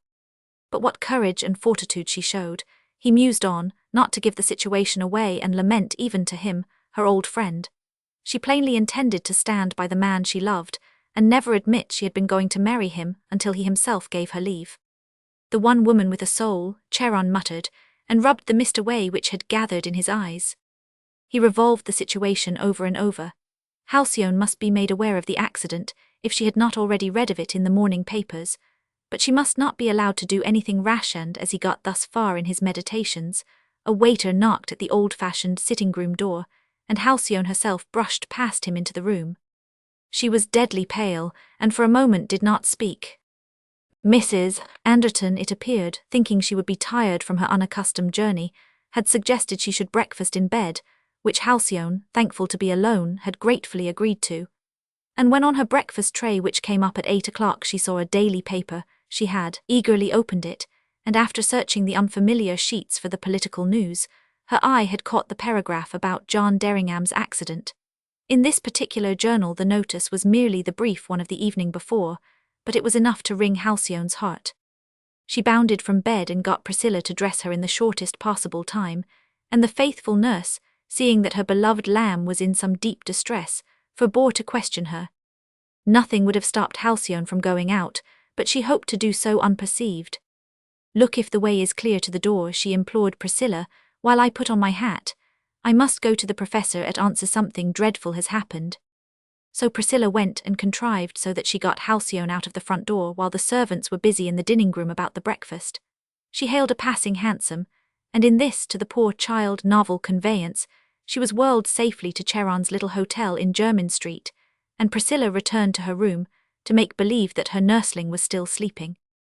"Halcyone, my child," the professor exclaimed to gain time, and then he decided to help her out, so he went on, "I am glad to see you, but am very distressed at the news in the paper this morning about John Derringham. You may have seen it and I am sure will sympathize with me." Halcyone's piteous eyes thanked him. "Yes, indeed," she said. "What does it mean? Ought not I to go to him?" Mr. Carlyon avoided looking at her. "I cannot very well do that in Mrs. Cricklander's house," he said, tugging at his beard, to hide the emotion he felt. "But I will telegraph this minute and ask for news, if you will give me the forms they are over there," and he pointed to his writing table. She handed them immediately, and as he adjusted his spectacles she rang the bell. No time must be lost, and the waiter could be there before the words were completed. "When can you get the answer?" she asked a little breathlessly. "In 2 hours, I should think, or perhaps 3, the professor returned. But there is a telephone downstairs, it has just been put in. We might telephone to his rooms or to the Foreign Office and find out if they have heard any further news there. That would relieve my mind a little." "Yesto," responded Halcyone eagerly. The tone of repressed anguish in her soft voice stabbed Charon's heart, but they understood each other too well for any unnecessary words to pass between them. The kindest thing he could do for her was to show her he did not mean to perceive her trouble. The result of the telephoning a much longer process than it is now was slightly more satisfactory. Sir Benjamin Grant's report, the Foreign Office official informed them, was that Mr. Derringham's condition was much more hopeful, but that the most complete quiet for some time would be absolutely necessary. "John is so strong," Mr. Carlyon said, as he put down the receiver which he had with difficulty manipulated to Halcyone's trembling impatience. "He will pull through, and all I can do is to wait. He will probably be up at the end of my fortnight when I get back home," and he looked relieved. "They would not give him a letter from you, of course, I suppose," said Halcyone. "If his head has been hurt, it will be a long time before he is allowed to read." Charon nodded. "I am interested," she went on, looking down. "You will let me know at Grosvenor Gardens directly you hear anything, will you not, master?" And then her voice broke a little. And Charon stirred in his chair. It was all paining him horribly, but until he could be sure what would be best for her he must not show his sympathy. "I will send Demetrius with the answer when it comes, and I will telegraph to Wendover morning and night, dear child," he said. "I knew you would feel for me." And with this the sad little comedy between them ended, for Halcyone got up to leave. "Thank you, Charon," was all she said. Mr. Carlyon took her down to the door and put her in the waiting hansom, which she had forgotten to dismiss, and he paid the man and reluctantly let her go back alone. She was too stunned and wretched to take in anything. The streets seemed a howling pandemonium upon this June morning at the season's full height, and all the gaily dressed people just beginning to be on their way to the park for their morning stroll appeared a mockery as she passed down Piccadilly.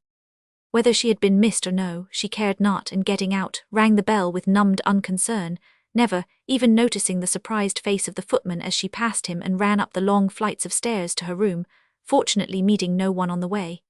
Here Priscilla awaited her, having successfully hidden her absence.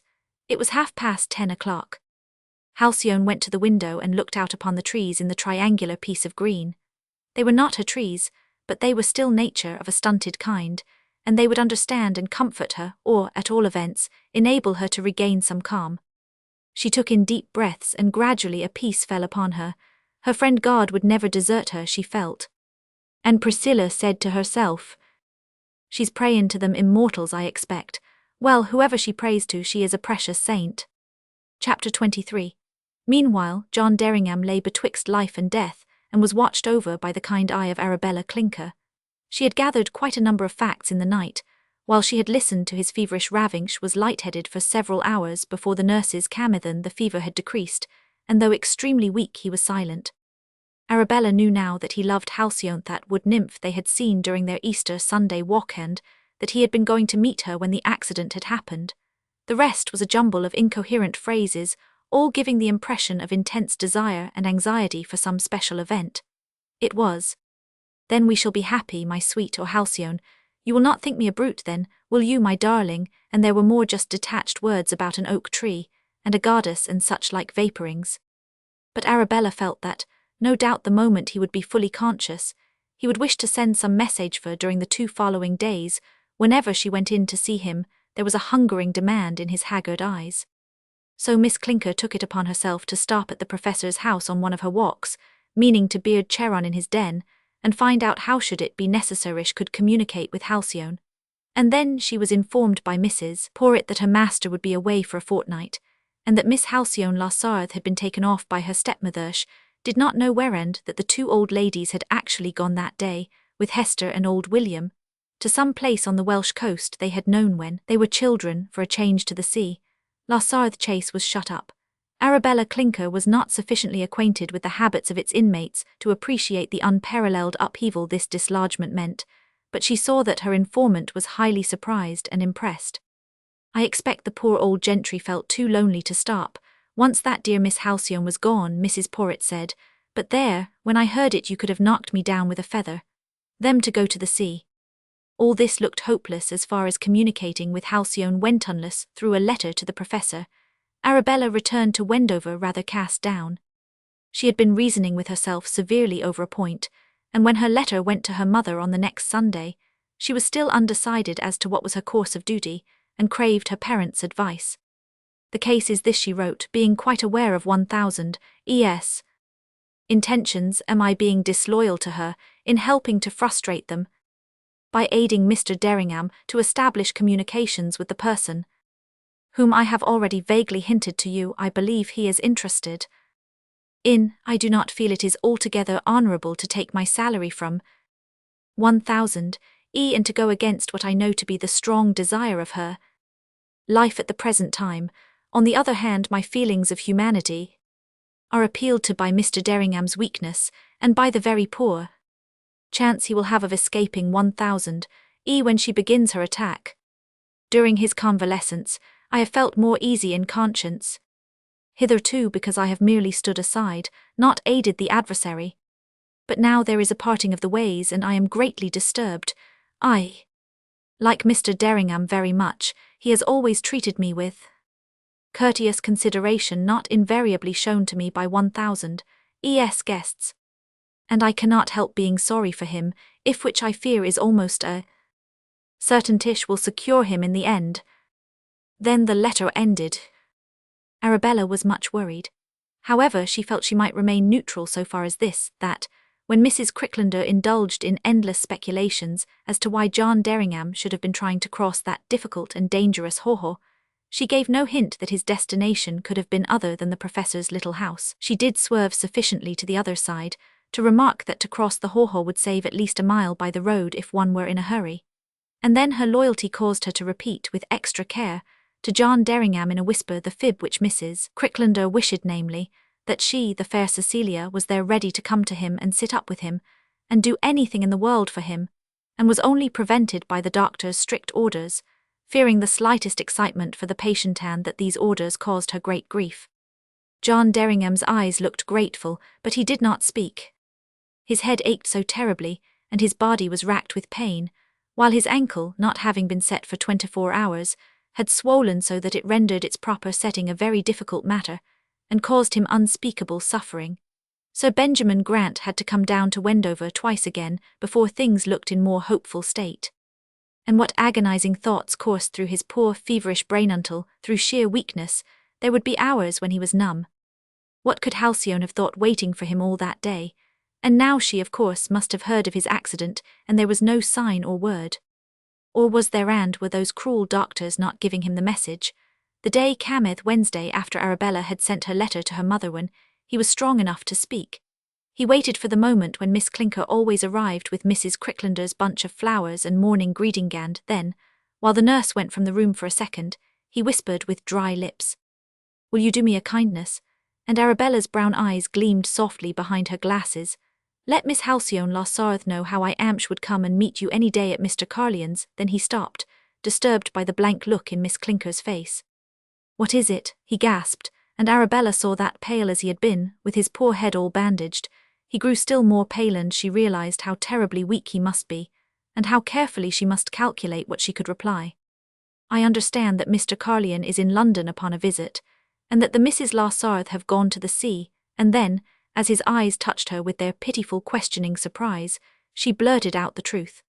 "Miss Halcyone Lassarth was fetched away on last Thursday by her stepmother. I did not hear the name, and no one knows where she has gone.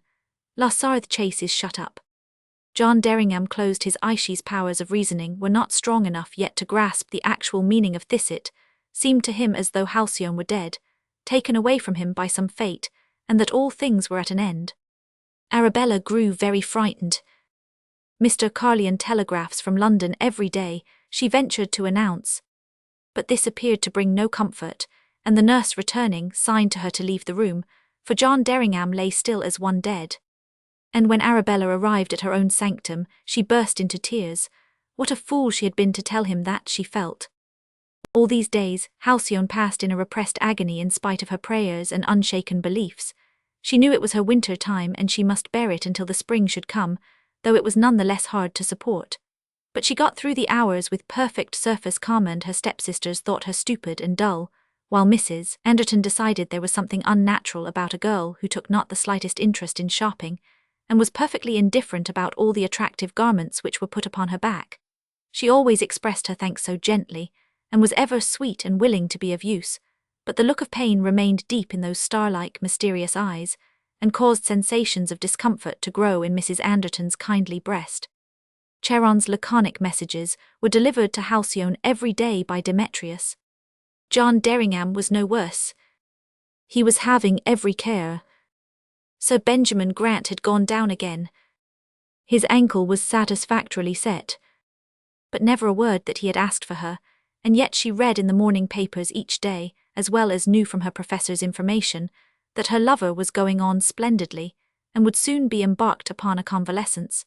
The paper appeared to regard the accident as safely over, and the patient as returning to health.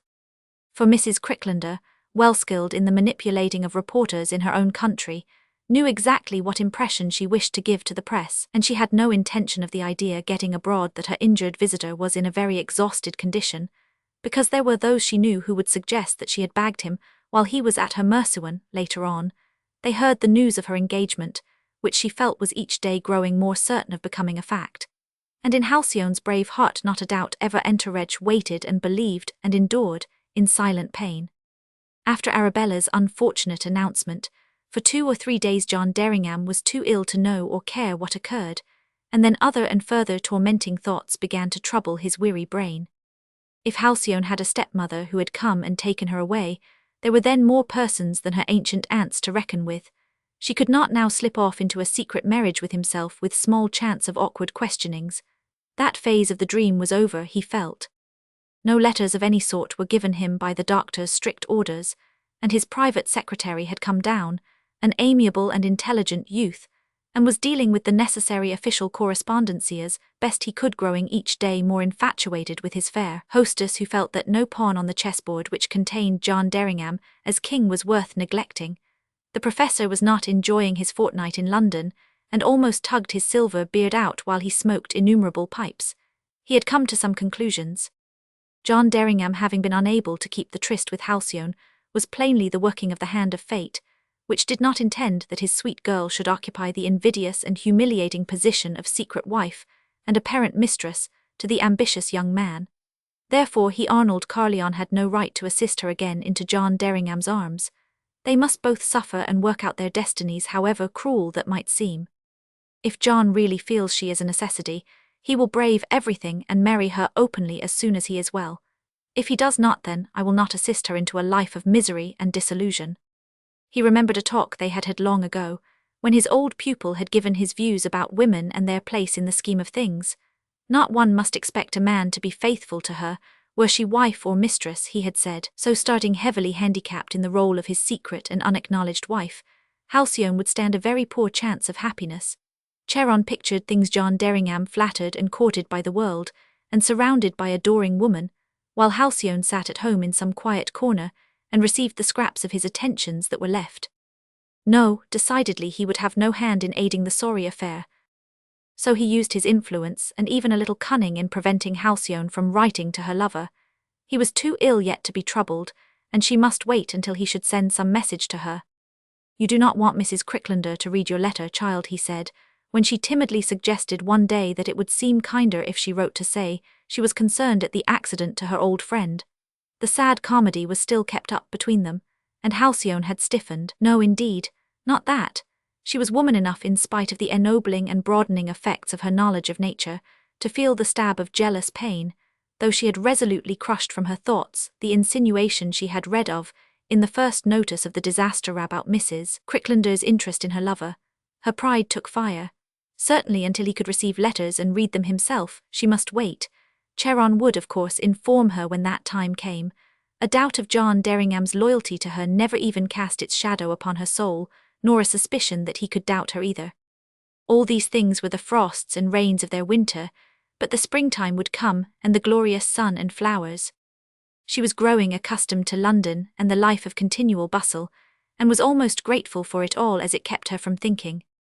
Her stepfather and his wife mixed in a rising half-set of society where many people who were not fools came, and a number who were, but to Halcyone they all seemed a weariness. No one appeared to see anything straightly, and they seemed to be taken up with pursuits that could not divert or interest a cat. She saw quite a number of young men at dinners, and was taken to the theatre and suppers at the fashionable restaurants, and these entertainments she loathed. She was too desperately unhappy underneath to get even youth's exhilaration out of them. And when she had been in London for nearly 3 weeks and Charon was preparing to return to his cottage, having delayed his departure much beyond his ordinary time, she felt she could endure the martyrdom no more. She had stilled every voice which had whispered to her that it was indeed time that she heard some word from her lover. Because there were now only occasional notices in the papers about his health, he was supposed to be getting well. "I will implore Charon to let me go back with him," she decided firmly as she went downstairs to breakfast. "I will ask if I may not go out and see him this morning," and, comforted with this thought, she entered the dining-room with a brisker step than usual. No one but her stepfather was down. He had grown accustomed, if not quite attached, to the quiet, gentle girl, and he liked her noiseless, punctual way he had often breakfasted alone. He was reading his chronicle propped up in front of him, and handed her the Morning Post from the pile by his side.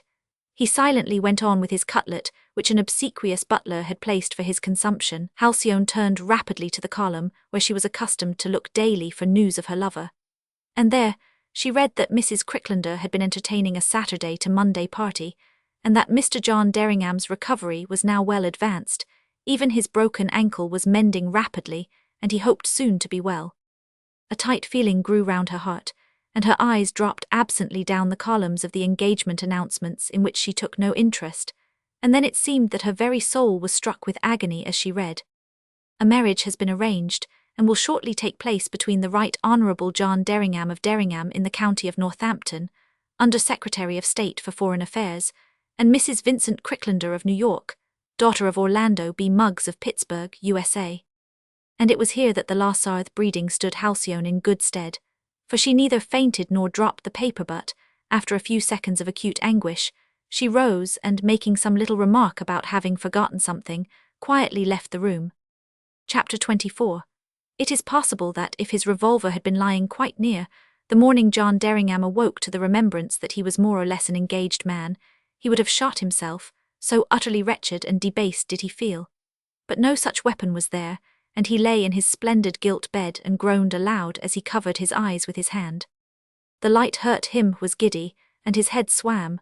Surely, among other things in the half-indistinct nightmare of the preceding evening, he must have had too much champagne. From the moment, now over a week ago, that he had been allowed to sit up in bed, and more or less distinct thought had come back to him, he had been a prey to hideous anxiety and grief. Halcyone was gone from him, had been snatched away by fate, who, with relentless vindictiveness, had filled his cup. For the first letters that he opened, marked from his lawyers so urgently that they had been given to him before the bandages were off his head, contained the gravest news of his financial position.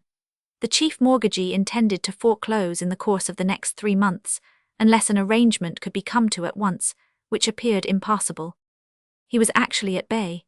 Thus, although in his first moments of consciousness, he had intended to go directly he was well and demand his love openly and chance the rest, this news made that course now quite out of the question. He could not condemn her to wretched poverty and tie a millstone round both their necks. The doctors had absolutely forbidden him to read or even know of any more letters, the official ones the secretary could deal with, but he became so restless with anxiety that Arabella Clinker was persuaded to bring them up, and at least let him glance at the addresses.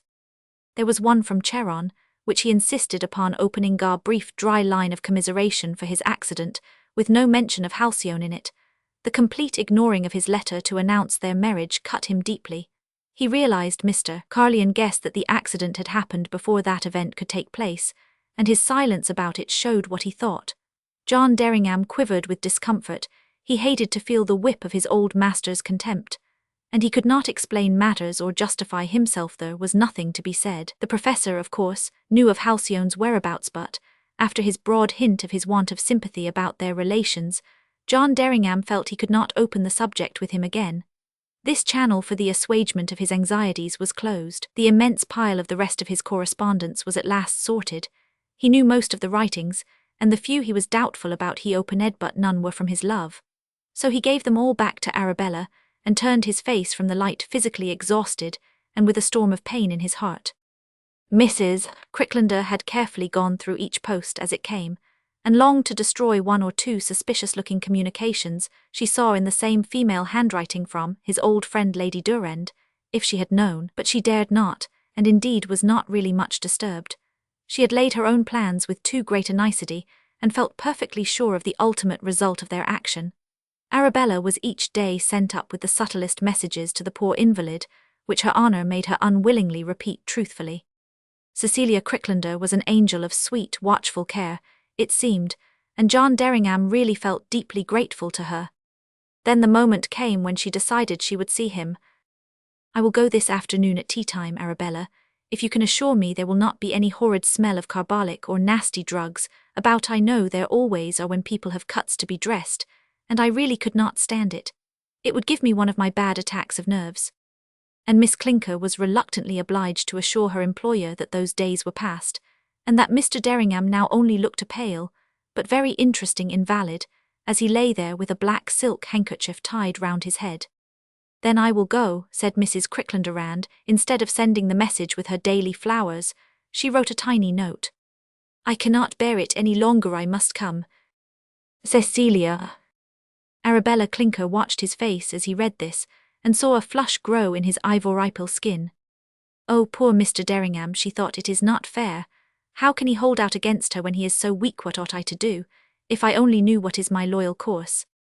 Arabella was perfectly aware how the reports of his rapid recovery had been circulated, and guessed the reason, and all her kind woman's heart was touched as she watched him lying there in splints, as pitiful and helpless as a baby. To pretend that he was making a quick return to health was so very far from the truth. She herself saw little change for the better from day to day. Indeed, his large, proud eyes seemed to grow more anxious and haggard as the time went on. Mrs. Cricklander donned her most suitably ravishing tea-gown, one of subdued simplicity, and, like a beautiful summer flower, she swept into the invalid's room when the lowered sun blinds made the light restful, and the June roses filled the air with scent. It was the end of the month, and glorious weather was over the land. Nothing could have been more exquisite than Cecilia's sympathy. Indeed, she did feel a good deal moved, and was a superb actress at all times. She only stayed a very short while, not to tire him, and John Derringham, left alone, was conscious that he had been soothed and pleased, and she departed leaving the impression that her love for him was only kept within bounds by fear for his health. She had suffered so during all the days. She told him she could hardly eat or sleep, and then to be debarred from nursing him. The cruelty of it, why the doctors should have thought her presence would be more disturbing than Arabella's, she could not think.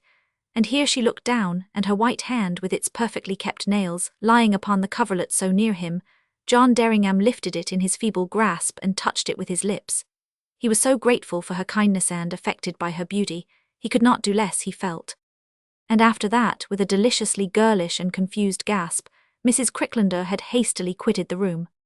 It was not until the second day that she came again and he had begun to wish for her. This time she was bright and amusing, and assumed airs of authority over him, and was careful never to sit so that her hand might be in reach, while she used every one of her many arts of tantalization, and enjoyed herself as only she knew how to do.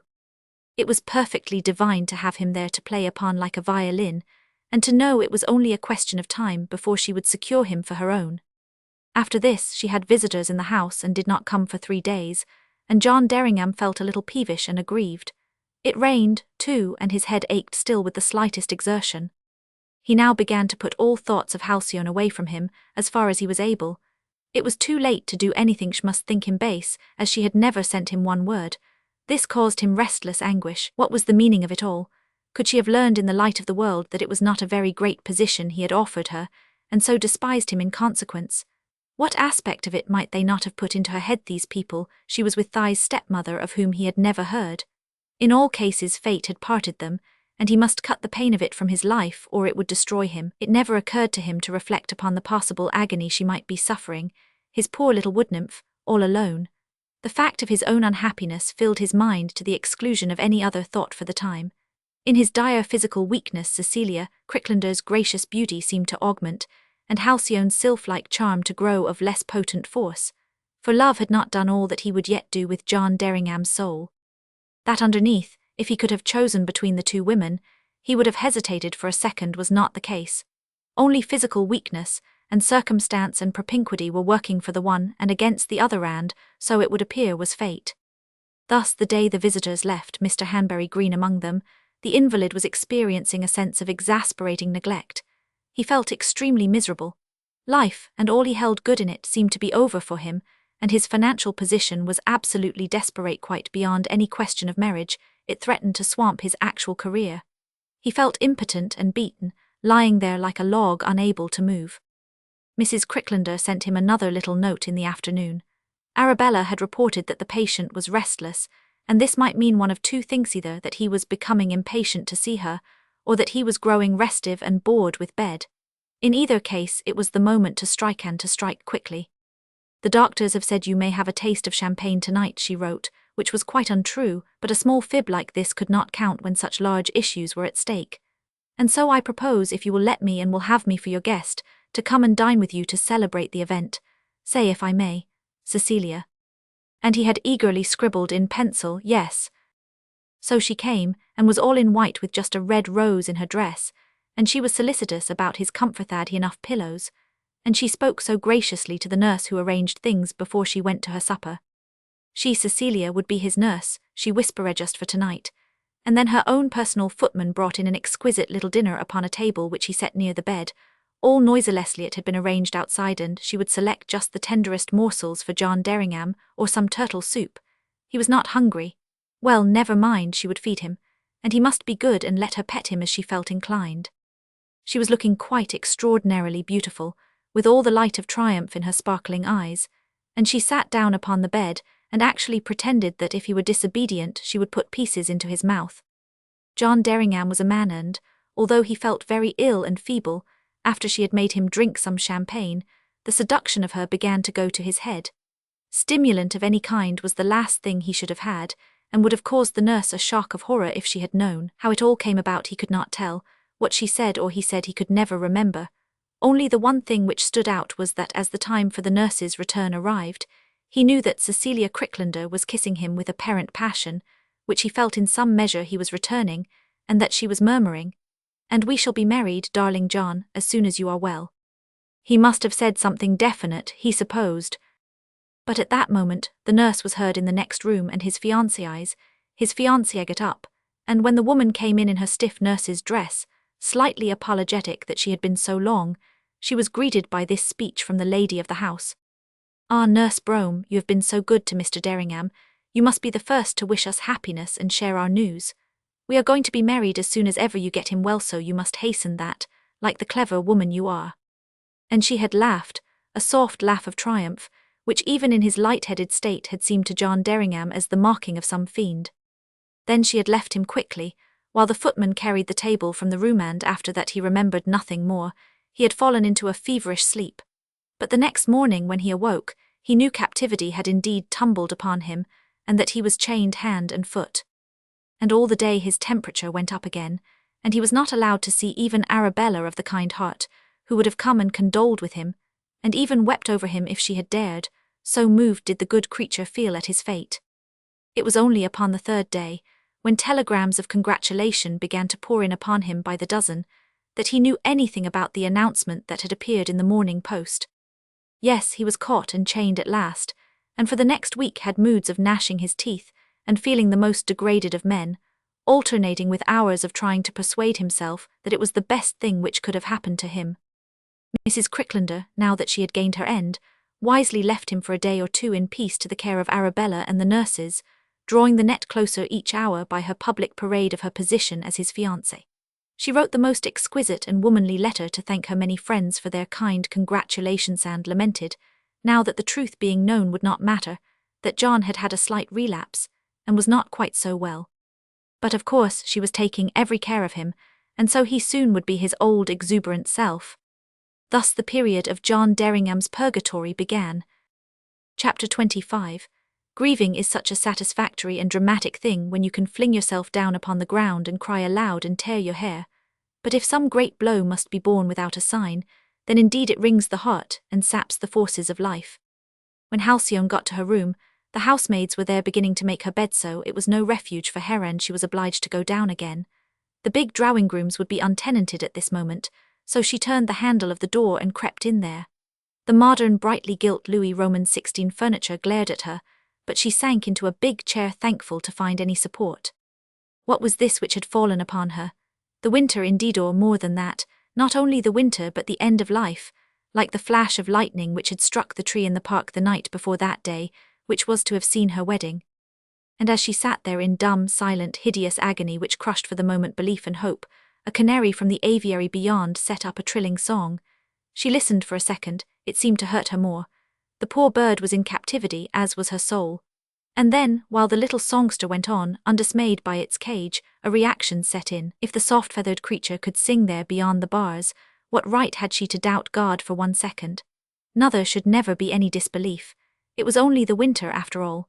She was too young to die like the tree which had been there for some hundreds of years.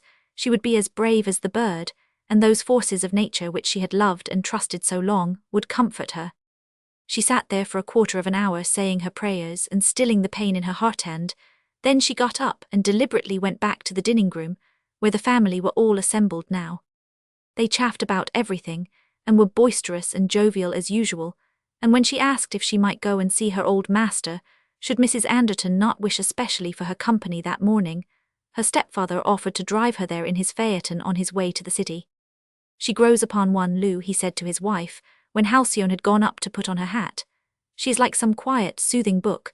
She is a kind of comfort, but she looks confoundedly pale today. Take her to the play tonight, or ask some young fellows in to dinner to cheer her up." The drive did Halcyone good, and to the astonishment of Charon, who had also read the news, she walked into his sitting-room with perfect calm. He himself was raging with indignation and disgust. But when he looked into her deep eyes, his astonishment turned to pain, for the expression in them as they burned from her lifeless face was so pure, so pitiful and so tragic, that it left him without words for the moment. At last he said when she had greeted him, "I have been thinking, Halcyone, that I have not had a trip abroad for a long time, but I am too old now to care about going alone. Do you think that your aunts and these step-relations of yours would spare you to accompany me, my dear?" And Halcyone had to turn away to the window to hide the tears which suddenly welled up. He was so kind and understanding always, your dear old master. "Yes, I am sure they would," she said in a very low voice. "How good of you. And if we could start at once, that would be nice, would it not? I suppose they would not let me go without Priscilla, though, she added. Would that matter? Not at all, said the professor. They neither of them mentioned John Derringham's engagement. They talked long about the possibilities of their foreign journey, and Charon felt himself repaid when he began to observe a look of returning life creep into her white face. I will call and see your stepfather in the city directly after lunch, he said. If you will write to your aunts La Sarthe, I do not think there can be any objection. We could take Aphrodite, could we not? Halcyone asked. She is very heavy, I know, but I would carry her, and I do not think I would like to leave her there in the dark away from me for all that time. We would certainly take her, said Charon.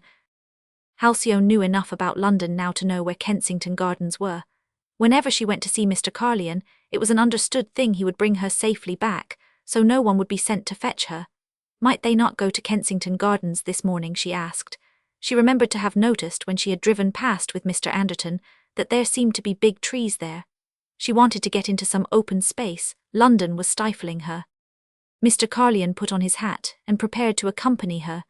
They drove to the first gate and got out, neither having spoken a word, as was their habit when both were thinking.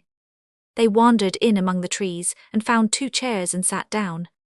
These were real trees, Halcyone felt, and although she would have preferred to be alone today without even Charon, the great trunks and vast leafy canopy above them comforted her. She would not permit herself to think. The beauty of the summer day must just saturate her and soothe the cold, sick ache in her heart. And presently, when she was strengthened, she would face it all and see what it could mean, and what would be best to do to bear the blow as a La Sarthe should, and show nothing of the anguish. And as she mused, her eyes absently wandered to a couple under a tree some 20 yards beyond them.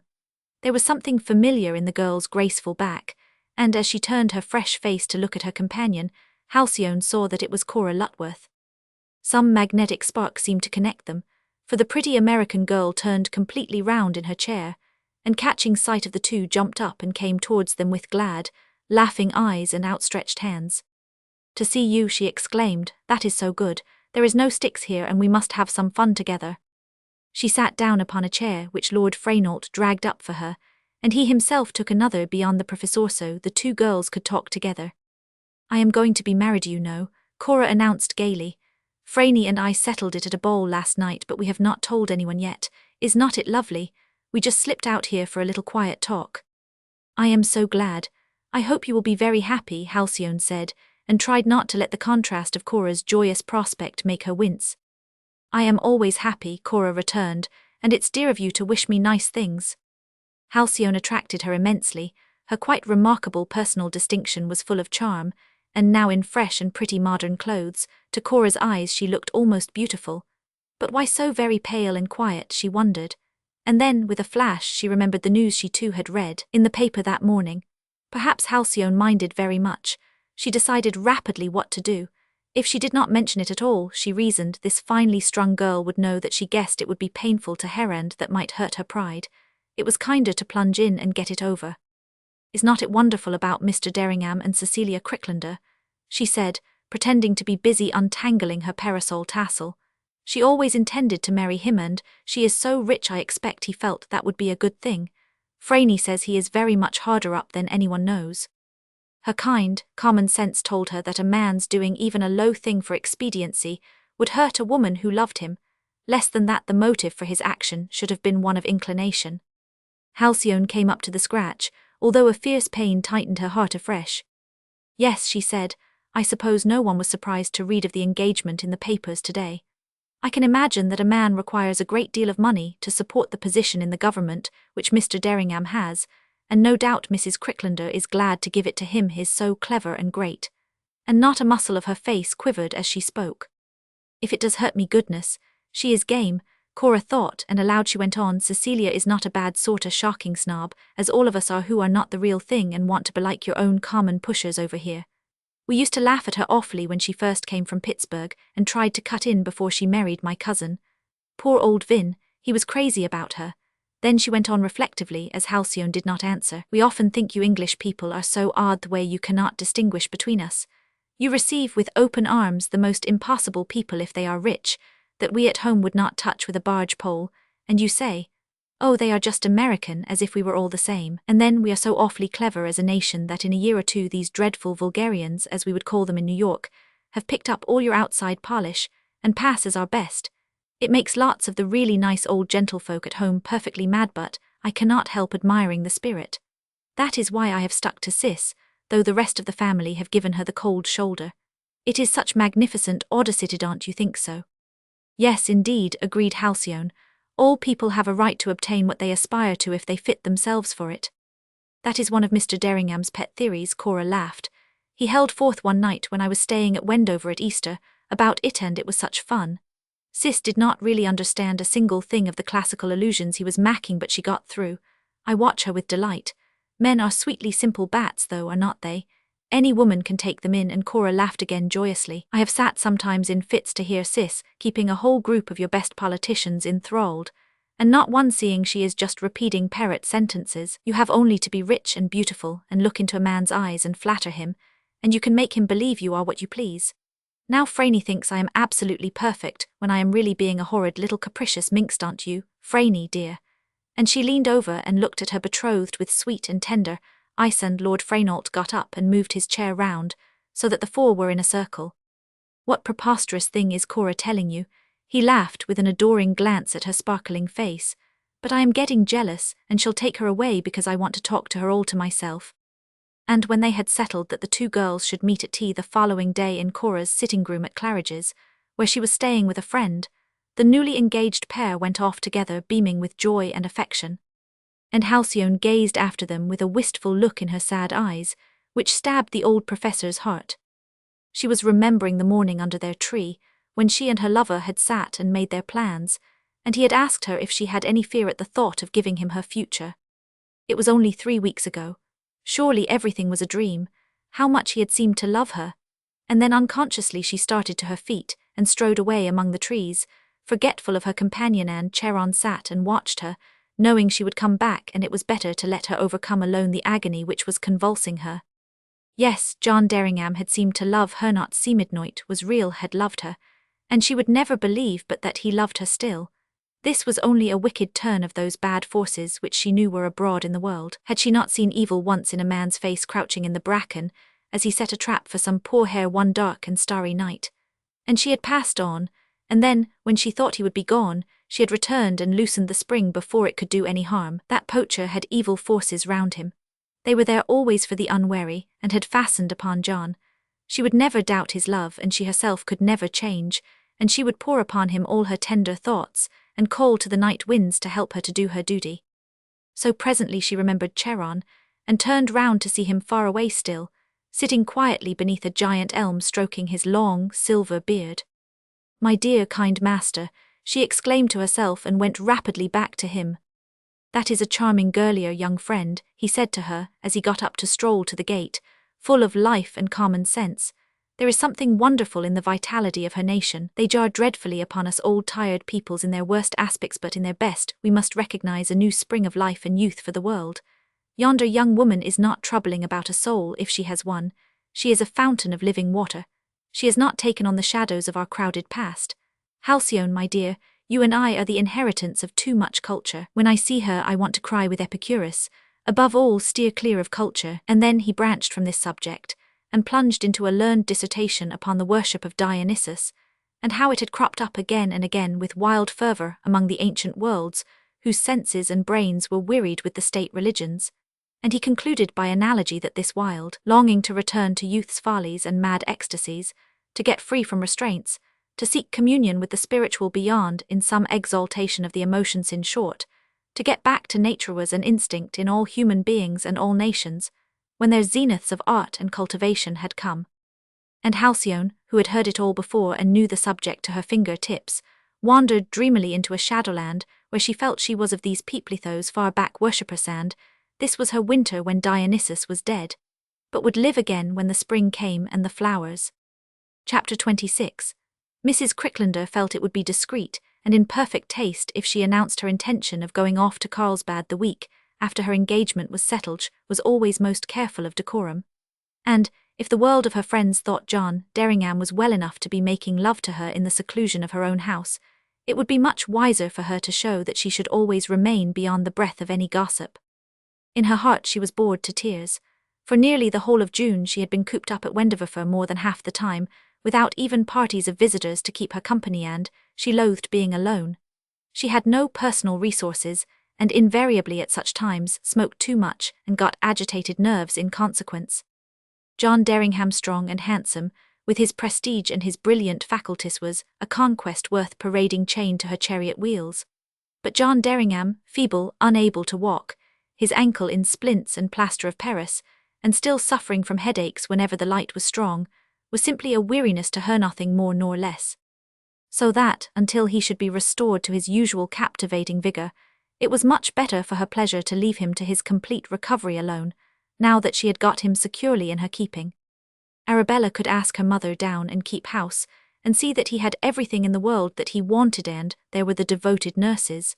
And in short, her doctor had said she must have her usual cure, and that was the end of the matter. She had only made him the most fleeting visits during the week. He had really been ill after the fever caused by the champagne, and she had been exquisitely gentle and not too demonstrative. She had calculated the possibility of his backing out under the plea of his health, so she determined not to give him a chance to have the slightest excuse by overtiring him. No one could have better played the part of devoted, understanding friend, who by excess of love had been betrayed into one lapse of passionate outburst, and now wished only to soothe and comfort. She is a good sort, John Derringham thought after her first visit.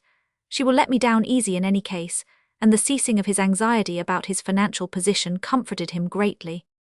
The next time she came and sat by his bed, a vision of fresh summer laces and chiffons, he determined to make the position clear to her.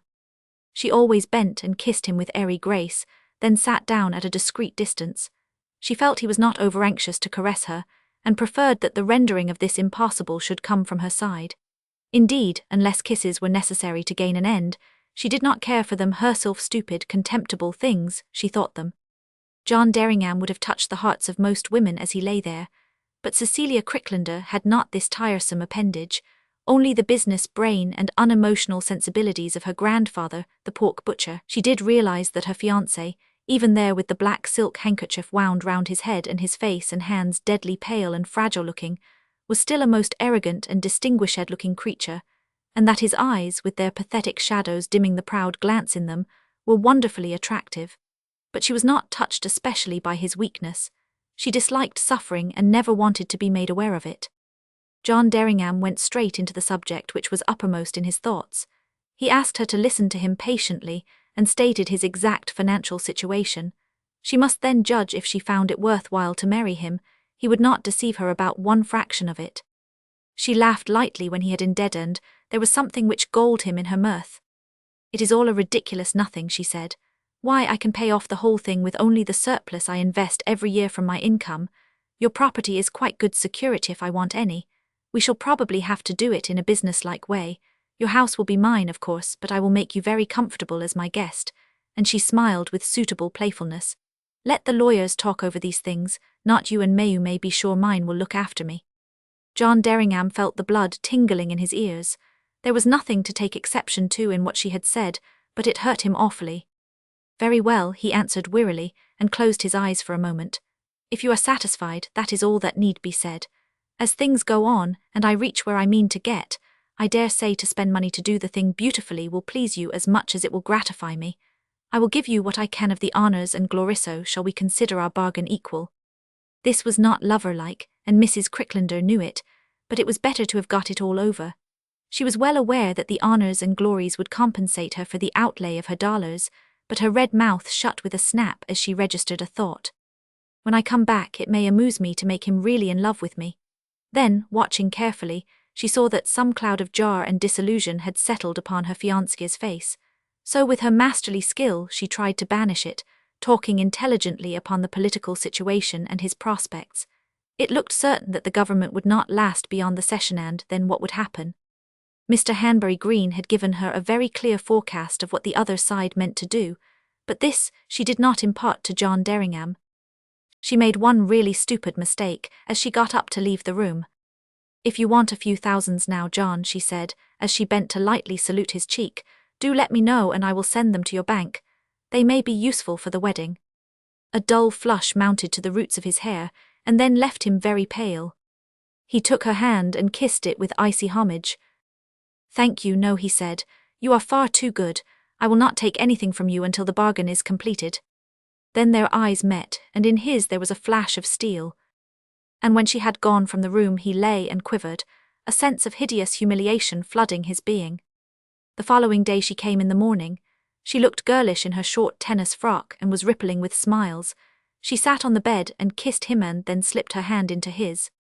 "John, darling," she said sweetly, "people will begin to talk if I stay here at Wendover now that you are getting better, and you would hate that as much as I have settled to go to Carlsbad with Lady Mauleverer just for 3 weeks. By that time my splendid John will be himself again, and we can settle about our wedding." Then she bent and kissed him once more before he could speak. "Arabella is going to get her mother to come down," she went on, "and you will be safe here with these devoted old ladies and your Brome, who is plainly in love with you, poor thing." And she laughed gaily. "So you think it is best too, John, dearest?" "Whatever you wish," he answered with some sudden quick sense of relief. "I know I am an awful bore lying here, and I shall not be able to crawl to a sofa even for another week, these doctors say." "You are not a bore, you are a darling," she murmured, patting his hand. "And if only I were allowed to stay with you night and day and nurse you like Brome, I should be perfectly happy. But these snatched scraps, John, darling, I cannot bear it." He wondered if she were lying. He half thought so, but she looked so beautiful, it enabled him to return her caresses with some tepid warmth. "It is too sweet of you, Cecilia," he said, as he kissed her. He had not yet used one word of intimate endearment, had never been his darling, his sweet and his own, like Halcyone. After she had gone again, all details having been settled for her departure upon the Monday, he almost felt that he hated her. For when she was in this apparently loving mood, it seemed as if her bonds tightened round his throat and strangled him to death. Octopus arms, he remembered Charon had called them. When Mrs. Cricklander got back to her own favourite long seat out on the terrace, she sat down, and settling the pillows under her head, she let her thoughts ticket her advantages gained, in her usual concrete fashion. "He is absolutely mine, body and soul. He does not love me, you shall have the jolliest time seeing who will win presently, but I have got the dollars, so there is no doubt of the result and what fun it will be. It does not matter what I do now, he cannot break away from me. He has let me see plainly that my money has influenced him, and, although Englishmen are fools, in his class they are ridiculously honourable. I have got him," and she laughed aloud. "It is all safe, he will not break the bargain." So she wrote an interesting note to Mr. Hanbury Green with a pencil on one of the blocks, which she kept lying about for any sudden using, then strolled into the house for an envelope. And as John Derringham lay in the darkened room upstairs, he presently heard her joyous voice as she played tennis with his secretary, and the reflection he made was, "Good Lord, how thankful I should be that at least I do not love her." Then he clenched his hands, and his aching thoughts escaped the iron control under which since his engagement he had tried always to keep them, and they went back to Halcyone. He saw again with agonizing clearness her little tender face, when her soft, true eyes had melted into his as she whispered of love. This is what God means in everything. Well, God had very little to do with himself and Cecilia Cricklander. And then he suddenly seemed to see the brutishness of men. Here was he, refined, honourable gentleman, in a few weeks going to play false to his every instinct, and take this woman whom he was growing to despise and, perhaps, dislike into his arms and into his life, in that most intimate relationship which he realized now, should only be undertaken when passionate calls of tenderest love imperatively forced it. She would have the right to be with him day and night. She might be the mother of his children, and he would have to watch her instincts, which he surely would have daily grown to loathe, coming out in them. And all because money had failed him in his own resources and was necessary to his ambitions, and this necessity, working with an appeal to his senses when fired with wine, had brought about the situation. God Almighty, how low he felt! And he groaned aloud. Then from a small dispatch box, which he had got his servant to put by his bed, he drew forth a little gold case, in which for all these years he had kept an oak leaf. He had had it made in the enthusiasm of his youth when he had returned to London after Halcyone. The whiskered child had given it to him, and it had gone about everywhere with him since as a sort of fetish. It burnt his sight when he looked at it now, for had he been good and true, alas, nothing but a sensual, ambitious weakling. Chapter 27. The Professor and his protégé spent the whole of that July wandering in Britannicing from one old-world spot to another. There had not been much opposition raised by Mr. and Mrs. Anderton to Halcyone's accompanying her old master. They themselves were going to Scotland, and their Mabel had decided she would no longer be kept in the schoolroom, and intended to come forward as a grown-up girl assisting in the hospitalities of her father's shooting lodge. And Mrs. Anderton, knowing her temper, thought a rival of any sort might make difficulties, so as far as they were concerned, Halcyone might start at once. They always left for the north in the middle of the month, and if the professor wanted to get away sooner, they did not wish to interfere with his arrangements.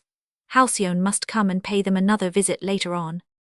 As for the aunts, their heads appeared to be completely turned by their sojourn at the seaside.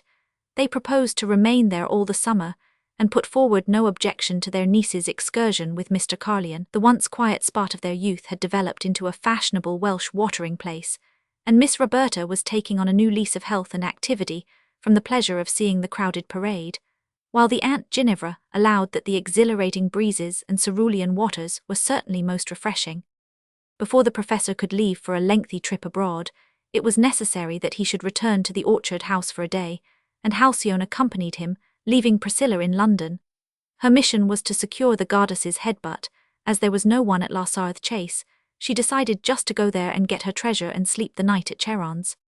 It would be an excursion of much pain to her, to be so near to her still-loved lover, and to feel the cruel gulf between them, but she must face it if she desired Aphrodite to accompany them. The professor suggested she might take him through the secret passage, and try with his help to open the heavy box.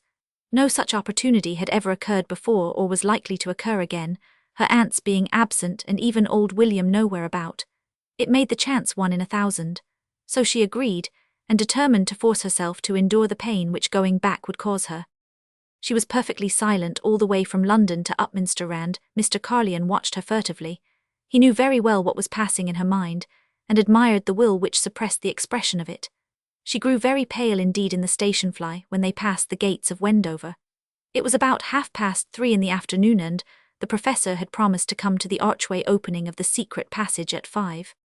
So Halcyone left him and took her way down the garden and through the little gate into the park. It seemed like revisiting some scene in a former life, so deep was the chasm which separated the last time she walked that way from this day. She passed the oak tree without stopping. She would not give way to any weakness or the grief which threatened to overwhelm her. She kept her mind steadily fixed upon the object she had in view, with a power of concentration which only those who live in solitude can ever attain to. Aphrodite was there still in the bag lying on top of the heavy iron-bound box in the secret passage, and she carried her out into the sunlight, and once more took the wrappings from the perfect face. "You are coming with us, sweet friend," she whispered, and gazed long into the goddess's eyes. What she saw there gave her comfort. "Yes, I know," she went on gently. "I did say that whatever came, I would understand that it was life, and I know this evil pain is only for the time, and so I will not admit its power. I will wait, and some day joy will return to me like the swallow from the south. Mother, I will grieve not."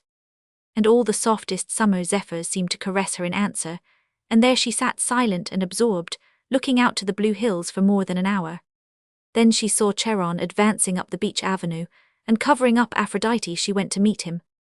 They came back to the second terrace and started upon their quest.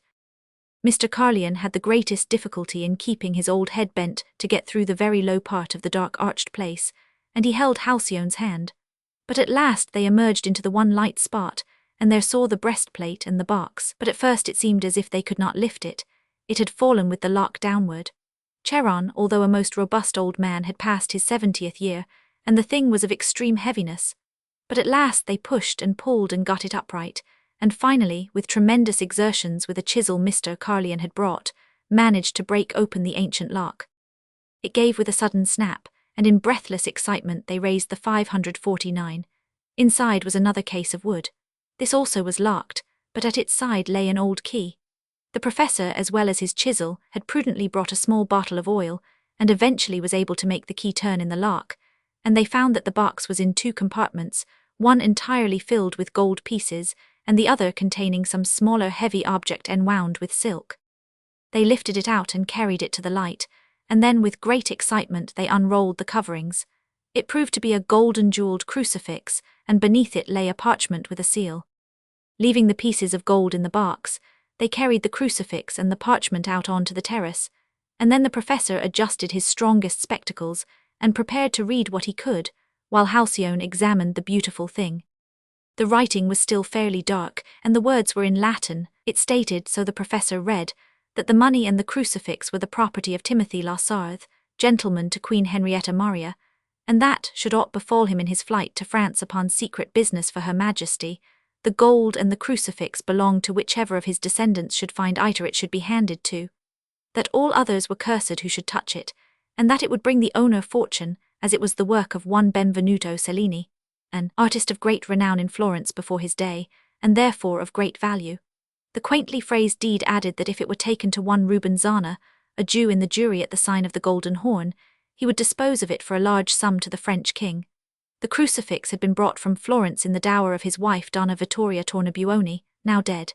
If his son Timothy should secure it, he was advised not to keep it, as its possession brought trouble to the family. Then it is legally ours and not treasure retrove, said Halcyone. Oh, how good!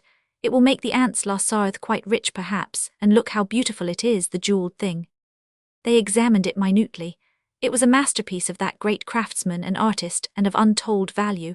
Charon silently thrilled with the delight of it, but Halcyone spoke.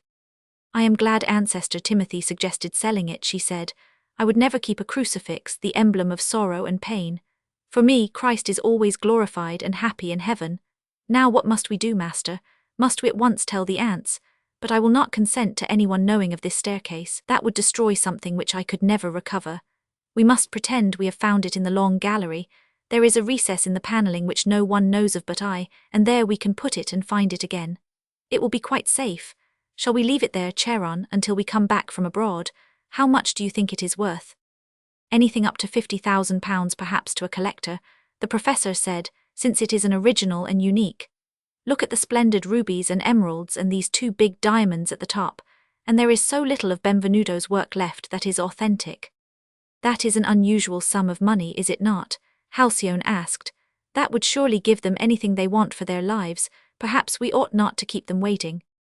And so after much talk it was arranged that Halcyone should make several journeys, taking the gold to the long gallery, and then the crucifix, and then the box could be lifted and repacked again there, and when she had it all stowed away carefully in the recess of the panelling, she and Charon should go openly to the back door and let the caretaker know they had arrived, and go into the house and there ostensibly find the treasure. Then they would write to the Mrs. Lassarthe about their discovery, and take the box to Applewood and deposit it in the bank until their return. All this took a long time but was duly carried out, and about 8 o'clock Halcyone and the professor were able to go back, carrying the crucifix with them, to keep it safe for the night, and then to put it back with the gold and the parchment, before they took the box to the bank on the morrow. It may be worth more still, and there is a good deal of gold, the professor said, and their coins would be worth more now. You will be quite a little heiress some day, dear child.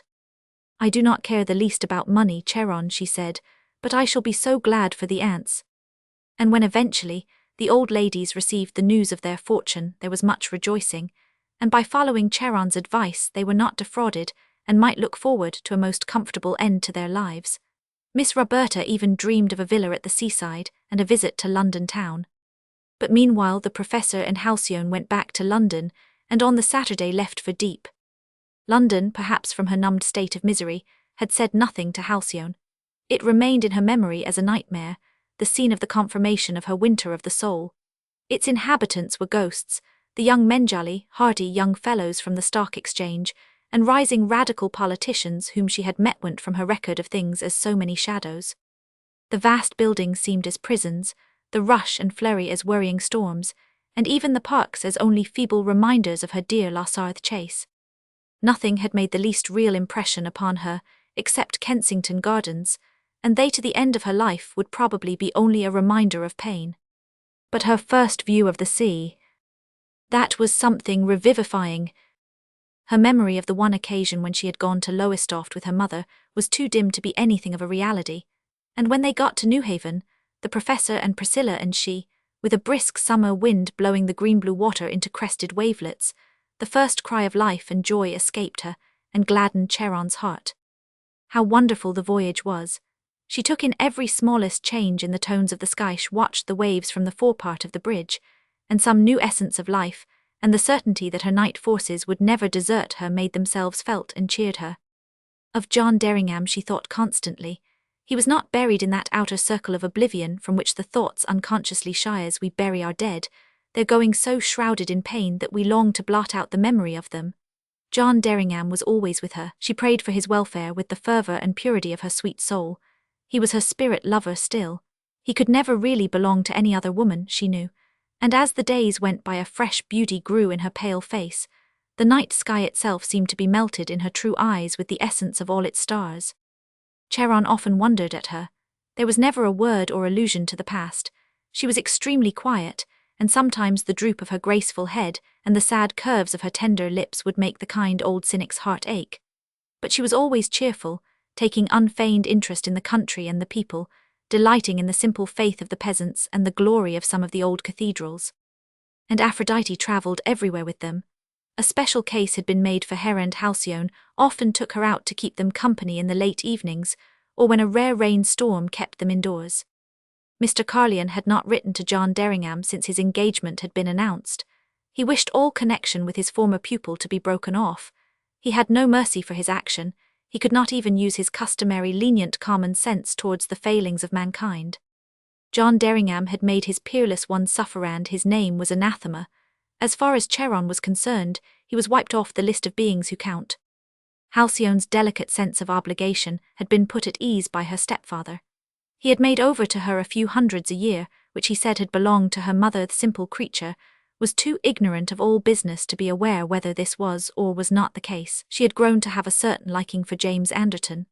There was a hard, level-headed, shrewd honesty about him, keen to drive a bargain, even the one about her mother, to which Priscilla had alluded, and to which they had never made any further reference. But when once he had gained his point, he was generous and kind-hearted.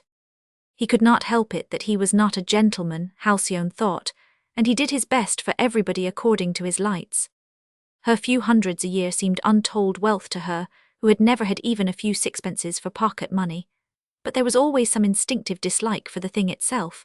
It remained to her a rather unpleasant medium for securing the necessities of life, though she was glad she now possessed enough not to be a burden upon her aunts, and could hand what was necessary for her trip over to the professor. They wanted to get into Italy as soon as it should be cool enough.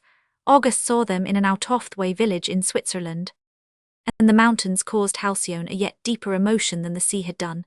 Nature here talked to her in a voice of supreme grandeur, and bade her never to be cast down, but to go on bearing her winter with heroic calm. She often stayed out the entire night, and watched the stars fade, and the dawn come Phoebus with his sun-chariot.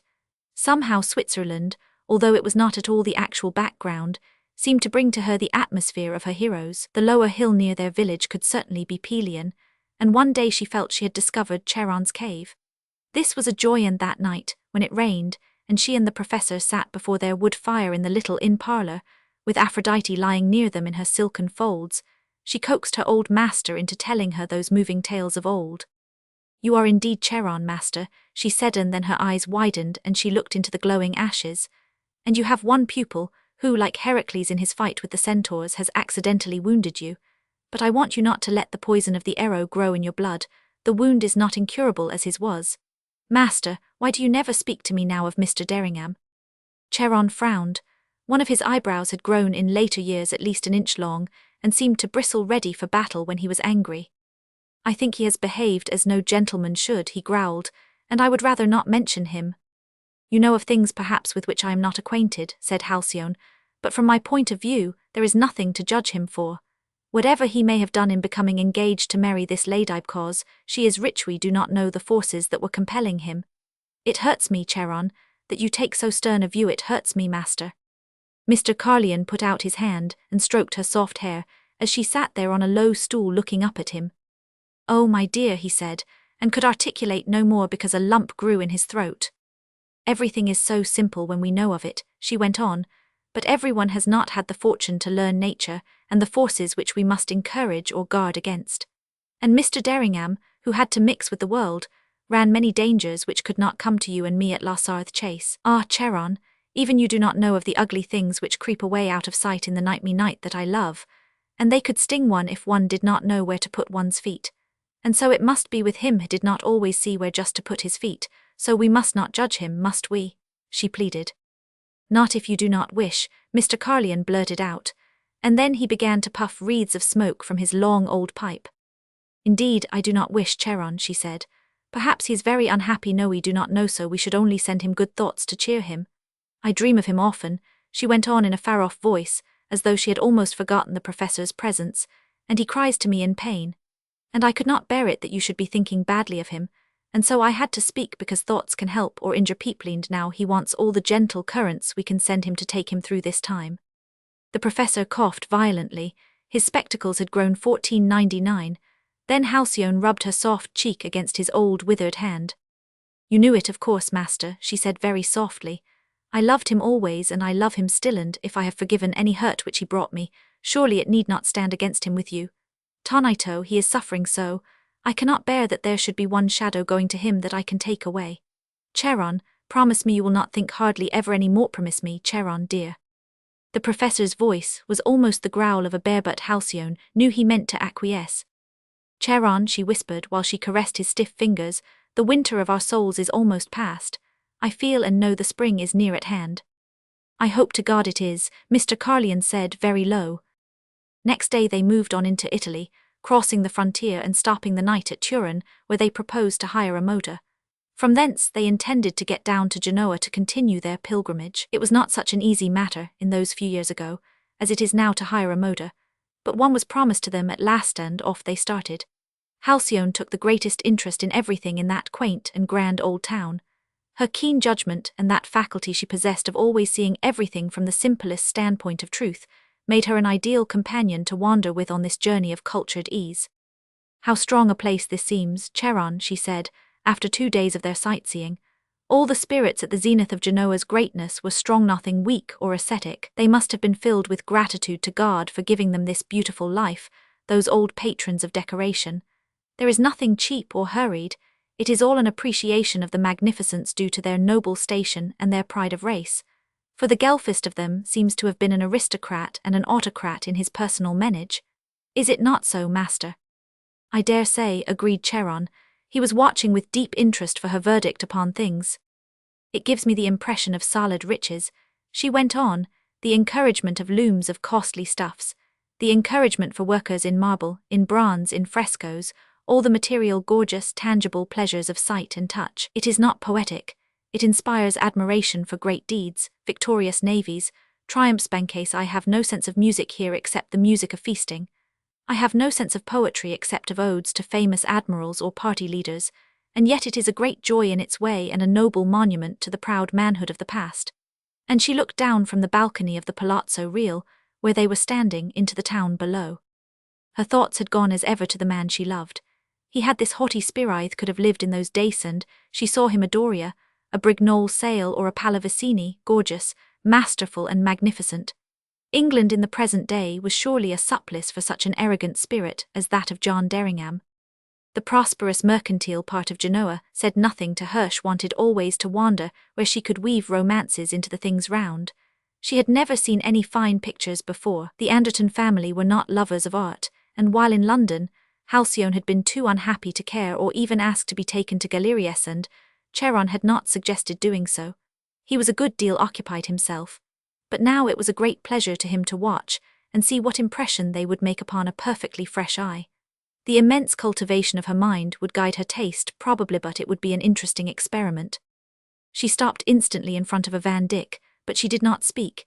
In fact, she made no observations at all about the pictures until they were back in their hotel. It was still very hot, although September had come, and they had their dinner upon an open terrace. And then her thoughts came out. "I like the Guido Reni's Charon," she said. "His Magdalene in the real Palazzo is exquisitesh, is pure and good. But I do not like the saints and martyrs in the throes of their agony. They say nothing to me. I have no sympathy for them. I adore the Madonna and the Child. They touch Meher, and she laid her hand upon her heart. The Sassoferrato Virgin in the real Palazzo is like Miss Lutworth. She is full of kindness and youth. The early masters' works, which are badly drawn and beautifully coloured, I have to take apart, and it is unsatisfying, because, while I am trying not to see the wrong shape, I have only half my faculties to appreciate the exquisite colours, and so a third influence has to come in the meaning of the artist who painted them, and perhaps put into them his soul. But that is altruistic. I could as well admire something of very bad art for the same reason. For me, a picture should satisfy each of these points of view to be perfect and lift me into heights. That is why perhaps I shall prefer sculpture on the whole, when I shall have seen it, to painting. And Mr. Carlyon felt that, learned in art and old as he was, Halcyone might give him a new point of view. Next day they left for Pisa. Chapter 28.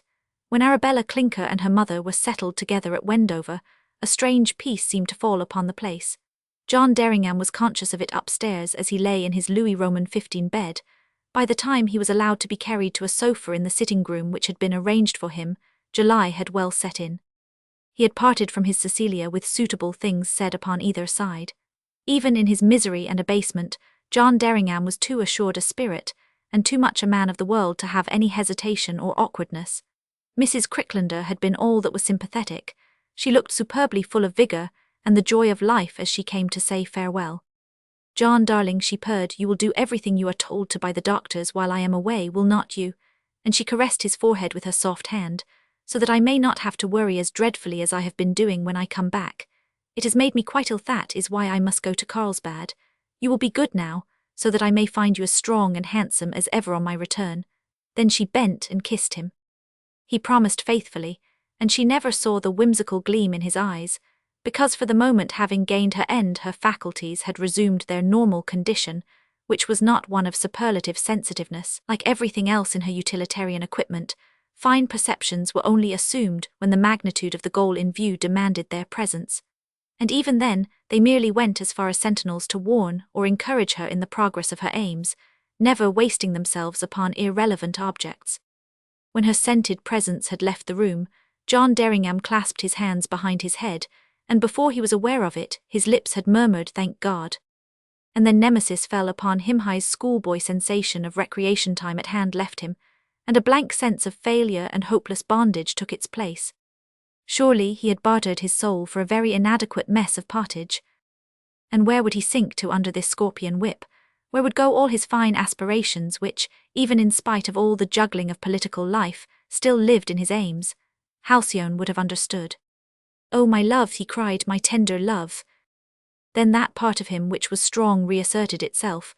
He would not give way to this repining. The thing was done and he must make the best of it. He asked for some volumes from the library. He would read, and he sent the faithful and adoring Brome to request Miss Clinker to send him up the 3rd and 4th volume of The Decline and Fall of the Roman Empire. He often turned to Gibbon when he was at war with things. The perfect balance of the English soothed him, and he felt he would read of Julian, for whom in his heart he felt a sympathy. Arabella brought the volumes herself and placed them on his table, and then went to settle some roses in a vase before she left the room. A thin slip of paper fell out of one of the books as he opened it, and he read it absently while he turned the pages. On the top was a date in pencil, and in a methodical fashion there was written in red ink, "Notes for the instruction of 1000. And then underneath, "Subjects to be talked of at dinner tonight was their cause for Julian's apostasy. What appealed most to Julian in the old religion sect, etc." For a second the words conveyed no meaning to his brain, and for something to say, he said aloud to Arabella, "This is your writing, I think, Miss Clinker. I see you have a taste for our friend Gibbon too." And then, observing the troubled confusion of Arabella's honest face, a sudden flash came over him of memory. He recollected distinctly that upon the Sunday before his accident, they had talked at lunch of Julian the apostate, and Mrs. Cricklander had turned the conversation, and then had referred to the subject again at dinner with an astonishing array of facts, surprising him by her erudition. He looked down at the slip agonize. The date was right, and the red ink heading was evidently a stereotyped one. Probably Arabella kept a supply of these papers ready, being a methodical creature. And the questions, were they for her own education? But no, Arabella was a cultivated person and would not require such things, and on that particular Sunday had never opened the door of her lips at either meal. She prompts Cecilia in a flash, he thought, with a wild sense of bitter mirth.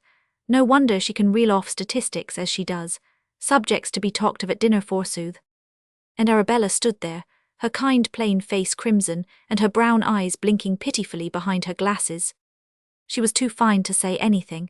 It would make the situation impossibly difficult if she invented an explanation. So she just blinked, and finally, after placing the fresh flowers by Mr. Derringham's bed, she left the room by the door beyond.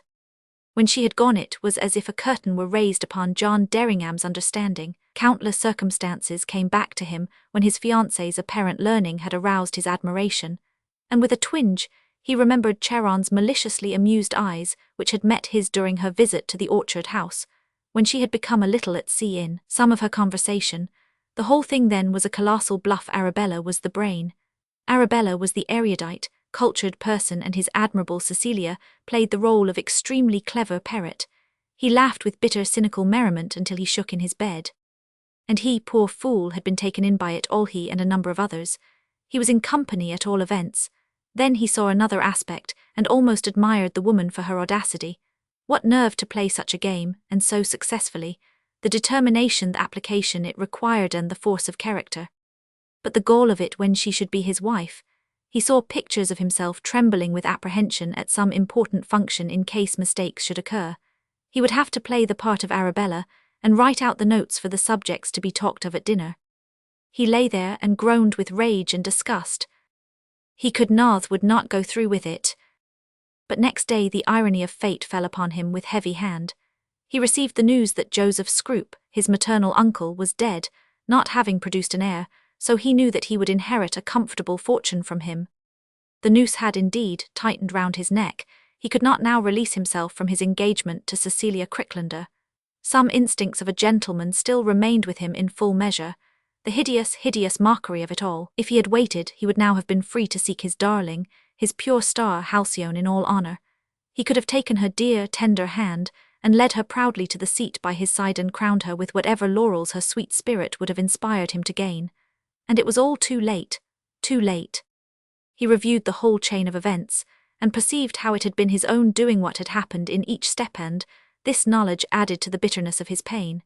It was from now onward that his nights were often agony. Every movement, every word of Halcyone came back to him, from the old days of long ago when she had given him the oak leaf, to the moment of her looking into his eyes with all her soul in hers, as she had answered his passionate question.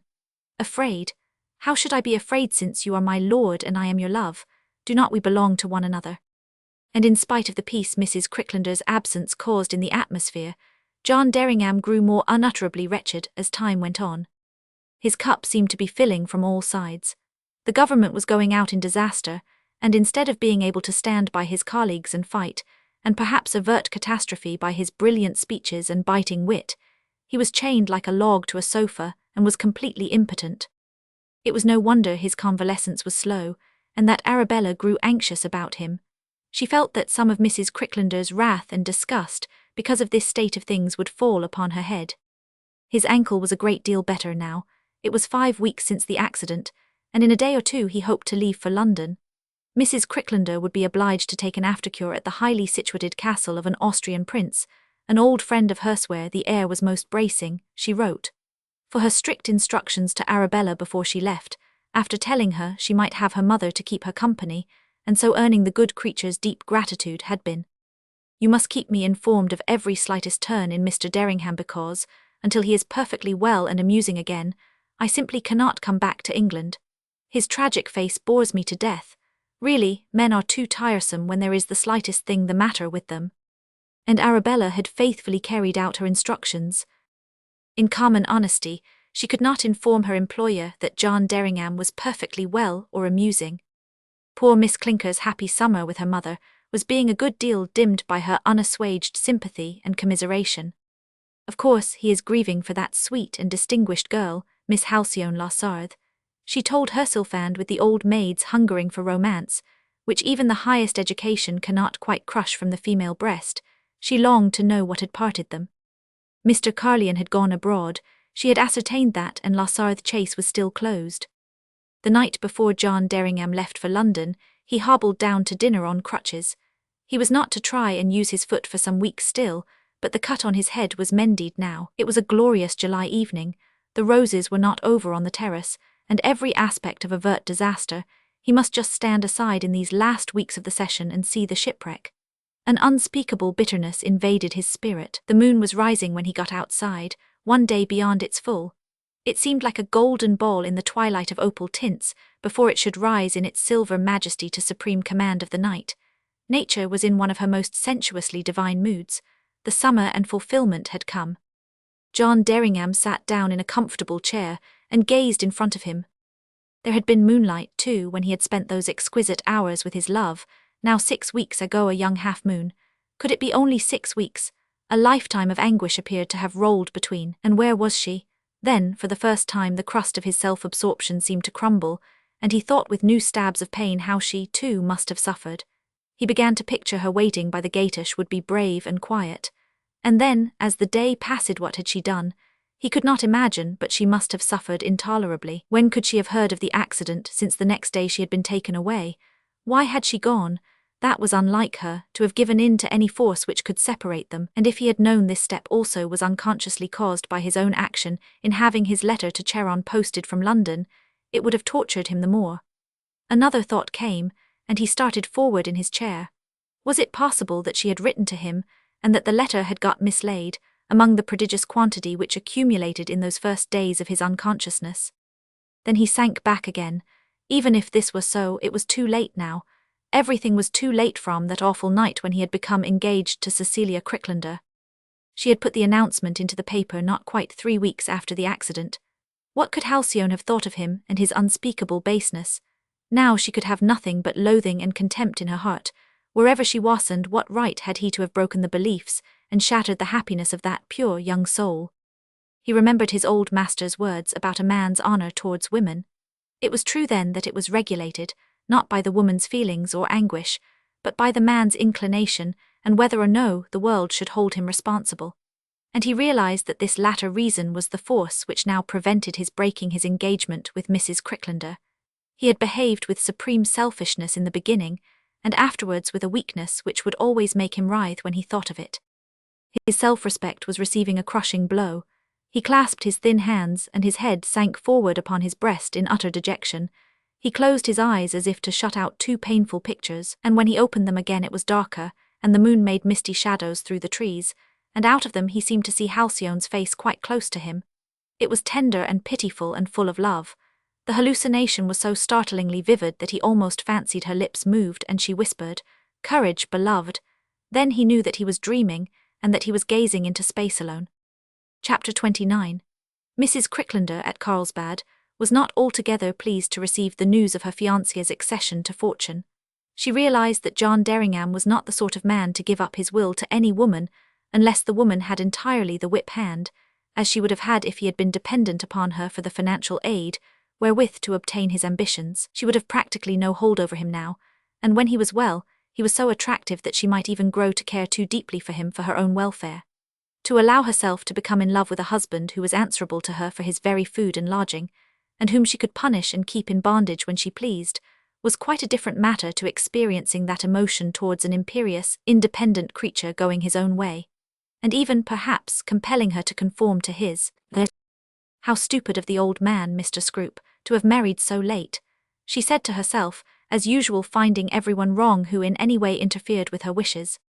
John Derringham's lettersonly 2 a week she received from him were his usual masterpieces of style, and in them he employed his skill to say everything and nothing. She felt pleased as she read, and then resentful when she thought over them. He had never once used a word of personal endearment, although the letters were beautifully expressed. He seemed most happy and comfortable with Arabella. After all, perhaps she would not go and stay with Prince Brunemetz at Brudenstein.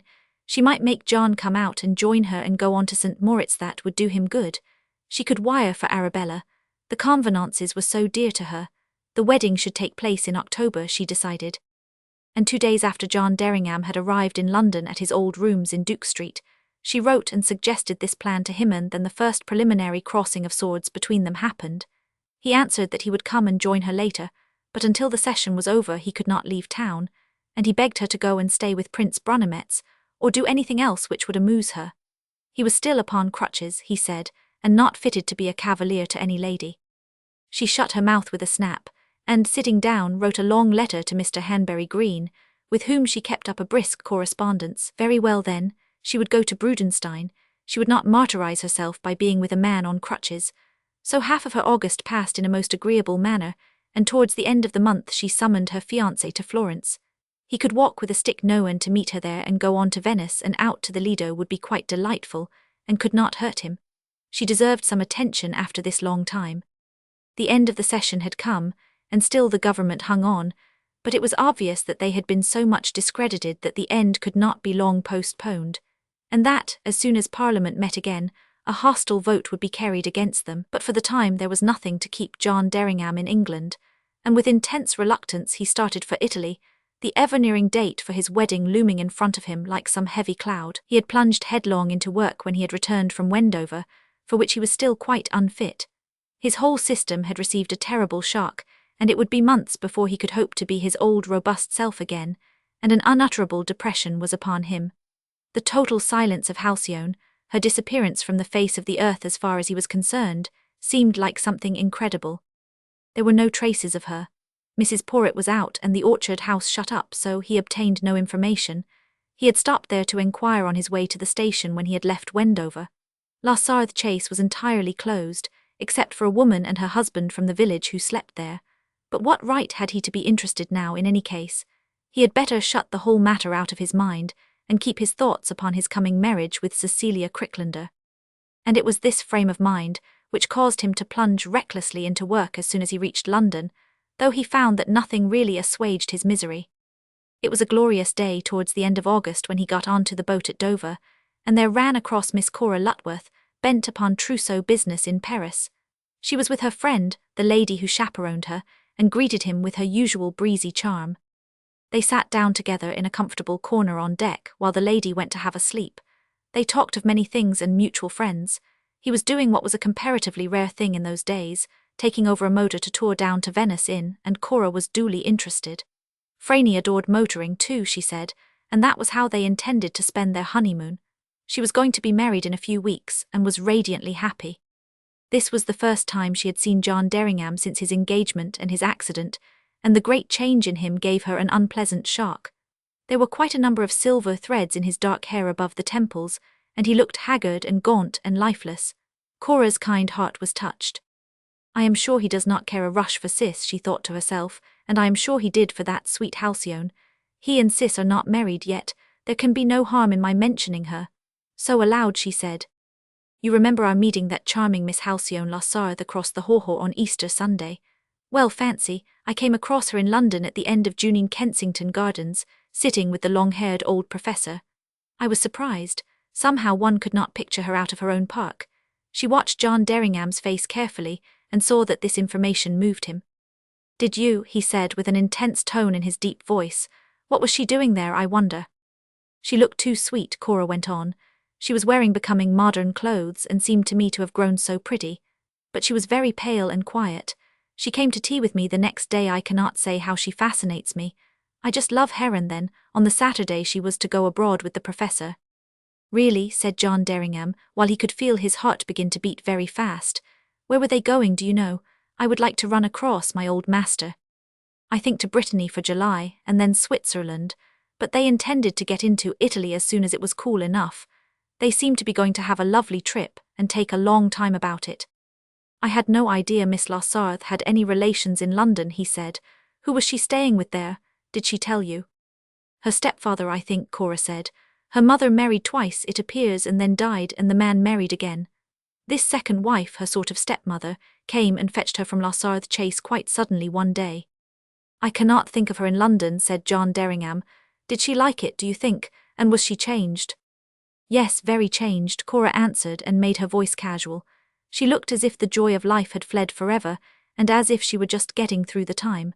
Perhaps she hated being with her stepfamily, people often do. Then she glanced at him stealthily as he stared out at the sea, while she thought, I am sure some awful tragedy is here underneath. It is not only his broken ankle and his illness that has made him such a wreck. I wish I could help them. I would not care a snap for Cis, who is a rattlesnake if she wants something. When was it exactly you saw her? John Derringham asked, but perhaps you do not remember the date.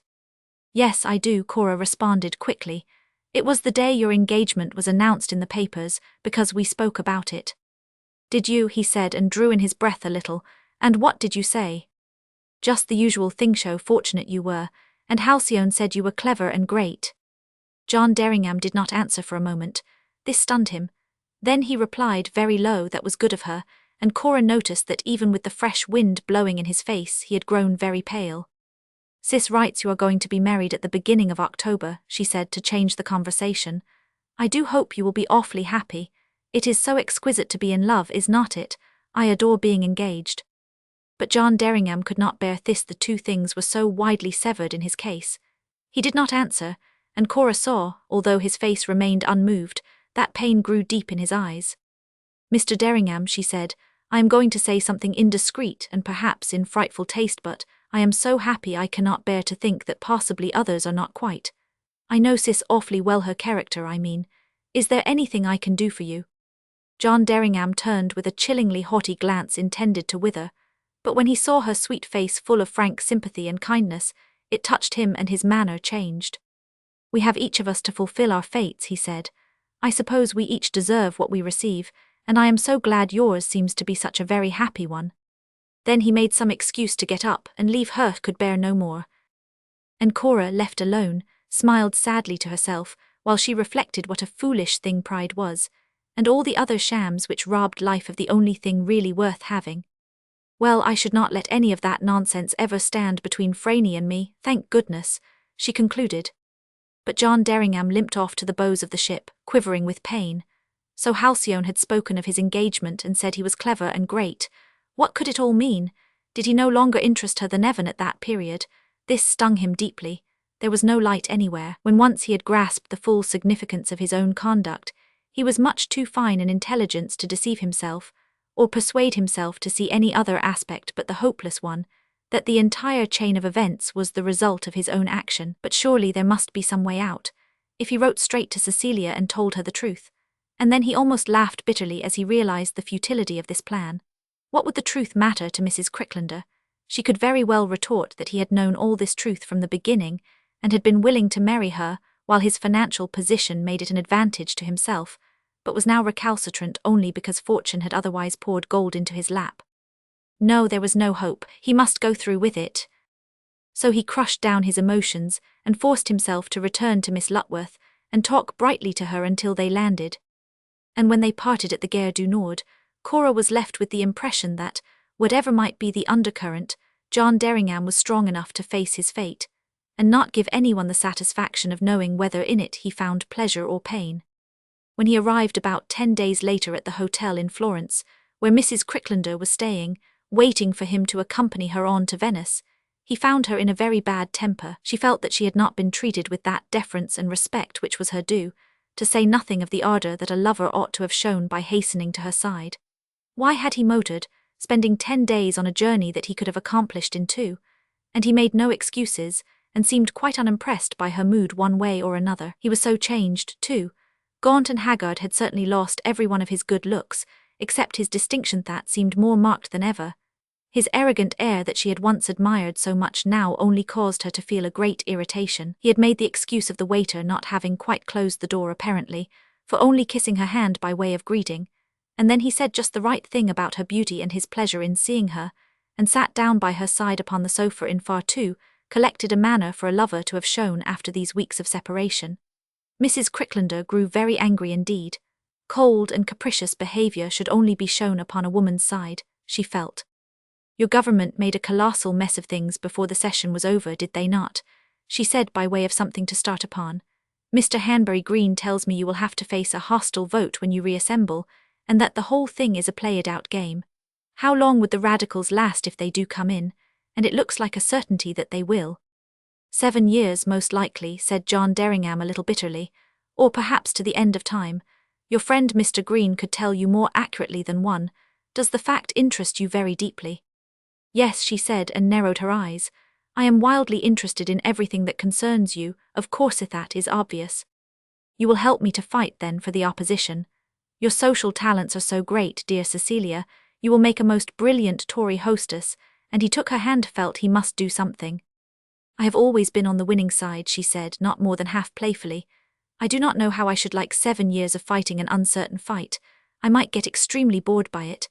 I had no idea it would last so long, and she laughed a little uncomfortably. However, we are perfectly modern, are not we, John, and need not spend the entire year fighting toad de fortunately. No, he said, I am sure we shall be an admirable pair of citizens of the world, and now I suppose I must let you go and dress for dinner. How is our estimable friend Miss Clinker? She is with you, I suppose, or have you friends staying in the hotel? You did not tell me in your letters. I never waste sweetness upon the desert air, she said, smiling, with a glitter in her eyes. You did not appear over anxious to hear of my doings. Our correspondence made me laugh sometimes. You never wrote as though you had received any of my letters, were just masterpieces of how little to say and of how to say it beautifully. John Derringham shrugged his shoulders slightly. He did not defend himself, and her anger rose, so that she was leaving the room with her head in the air and 2 bright spots of pink in her cheeks. Then he felt constrained to vindicate his position, so he put his arm round her and drew her to him, intending to kiss her. But she looked up into his face with an expression in her eyes which left him completely repulsed.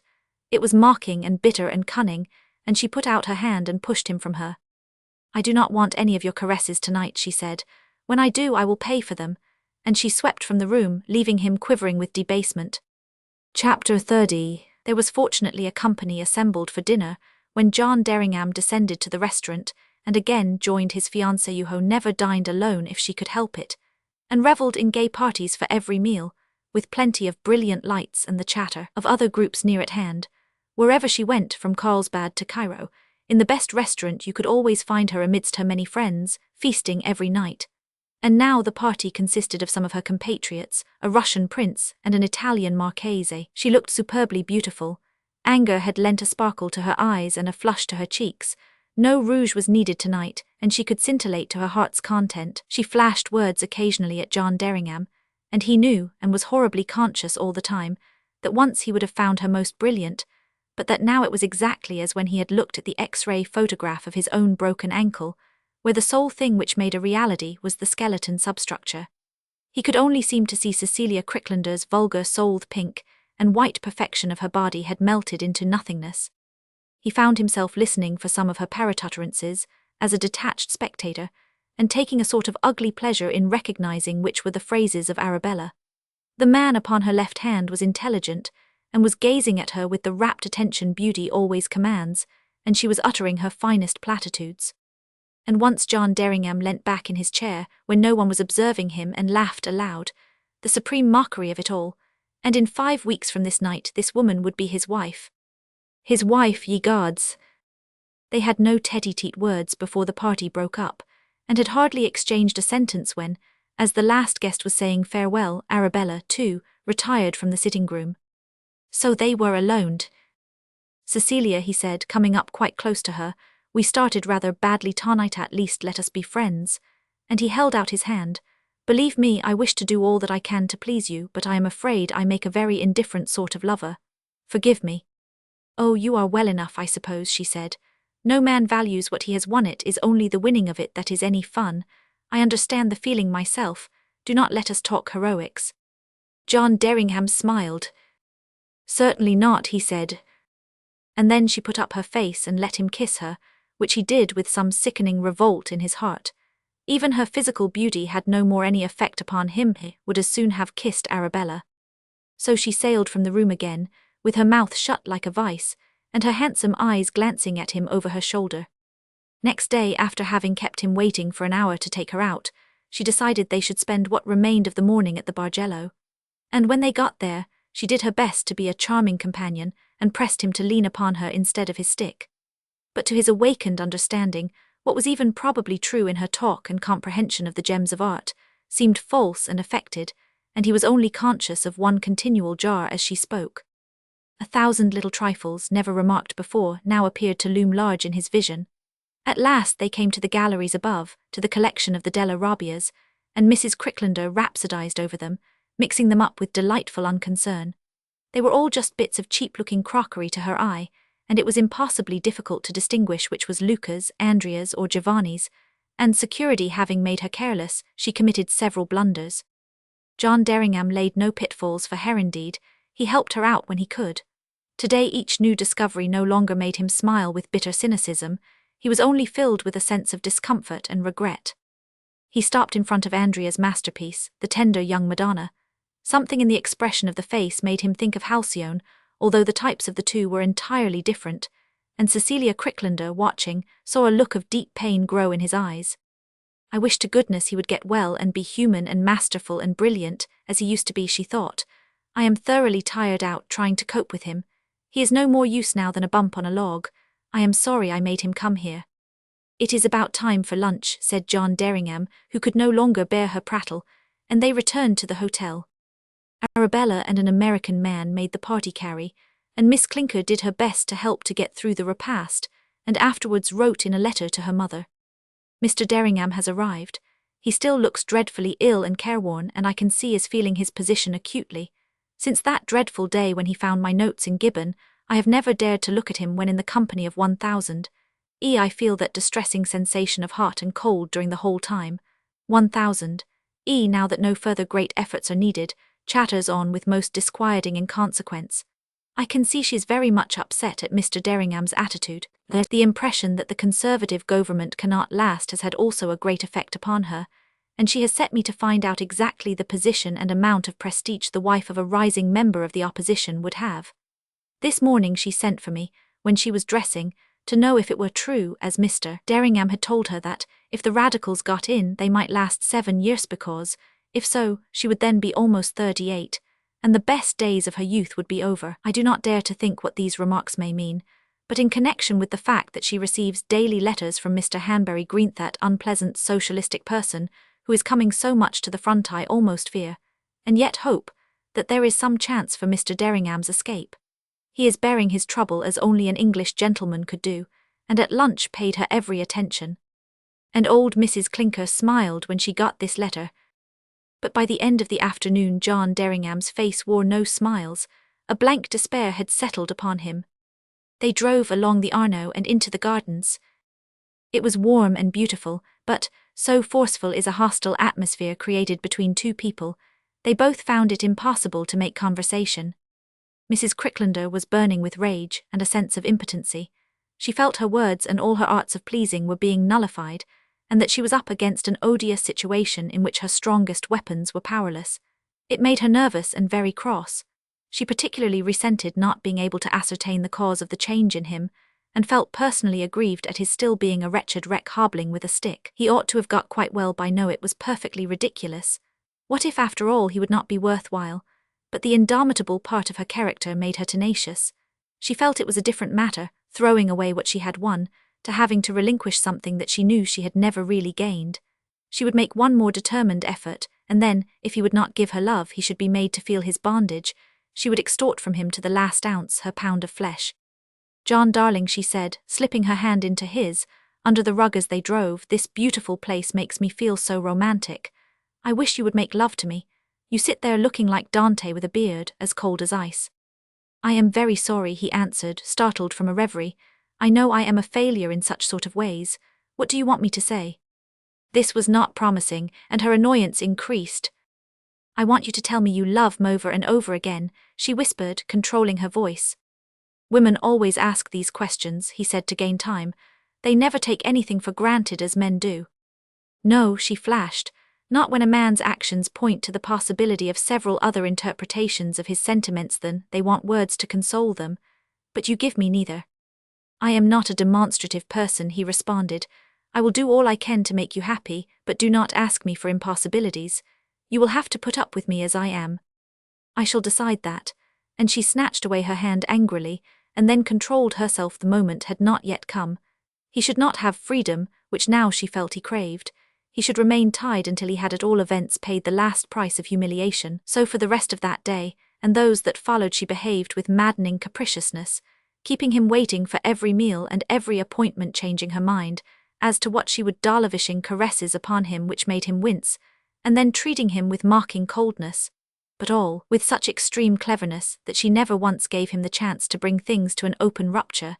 She was beginning really to enjoy herself in this new gamete, required even more skill to torture and hold than to attract and keep at arm's length. But at last John Derringham could bear no more. They had continuous lunches and dinners with the gay party of Americans who had been of the company on the first evening, and there was never a moment's peace. A life in public was as the breath of Cecilia Cricklander's nostrils, and she did not consider the wishes of her betrothed. In fact, but for spoken sympathy over his shattered condition and inability to walk much, she did not consider him at all, and exacted his attendance on all occasions, whether too fatiguing for him or not.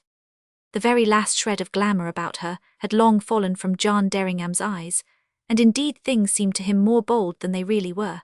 His proud spirit chafed from morning to night, chafed hopelessly against the knowledge that his own action had bound him as no ordinary bond of an engagement could. His whole personality appeared to be changing. He was taciturn or cynically caustic, casting jibes at all manner of things he had once held sacred. But after a week of abject misery, he refused to bear any more, and when Mrs. Cricklander grew tired of Florence and decided to move on to Venice, he announced his intention of taking a few days' tour by himself. He wished to see the country round, he said, and especially make an excursion to San Gimignano, that gem of all Italy for its atmosphere of the past. "Oh, I am thoroughly tired of these mouldy places," Mrs. Cricklander announced. "The Maulevriers are in Venice, and we can have a delightful time at the Lido. The new hotel is quite good. You had much better come on with me now. Moping alone cannot benefit anyone. You really ought to cheer up and get quite well, John." But he was firm, and after some bickerings she was obliged to decide to go to Venice alone with Arabella, and let her fiancé depart in his motor early the next morning. Their parting was characteristic. "Good night, Cecilia," John Derringham said. No matter how capricious she could be, he always treated her with ceremonious politeness. "I am leaving so very early tomorrow, we had better say goodbye now. I hope my going does not really inconvenience you at all. I want a little rest from your friends, and when I join you at Venice again, I hope you will let me see more of yourself." She put up her face and kissed him with all the girlish rippling smiles she had used for his seduction in the beginning. "Why, certainly," she said. "We will be regular old Darbisan Jones, so do not you forget while you are away that you belong to me, and I am not going to give you up to anything or anybody so long as I want you myself." And John Derringham had gone to his room feeling more chained than ever, and more bitterly resentful against fate. As soon as he left her, she sat down at her writing table and wrote out a telegram to be sent off the first thing the next day. It contained only 3 words and was not signed. But the recipient of it, Mr. Hanbury Green, read it with wild emotion when he received it in his rooms in London and immediately made arrangements to set off to Florence at once. "I will beat him yet," he said to himself, and he romantically kissed the pink paper, for "You May Come" was what he had read. Chapter 31. An hour or so before sunset the next day, John Derringham in his motor was climbing the steep roads which lead to San Gimignano, the city of beautiful towers, which still stands, a record of things medieval, untouched by the modernizing hand of men. A helpless sense of bitterness mastered him, and destroyed the loveliness and peace of the view. Everything fine and great in his thoughts and aims seemed tarnished. To what stage of degradation would his utter disillusion finally bring him?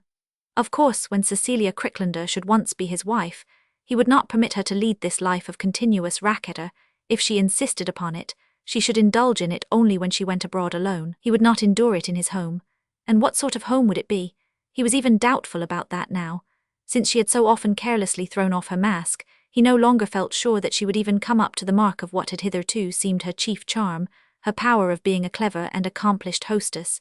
He could picture the scenes which would take place between them when their wishes clashed. The contemplation of the future was perfectly ghastly. He remembered, with a cynical laugh, how in the beginning, before that fateful Good Friday, when the professor first planted ruffling thoughts in his mind, and before the spell of Halcyone had fallen upon him, he had thought that one of the compensations for having to take a rich wife he had found in Cecilia. She would be his intellectual companion during the rather rare moments he would be able to spare for her from his work. He would be able to live with a woman cultured in all branches which interested him, capable of discussing with him any book or any thought, polished in brain and in methods. He had imagined them, when alone together, spending their time in a delightful and intellectual communion of ideas, which would make the tie of marriage seem as almost a pleasure. And what was the reality? An absolute emptiness, and the knowledge that unless Arabella Clinker continued her ministrations, he himself would have to play her part. He actually regretted his accession to fortune. But for it, he could have broken off the engagement with decency, but now his hands were tied. Only Cecilia could release him, and she did not seem to have the slightest intention of doing so. He savagely clenched his white teeth when he remembered the ridiculous waiting lackey he had been made to turn into in the last week. Then he looked up and tried to take interest in the quaint gateway through which he was passing and on up to the unique town, and the square where is the ancient Podesta's palace, now the hotel. But he was in a mood of rasping cynicism. The exquisite evening sunlight seemed to mock at him. His highly trained eye took in the wonderful old-world beauty around him with some sense of unconscious satisfaction, but the saintly calm of the place made no impression upon him. Santa Fina and her flowers could not soften or bring peace to his gold soul. The knowledge that the whole situation was the result of his own doings kept his bitterness always at white heat. The expression of his thin, haggard face was sardonic, and the groups of simple children, accustomed to ask any stranger for stamps for their collections, a queer habit of the placer, turned away from him when once they had looked into his eyes. He left his motor at the hotel and wandered into the square where the remains of the palazzos of the two great Guelph and Ghibelline families, the Ardinghelli and the Salvucci, frown at one another not 50 yards apart, shorn of their splendours, but the Salvucci still with 2 towers from which to hurl destruction at their enemies. John Derringham looked up at the balcony whence Dante had spoken, and round to the cathedral and the picturesque square. The few people who passed seemed not in tune with his thoughts. So calm and saintly was the type of their face, all in keeping with a place where a house of the 16th century is considered so aggressively modern as not to be of any interest. It was too late for him now to go into the cathedral. Nothing but the fortress battlements were possible, and he hobbled there, desiring to see the sunset from its superb elevation. The gatekeeper, homely and simple, opened to him courteously, and he went into the first little courtyard, with its fig tree in the middle and old grass grown, well surrounded by olives and lilac bushes. And then he climbed the open stairs to the bastion, from whose battlements there is to be obtained the most perfect view imaginable of the country, the like of which Benazzo Ghazali loved to paint. It has not changed in the least since those days, except that the tiles of the roofs, which are now dark grey with age, were then red and brilliant. But the cypress trees still surround the monasteries, and the high hills are still crowned with castellos, while the fields make a patchwork of different crops of olives and vines and grain. John Derringham mounted the stairs with his head down, musing bitterly, so that, until he reached the top, he was not aware that a slender girl's figure was seated upon the old stone bench which runs round the wall. Her hat lay upon the seat beside her, while she gazed out over the beautiful world. He paused with a wildly beating heart in which joy and agony fought for mastery, but as she turned to see who this stranger could be, thus breaking in upon her solitude, his voice, hoarse with emotion, said aloud her name. Halcyone. She started to her feet, and then sank back upon the bench again unsteadily, and he came forward to her side. They both realized that they were alone here in the Sunsettalone upon this summit of the world. He sat down beside her, and then he buried his face in his hands, letting his cap fall, and all the pent-up misery and anguish of the past weeks seemed to vibrate in his voice as he murmured, "Ah, God, my love." Her soft eyes melted upon him in deepest tenderness and sorrow. To see him so pale and shattered, so changed from the splendid lover she had known. But he was their beside her, and what mattered anything else? She longed to comfort him and tend him with fond care. Had he been the veriest outcast, he would ever have found boundless welcome and solace waiting for him in her loving heart. "John," she whispered, and put out gentle fingers and caressed his hair. He shivered and let his hands fall from his haggard face. "Darling," he said, "I am not worthy to touch the hem of your garment. Why do you not turn from such a weakling and brute?" "Hush, hush," she exclaimed aghast.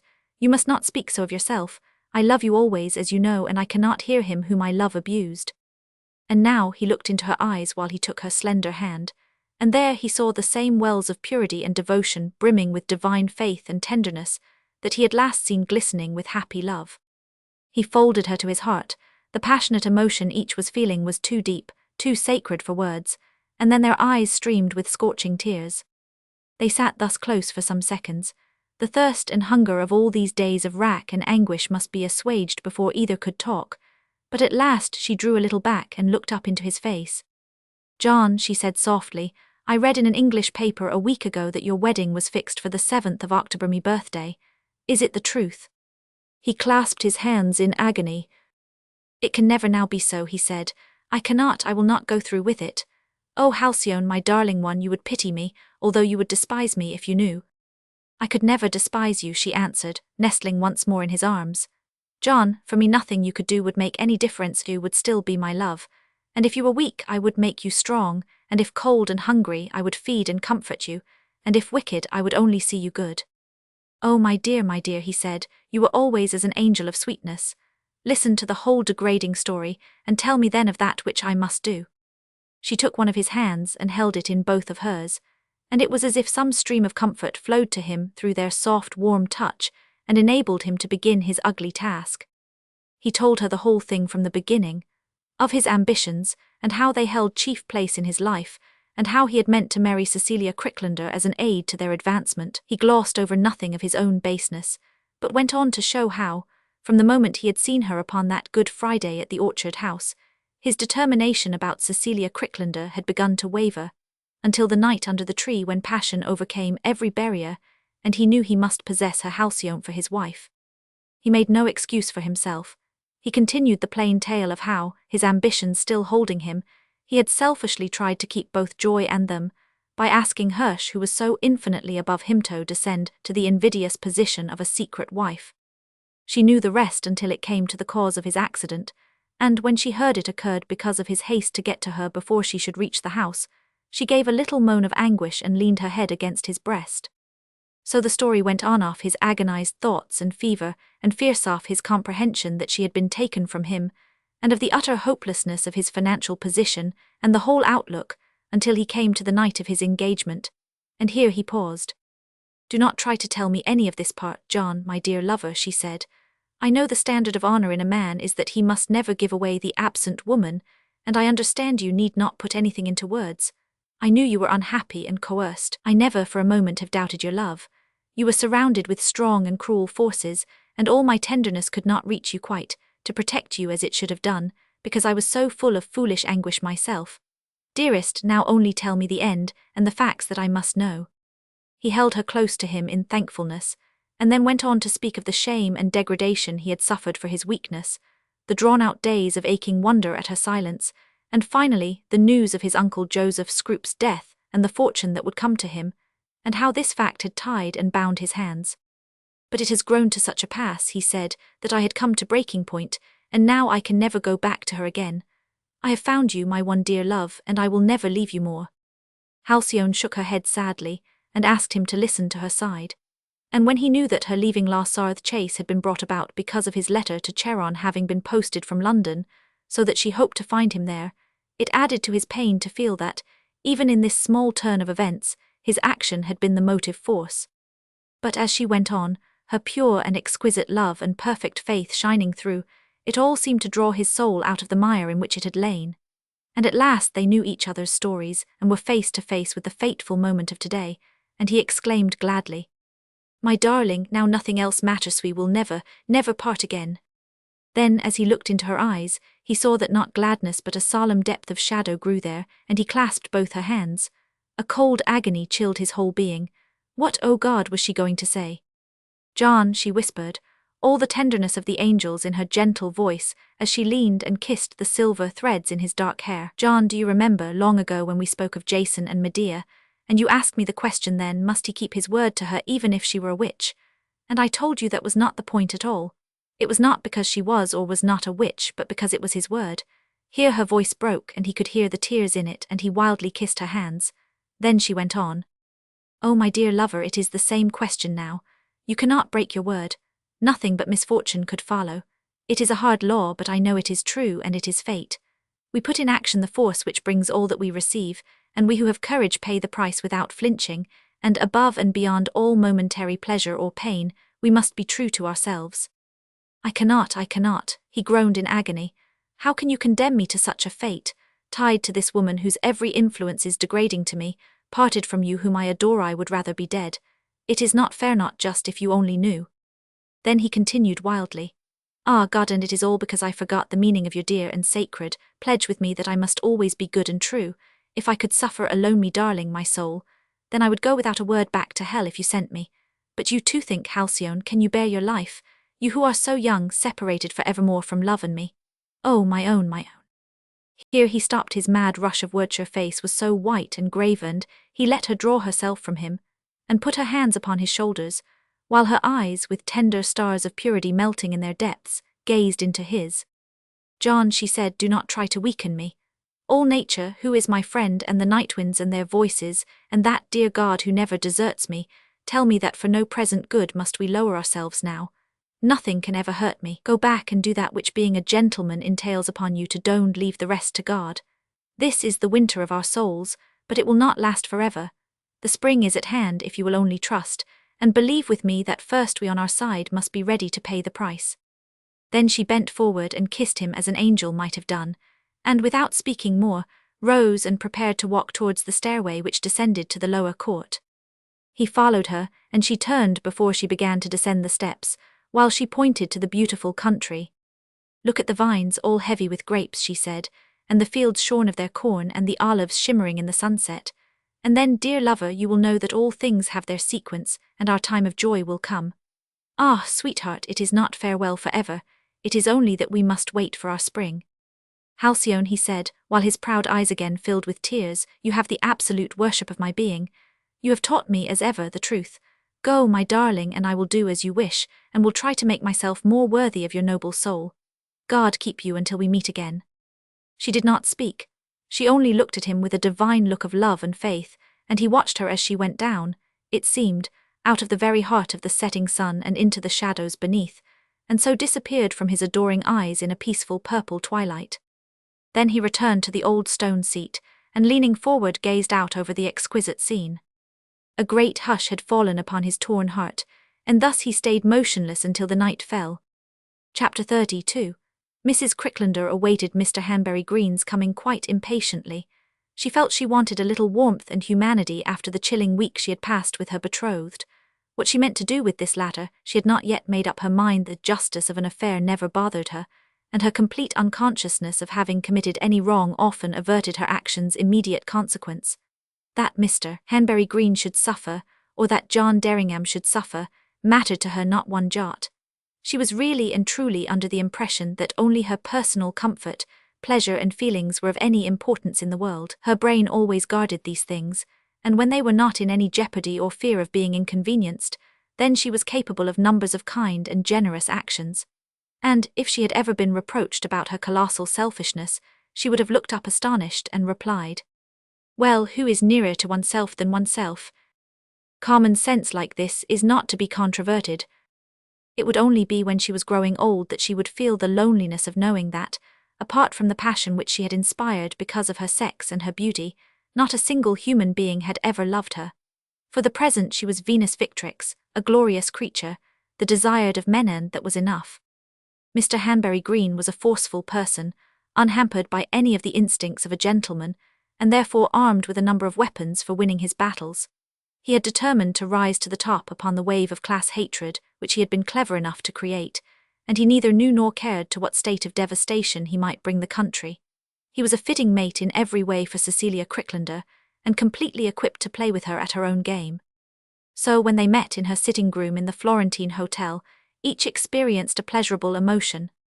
His was tempered or augmented by a blunt and sufficiently brutal passion, which only the ideal of circumspect outward conduct which dominates the nonconformist lower middle classes from which he had sprung, kept him from demonstrating by seizing his desired prize in his arms.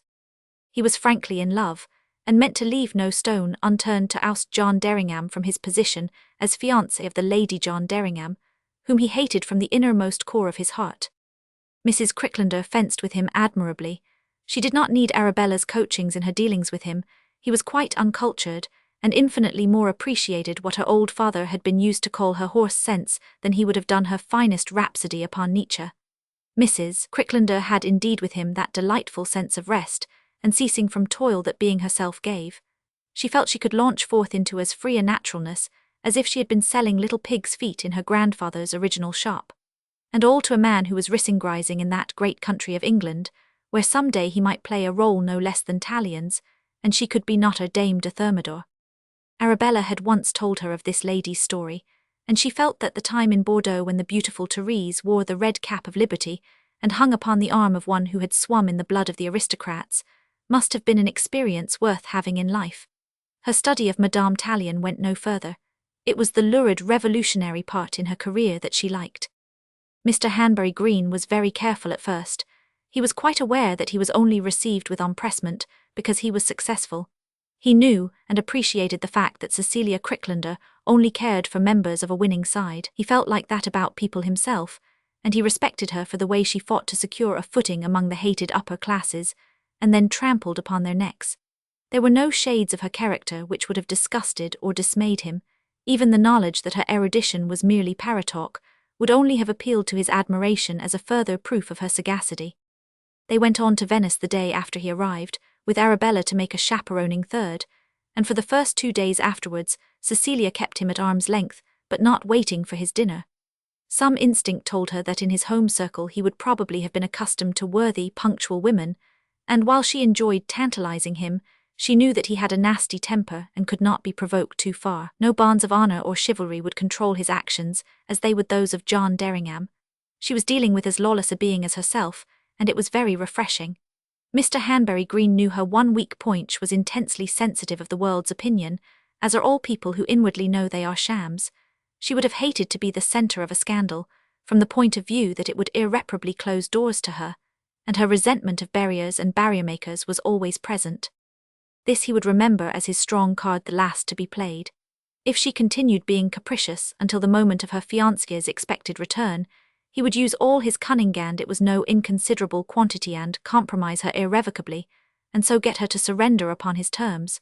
For he had made up his mind, as he sped to Florence, that Cecilia Cricklander should return to England as his wife. They had 4 days of the usual gay parties, for every meal there happened to be a number of people passing through, and staying at Venaissin the early September, weather was glorious and very hot. Mrs. Cricklander delighted in a gondola. There was something about it which set off her stately beauty, she felt, and she revelled in the admiration she provoked, and so did Mr. Hanbury Green. He prized that which the crowd applauded. But time was passing, and nothing the least definite was settled yet, although he knew he had obtained a certain mastery over her.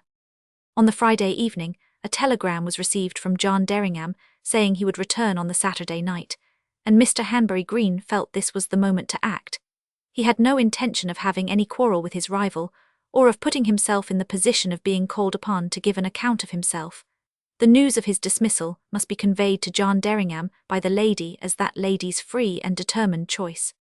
So Mr. Green was very cautious all the Friday evening, and made himself as irresistible as he could, using all his clever wits to flatter and cajole Cecilia, and leaving not a trifle unconsidered which could interfere with his plans.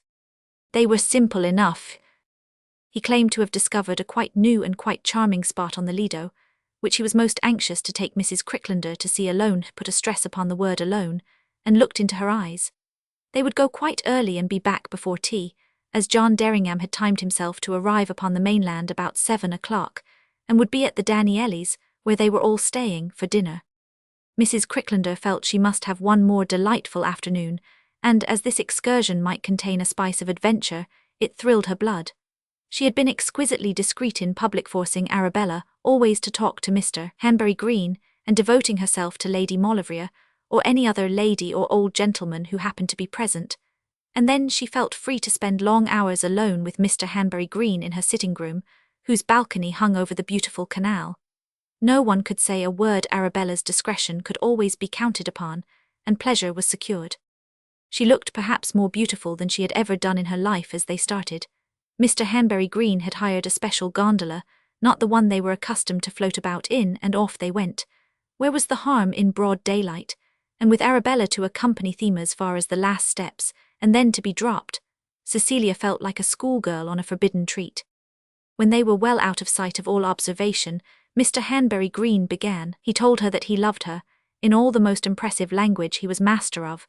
He felt that with her he might with safety and success use the same flamboyant metaphors and exaggerations with which he was accustomed to move his constituents. No restraint or attention to accuracy was necessary here, and if his voice in his honest excitement would have sounded a little cockney in Arabella's cultured ears, Cecilia Cricklander did not notice it.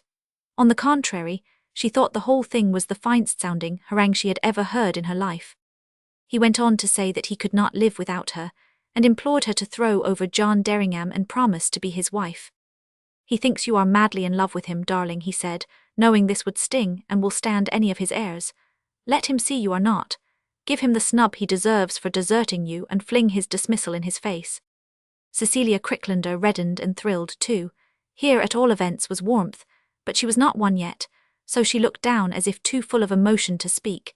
She must gain time to consider what this would mean, and, if worthwhile, how to lay her plans. Should the scheme contain certain elevation for herself and certain humiliation for John Derringham, then there was something worthy of consideration in it, for undoubtedly Percy Hanbury Green suited her the better of the two, as far as just the men themselves were concerned. She knew she would get desperately tired of having to live up to John Derringham's standard, and a divorce in England would not be so easily obtained or so free from scandal as her original one in America had been. But she must think well and weigh the matter before plunging in. Mr. Hanbury Green saw her hesitation and instantly applied another forceful note. He dwelt upon the political situation and grew eloquent and magnetic, as when he was on the platform, for was he not playing for stakes which, for the moment, he valued even more than some thousands of votes. It was no wonder Cecilia Cricklander's imagination grew inflamed. He let her see that as his wife she would, for 7 years or more, ride on the crest of the wave of an ever-rising tide to undreamed-of heights of excitement and intrigue. "With you at my side, darling," Mr. Green said passionately, "I could be stimulated into being dictator myself. The days of kings and constitutions are over. The people want a strong despotic leader who has first brought about their downfall, and they will get him in me." This clinched the matter, and Cecilia, seeing visions of herself as Madame Tallien, allowed herself to be drawn into his arms. "Do you know, my beauty," the triumphant lover said as they floated back to pick up Arabella upon the last steps, rather late in the afternoon, "I had meant to get you somehow today. If you had refused to listen, I intended to take you to the Lido and keep you there all night gondolier, and the people there are bribed, then you would have had no choice but to marry me. Oh, you cannot balk me." And all Cecilia Cricklander replied was, with a girlish giggle of pleasure, "Oh, Percy dear." In the innermost recesses of their hearts, there are a number of cold women who adore a bold buccaneer. She had made one stipulation with him before they landed, and this was one which in the future relatal, as she knew it then, would rob her of all her triumph over John Derringham, and plant an everlasting and bitter sting in her breast. She insisted that, as she did not wish to create a 9 days' wonder, no mention of his engagement to herself should be made public by Mr. Hanbury Green for at least a month after people were aware that she had closed hers with John Derringham. All should be done with decency and in order, so as not to militate in any way against her future position as queen of the winning side.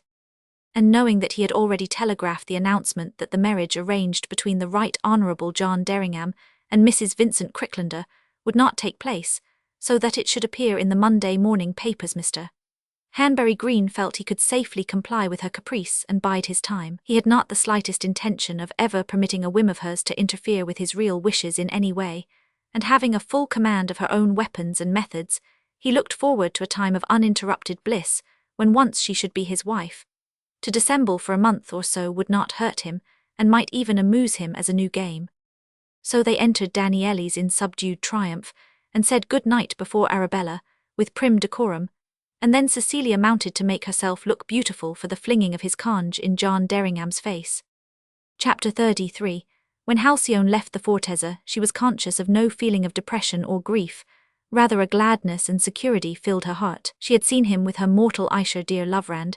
He was in truth greatly in need of all her care and tender thoughts. Her beliefs were so intense in those forces of protection with which that God whom she worshipped so truly surrounded her, that she never for a moment doubted but these invisible currents would be directed to the disentangling of destiny's threads. She made no speculations as to how this would-be God would find the way. Her attitude was never one of pious resignation to a divine chastisement. She did not believe God ever meant to chastise anyone. For good or ill, each circumstance was brought about by the individual's own action in setting the sequence of events in motion. As the planting of seed in the early spring produced fair flowers in the summer, the bruising of a limb produced pain. And the motion must go on until the price had been paid or the pleasure obtained. And when long ago she had heard Charon and John Derringham having abstruse arguments upon chance, she used silently to wonder how they could be so dull as not to understand there was no such thing really as chance if people were only enabled to see clearly enough. If they could only trace events in their lives to their sources, they would find that they themselves had long ago even perhaps in some former existence put in motion the currents to draw the events to themselves. What could be called chance in the matter was only another name for ignorance.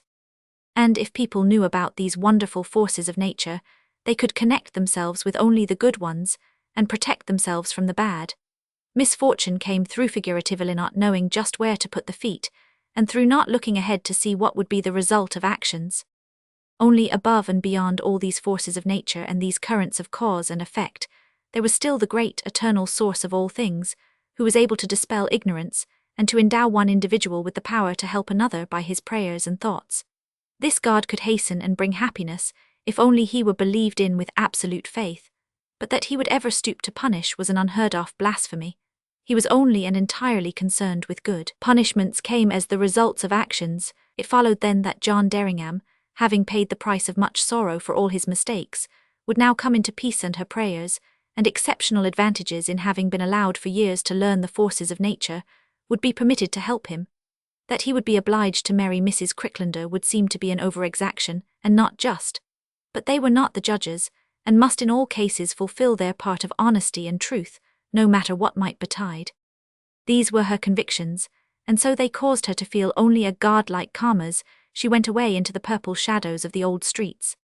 Charon and she had been at San Gimignano for half a week, and almost every child in the place knew and loved her.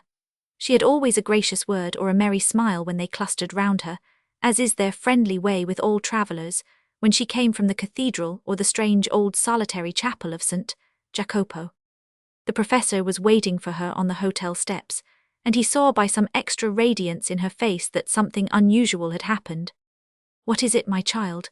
he asked, as they went in and up to their dinner in the big salle a manger upon the first floor, which was then nearly always empty of guests.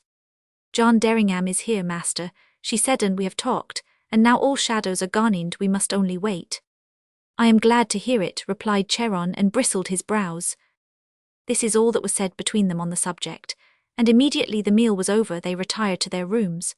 But when alone in hers, Halcyone took from the silken wrappings the goddess Aphrodite, and in the divine eyes read a glad blessing, and as soon as her head touched her pillow, she fell into a soft, sweet sleep, while the warm night winds flew in at the widdy-opened windows and caressed her hair. And John Derringham, when the dark had fallen, came down from his high watch-tower and walked slowly back to the hotel, leaning upon his stick.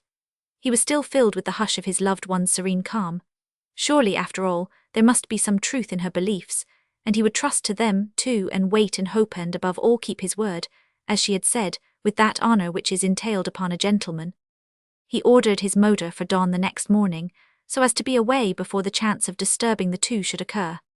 The rare and wonderful sight of a motor in those days caused a crowd to collect whenever one should arrive or depart. It was an unheard-of thing that two should visit the city at the same time. There had only been 3 in the whole year, so Halcyone, when she heard the whiz next morning, bounded from her bed and rushed to peep between the green shutters.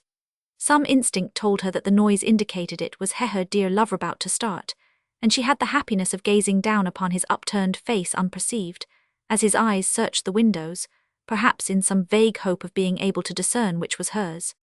And she showered upon him blessings of love and tenderness, and called all the currents of good from the sky and the air, to comfort and protect him and give him strength to go back and keep his word. And just as he was starting, a white pigeon flew down and circled round John Derringham's head, and he was conscious that at the same moment the sun must have risen above the horizon, for it suddenly gilded the highest towers. And he passed out of the dark gate into its glory, and took the Siena road, a mighty purpose of strength in his heart. After a few days of wandering, during which he strove not to let grief or depression master him again, he sent a telegram to Venice to Cecilia Cricklander, and on that Saturday evening he walked into her sitting-room with a pale and composed face. She was seated upon the sofa and arranged with every care, and was looking triumphantly beautiful as she smoked a cigarette. Her fine eyes had in them all the mocking of the fiend as she greeted him lazily. "How are you, John?" she said casually, and puffed rings of smoke, curling up her red lips to do so in a manner that John Derringham was unpleasantly aware he would once have found attractive, but that now only filled him with disgust. "I am well," he said, "thank you, better for the change and the sight of some most interesting things." "And I also," she responded with provoking glances from under her lids, "am better for the change. I have seen a man, since which I seem to be able the better to value your love." And she leaned back and laughed with rasping mockery, which galled his ears, although for some strange reason she could no longer gall his soul. He felt calm and blandly indifferent to her, like someone acting in a dream. "I am glad you were, and are amused," he said. He had not made the slightest attempt to kiss her in greeting, and she had not even held out her hand. "You are quite rich now, John, are not you?" After a short silence she presently asked nonchalantly, "That is, as you English count Richeston, or 12,000 a year. I suppose it will keep you in comfort." He leaned back and smiled one of his old cynical smiles. Yes, he said, it is extremely rich for me. My personal wants are not great. That is splendid then, she went on, because I shall not feel I am really depriving you of anything by doing what I intend to do in throwing you over otherwise. I should have been glad to settle something upon you for life. As he listened, John Derringham's eyes flashed forth steel, but the pith of her speech had in it such divine portent as it fell upon his ears, that the insult of its wording left him less roused than she hoped he would have been. She saw that it was joy, not rage, which lay deep in his eyes, and the fury of her whole nature blazed up, so that she forgot the years of polish that she had acquired, forgot her elaborately prepared plan that for an hour she would torture and play with him, as a cat plays with a mouse, and, crimsoning with wrath, she hurled forth her displeasure, cutting things short. You are only a paltry fortune hunter, John Derringham, for all your fine talk, she said loudly, raising her voice, and allowing it to regain its original broad accent, and I have kept you on just to punish you, but if you thought I was ever going to marry you now that you are no better than a cripple, and do not amount to 30 cents in the opinion of the world, you or your government either, you made a great mistake. I have something much more delightful on hand, so you can take back your ring and your freedom and go, and find some meeker woman who will put up with your airs. And she picked up from a table beside her his diamond gauge, which she had taken from her hand before his entrance, and threw it over to him and then leaned back as if exhausted with anger among the cushions. John Derringham had grown very pale as the insulting words fell from her lips, and now he rose to his feet, and standing there looked at her with pitying contempt. Then I will say goodbye, Cecilia, he said. The manner of your release of me cancels the pain it might otherwise have caused me. I can only wish you all success with any new venture you may make and assure you always of my deep respect. And calmly putting the ring in his pocket, he turned round and slowly left the room when, meeting Arabella upon the stairs, she was startled to see him shaking with sardonic laughter. Good night and goodbye, dear Miss Clinker, he said. I am glad to have had this opportunity of thanking you again and again for your sweet goodness to me when I was ill. It was something which I shall never forget. Oh, Mr. Derringham, said Arabella, you have not parted from Mrs. Cricklander, have you? But she saw from his laughing eyes that he had, and before she was aware of it, good honest soul, she had blurted out, Oh, I am so glad. Then they shook hands heartily, to hide her dreadful confusion, and John Derringham went on to his rooms at the Britannia, where he was staying, with nothing but a mad, wild joy in his heart. What did Cecilia Cricklander's insults matter? What did anything on earth matter? He was free to go and seek his beloved one and have every sorrow healed as he held her to his heart. The only necessary thing now was to find her immediately, which would require some thinking out. It was too late to get an answer to any telegrams to England, must wait until the morning. Mrs. Porritt would know where Charon's next address would be. Yes, he could hope to come up with the Wanderers perhaps not later than the day after tomorrow. But when Arabella entered her employer's sitting-room after wishing him goodbye, she found Mrs. Cricklander in violent hysterics, and she had to have the doctor and a sleeping draught before she could be calmed.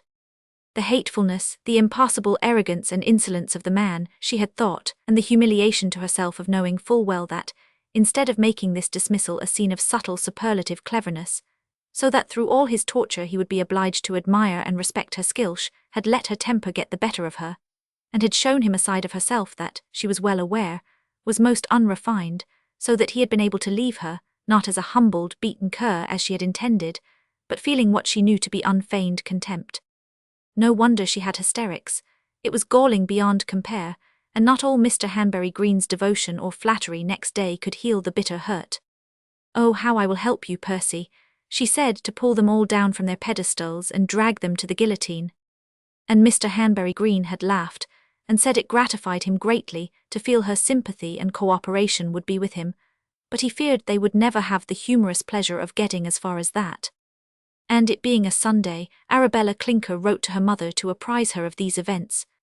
The engagement is over. Mrs. Clinker was told the advent of Mr. Hanbury Green, a very unpleasant personality, afraid of being polite to me in case I should fancy myself his equal, seemed to clinch matters in 1,000. Mind, I suppose he was able to give her some definite assurance of the future of the government. In any case, I could see, when they returned from their excursion in the gondola yesterday, that things were upon a very familiar footing between them. Mr. H.G. has none of Mr. Derringham's restraint or refinement, and after 1,000. E. had seen Mr. Derringham and, I presume, returned him his freedom. She had a terrible fit of hysterics, only calmed when Mr. Hanbury Green entered the room and suggested emptying the water jug over her. It appears he has a sister who is subject to these attacks, and this is the only method which has any effect upon her. I suppose in his circle they would have a number of crude remedies which we are unaccustomed to, but it seemed to be the right one for 1,000. Who pulled herself together at once. They told me privately that they are engaged, but do not intend to announce it yet, and I believe they are really suited to each other. I had thought at one time that Mr. Derringham might be equally a mate for her because of his selfishness, but after I grew to know him when he was ill, I saw that he was infinitely above her, and not really more selfish than other men, and, as you know, I have extended to him my pity and commiseration ever since. Your liking of him confirmed my good opinion. I am to stay on with 1,000. As long as I will, because Mr. Hanbury Green, she says, is not cultivated either, and I may be of use to them both, she thinks, in the future, although she has not imparted this to him. I do not believe I shall like having to render his speeches erudite, because my political convictions are all upon the other side, but something else may turn up, and it is a comfort to know things are settled for the present. Mr. Derringham looked so joyous as he came from her sitting-room, after his dismissal, that I am sure he will go off at once to that person I have often given you a hint about, and his restoration to health may consequently be looked upon as a certainty. I fear the influences we shall have to live under now will not encourage that high tone which endeavouring to keep up with Mr. Derringham and his party entailed, and it may grow more than I can bear. The inference to be drawn from 1,000. Defection to the other side is not felicitous, and gives me cause for the most gloomy foreboding as to the future of the country, because she would never have done it if she had not received from Mr. Hanbury Green absolute guarantees that with him she will occupy the highest position. Everything conservative is via due now, she says, and she must go with the tide. And from this the letter wandered on to personal matters. Meanwhile John Derringham had received Mrs. Porrett's answer, and had ascertained the Professor's probable address, and was joyously speeding his way on to Rome. Chapter 34. The Palace of the Caesars was lying in blazing heat when Halcyone and the Professor decided to spend the afternoon there. People had warned them not to get to Rome until October, but they were both lovers of the sun, and paid no heed. It would be particularly delightful to have the eternal city to themselves, and they had come straight down from San Gimignano, meaning to pick up their motor again at Perugia on their way back, as the roads to the south were so bad. They had only arrived the evening before, and felt the Palatine Hill should be their first pilgrimage. It was completely deserted in the heat, and they wandered in peace. They had gone all through the dark rooms which overlook the Forum, and had reached the garden upon the top with its cypress and cool shade. Here Halcyone sat down on a bench, looking over the wonderful scene. She wanted to reread a letter from her Aunt Roberta which had arrived as they were starting out. The old ladies were delighted with their accession to a modest fortune. The matter was turning out well, and they hoped to have their ancient brougham repainted, and a quiet horse to draw it before very long, so that, even when it rained, they could have the pleasure of going to church. William, the Aunt Roberta added, was really growing a little old for so many duties, and would, under the new and more prosperous regime, confine himself to being only butler. Halcyone would find several changes on her return. Among them the 4 gates had been mended. As she read this part of the letter, Halcyone almost sighed. The gates, especially the one of the Beech Avenue, had always been such friends of hers. She knew and loved each crack. And then her thoughts wandered as ever to her lover. Where was he, and how had it fared with him? Her serene calm was not disturbed, felt certainty in every breath of the soft, warm air, the certainty that the springtime of their souls had come. Now that same morning, John Derringham had arrived at the Grand Hotel, and after breakfasting, had made his way to the hotel to which Mrs. Porrett had informed him the Professor's letters were to be addressed. And Demetrius, whom he asked for, hearing Mr. Carlyon was out, was able to give him information as to where his master had gone, so that he set off at once. The Palace of the Caesars was rather a labyrinth to expect to find anybody in, but he would do his best. And so it happened, after about an hour's search, that he came upon Charon alone, just as he reached Livia's house. Mr. Carlyon held out his hand. "Well, John," he said, "and so we meet again." His old pupil shook it heartily, and Charon, seeing that joyous light in his eyes, raised his left penthouse with a whimsical smile. "Got clear of the octopus, I should imagine," he said laconically. "Well, better late than never." Halcyone is over on the bench under the cypress, gazing upon the Tarpeian rock. "Perhaps you may like to go to her," and he pointed in that direction. "It is what I have come at post-haste from Venice to do, master," John Derringham said. Mrs. Cricklander was kind enough to release me on Saturday evening. She has other views, it seems, and he laughed with his old boyish gaiety. Well, I will not keep you, Charon answered. Bring my little girl back to the hotel when these gates shut. No doubt you will have enough to talk about till then, and he smiled benignly. You will give us your blessing, master? John Derringham asked, but the professor growled as he turned to go on. She has my blessing always, he said, and you will have it too if you make her happy, but you do not deserve her, you know, John. John Derringham drew himself up and looked straight out in front of him. His face was moved. I know I do not, he said, but I hope you believe me, Charon, when I tell you that I mean to devote the rest of my life to attain that object, and at least no man could worship her more. Get on with your courting then, lad, said the professor, pointing with his stick in Halcyone's direction, while his wise eyes smiled. I suppose she will think you perfect in any case. It is her incredible conviction. And with this, he shook his old pupil's hand again, and the two men went their separate ways, John Derringham forgetful of even his lame ankle as he rapidly approached his beloved. She saw him coming. She had been thinking of him deeply in an exquisite daydream, and this seemed just the sequence of it, and quite natural and yet divine. She rose and held out both hands to him, the radiance of heaven in her tender eyes, for she knew that all was well and joy had come. And they spoke not a word as he folded her in his arms. A week later they were married very quietly at the embassy, and went south to spend their honeymoon, leaving Mr. Carlyon to go back to England alone. He was tired of wandering, he said, and sighed for the comforts of the orchard house and his pipe and his Aristotle. And Aphrodite went with the bridal pair, no doubt content. The manner of Mrs. Cricklander's dismissal of John Derringham had left him unhampered by any consideration for her feelings. And when she read the announcement in the New York Herald the day after the wedding, she burned with furious rage. So this was the meaning of everything all along. It had not been Cora Lutworth or his political preoccupations, or anything but simply the odious fact that he had been in love with somebody else. This wretched English girl had taken him from her, a creature of whose existence she had never even heard. And the world would know of his marriage before her own news had been made public. The gall of the whole thing was hardly to be borne.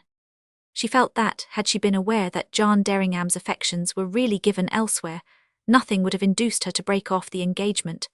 Mr. Hanbury Green was all very well, and was being a most exceptional lover. Only this hateful humiliation and blow to her self-love mattered more than any mere man. But of such things the married two recked not at all. Their springtime of bliss had come. And as they sat absolutely alone upon the inner steps of the Temple of Poseidon at Paestum, looking out upon the sapphire sea and azure sky, the noble columns in front of them all bathed in golden light, and a solemn crow perched above as priest to bless them, Halcyone drew the wrappings from the goddess's head. See, John, she said, Aphrodite is perfectly happy. She is smiling as never before. She knows that we have found all her message, and she laid her head against his shoulder as he encircled her with his arm. Dear, she went on, with that misty look in her serene eyes as though they could see into the beyond, for me, however much beautiful things exalt me and take me to God, I can never go there alone. It always seems as if I must put out my hand and take your hand. Sweetheart, he answered, holding her close, and long ago I called love a draught of the poison cup. What a poor blind fool was I. Yes, she said tenderly, John, we are much wiser now, and when we return to the world out of this divine dream country, you will teach me of that life which you must live in the fierce arena where you will fight for a principle against such odds, and I shall be always there to comfort you and give you of my sympathy and tenderness, and as you instruct me in the day and its strenuous toils, I will teach you of the soothing, peaceful currents of the night. And we shall know only joy, because we have seen how it always comes if we go straight on and leave the tangled threads to God. John Derringham bent and kissed her lips, and he murmured, My darling, me one woman with a soul. The end.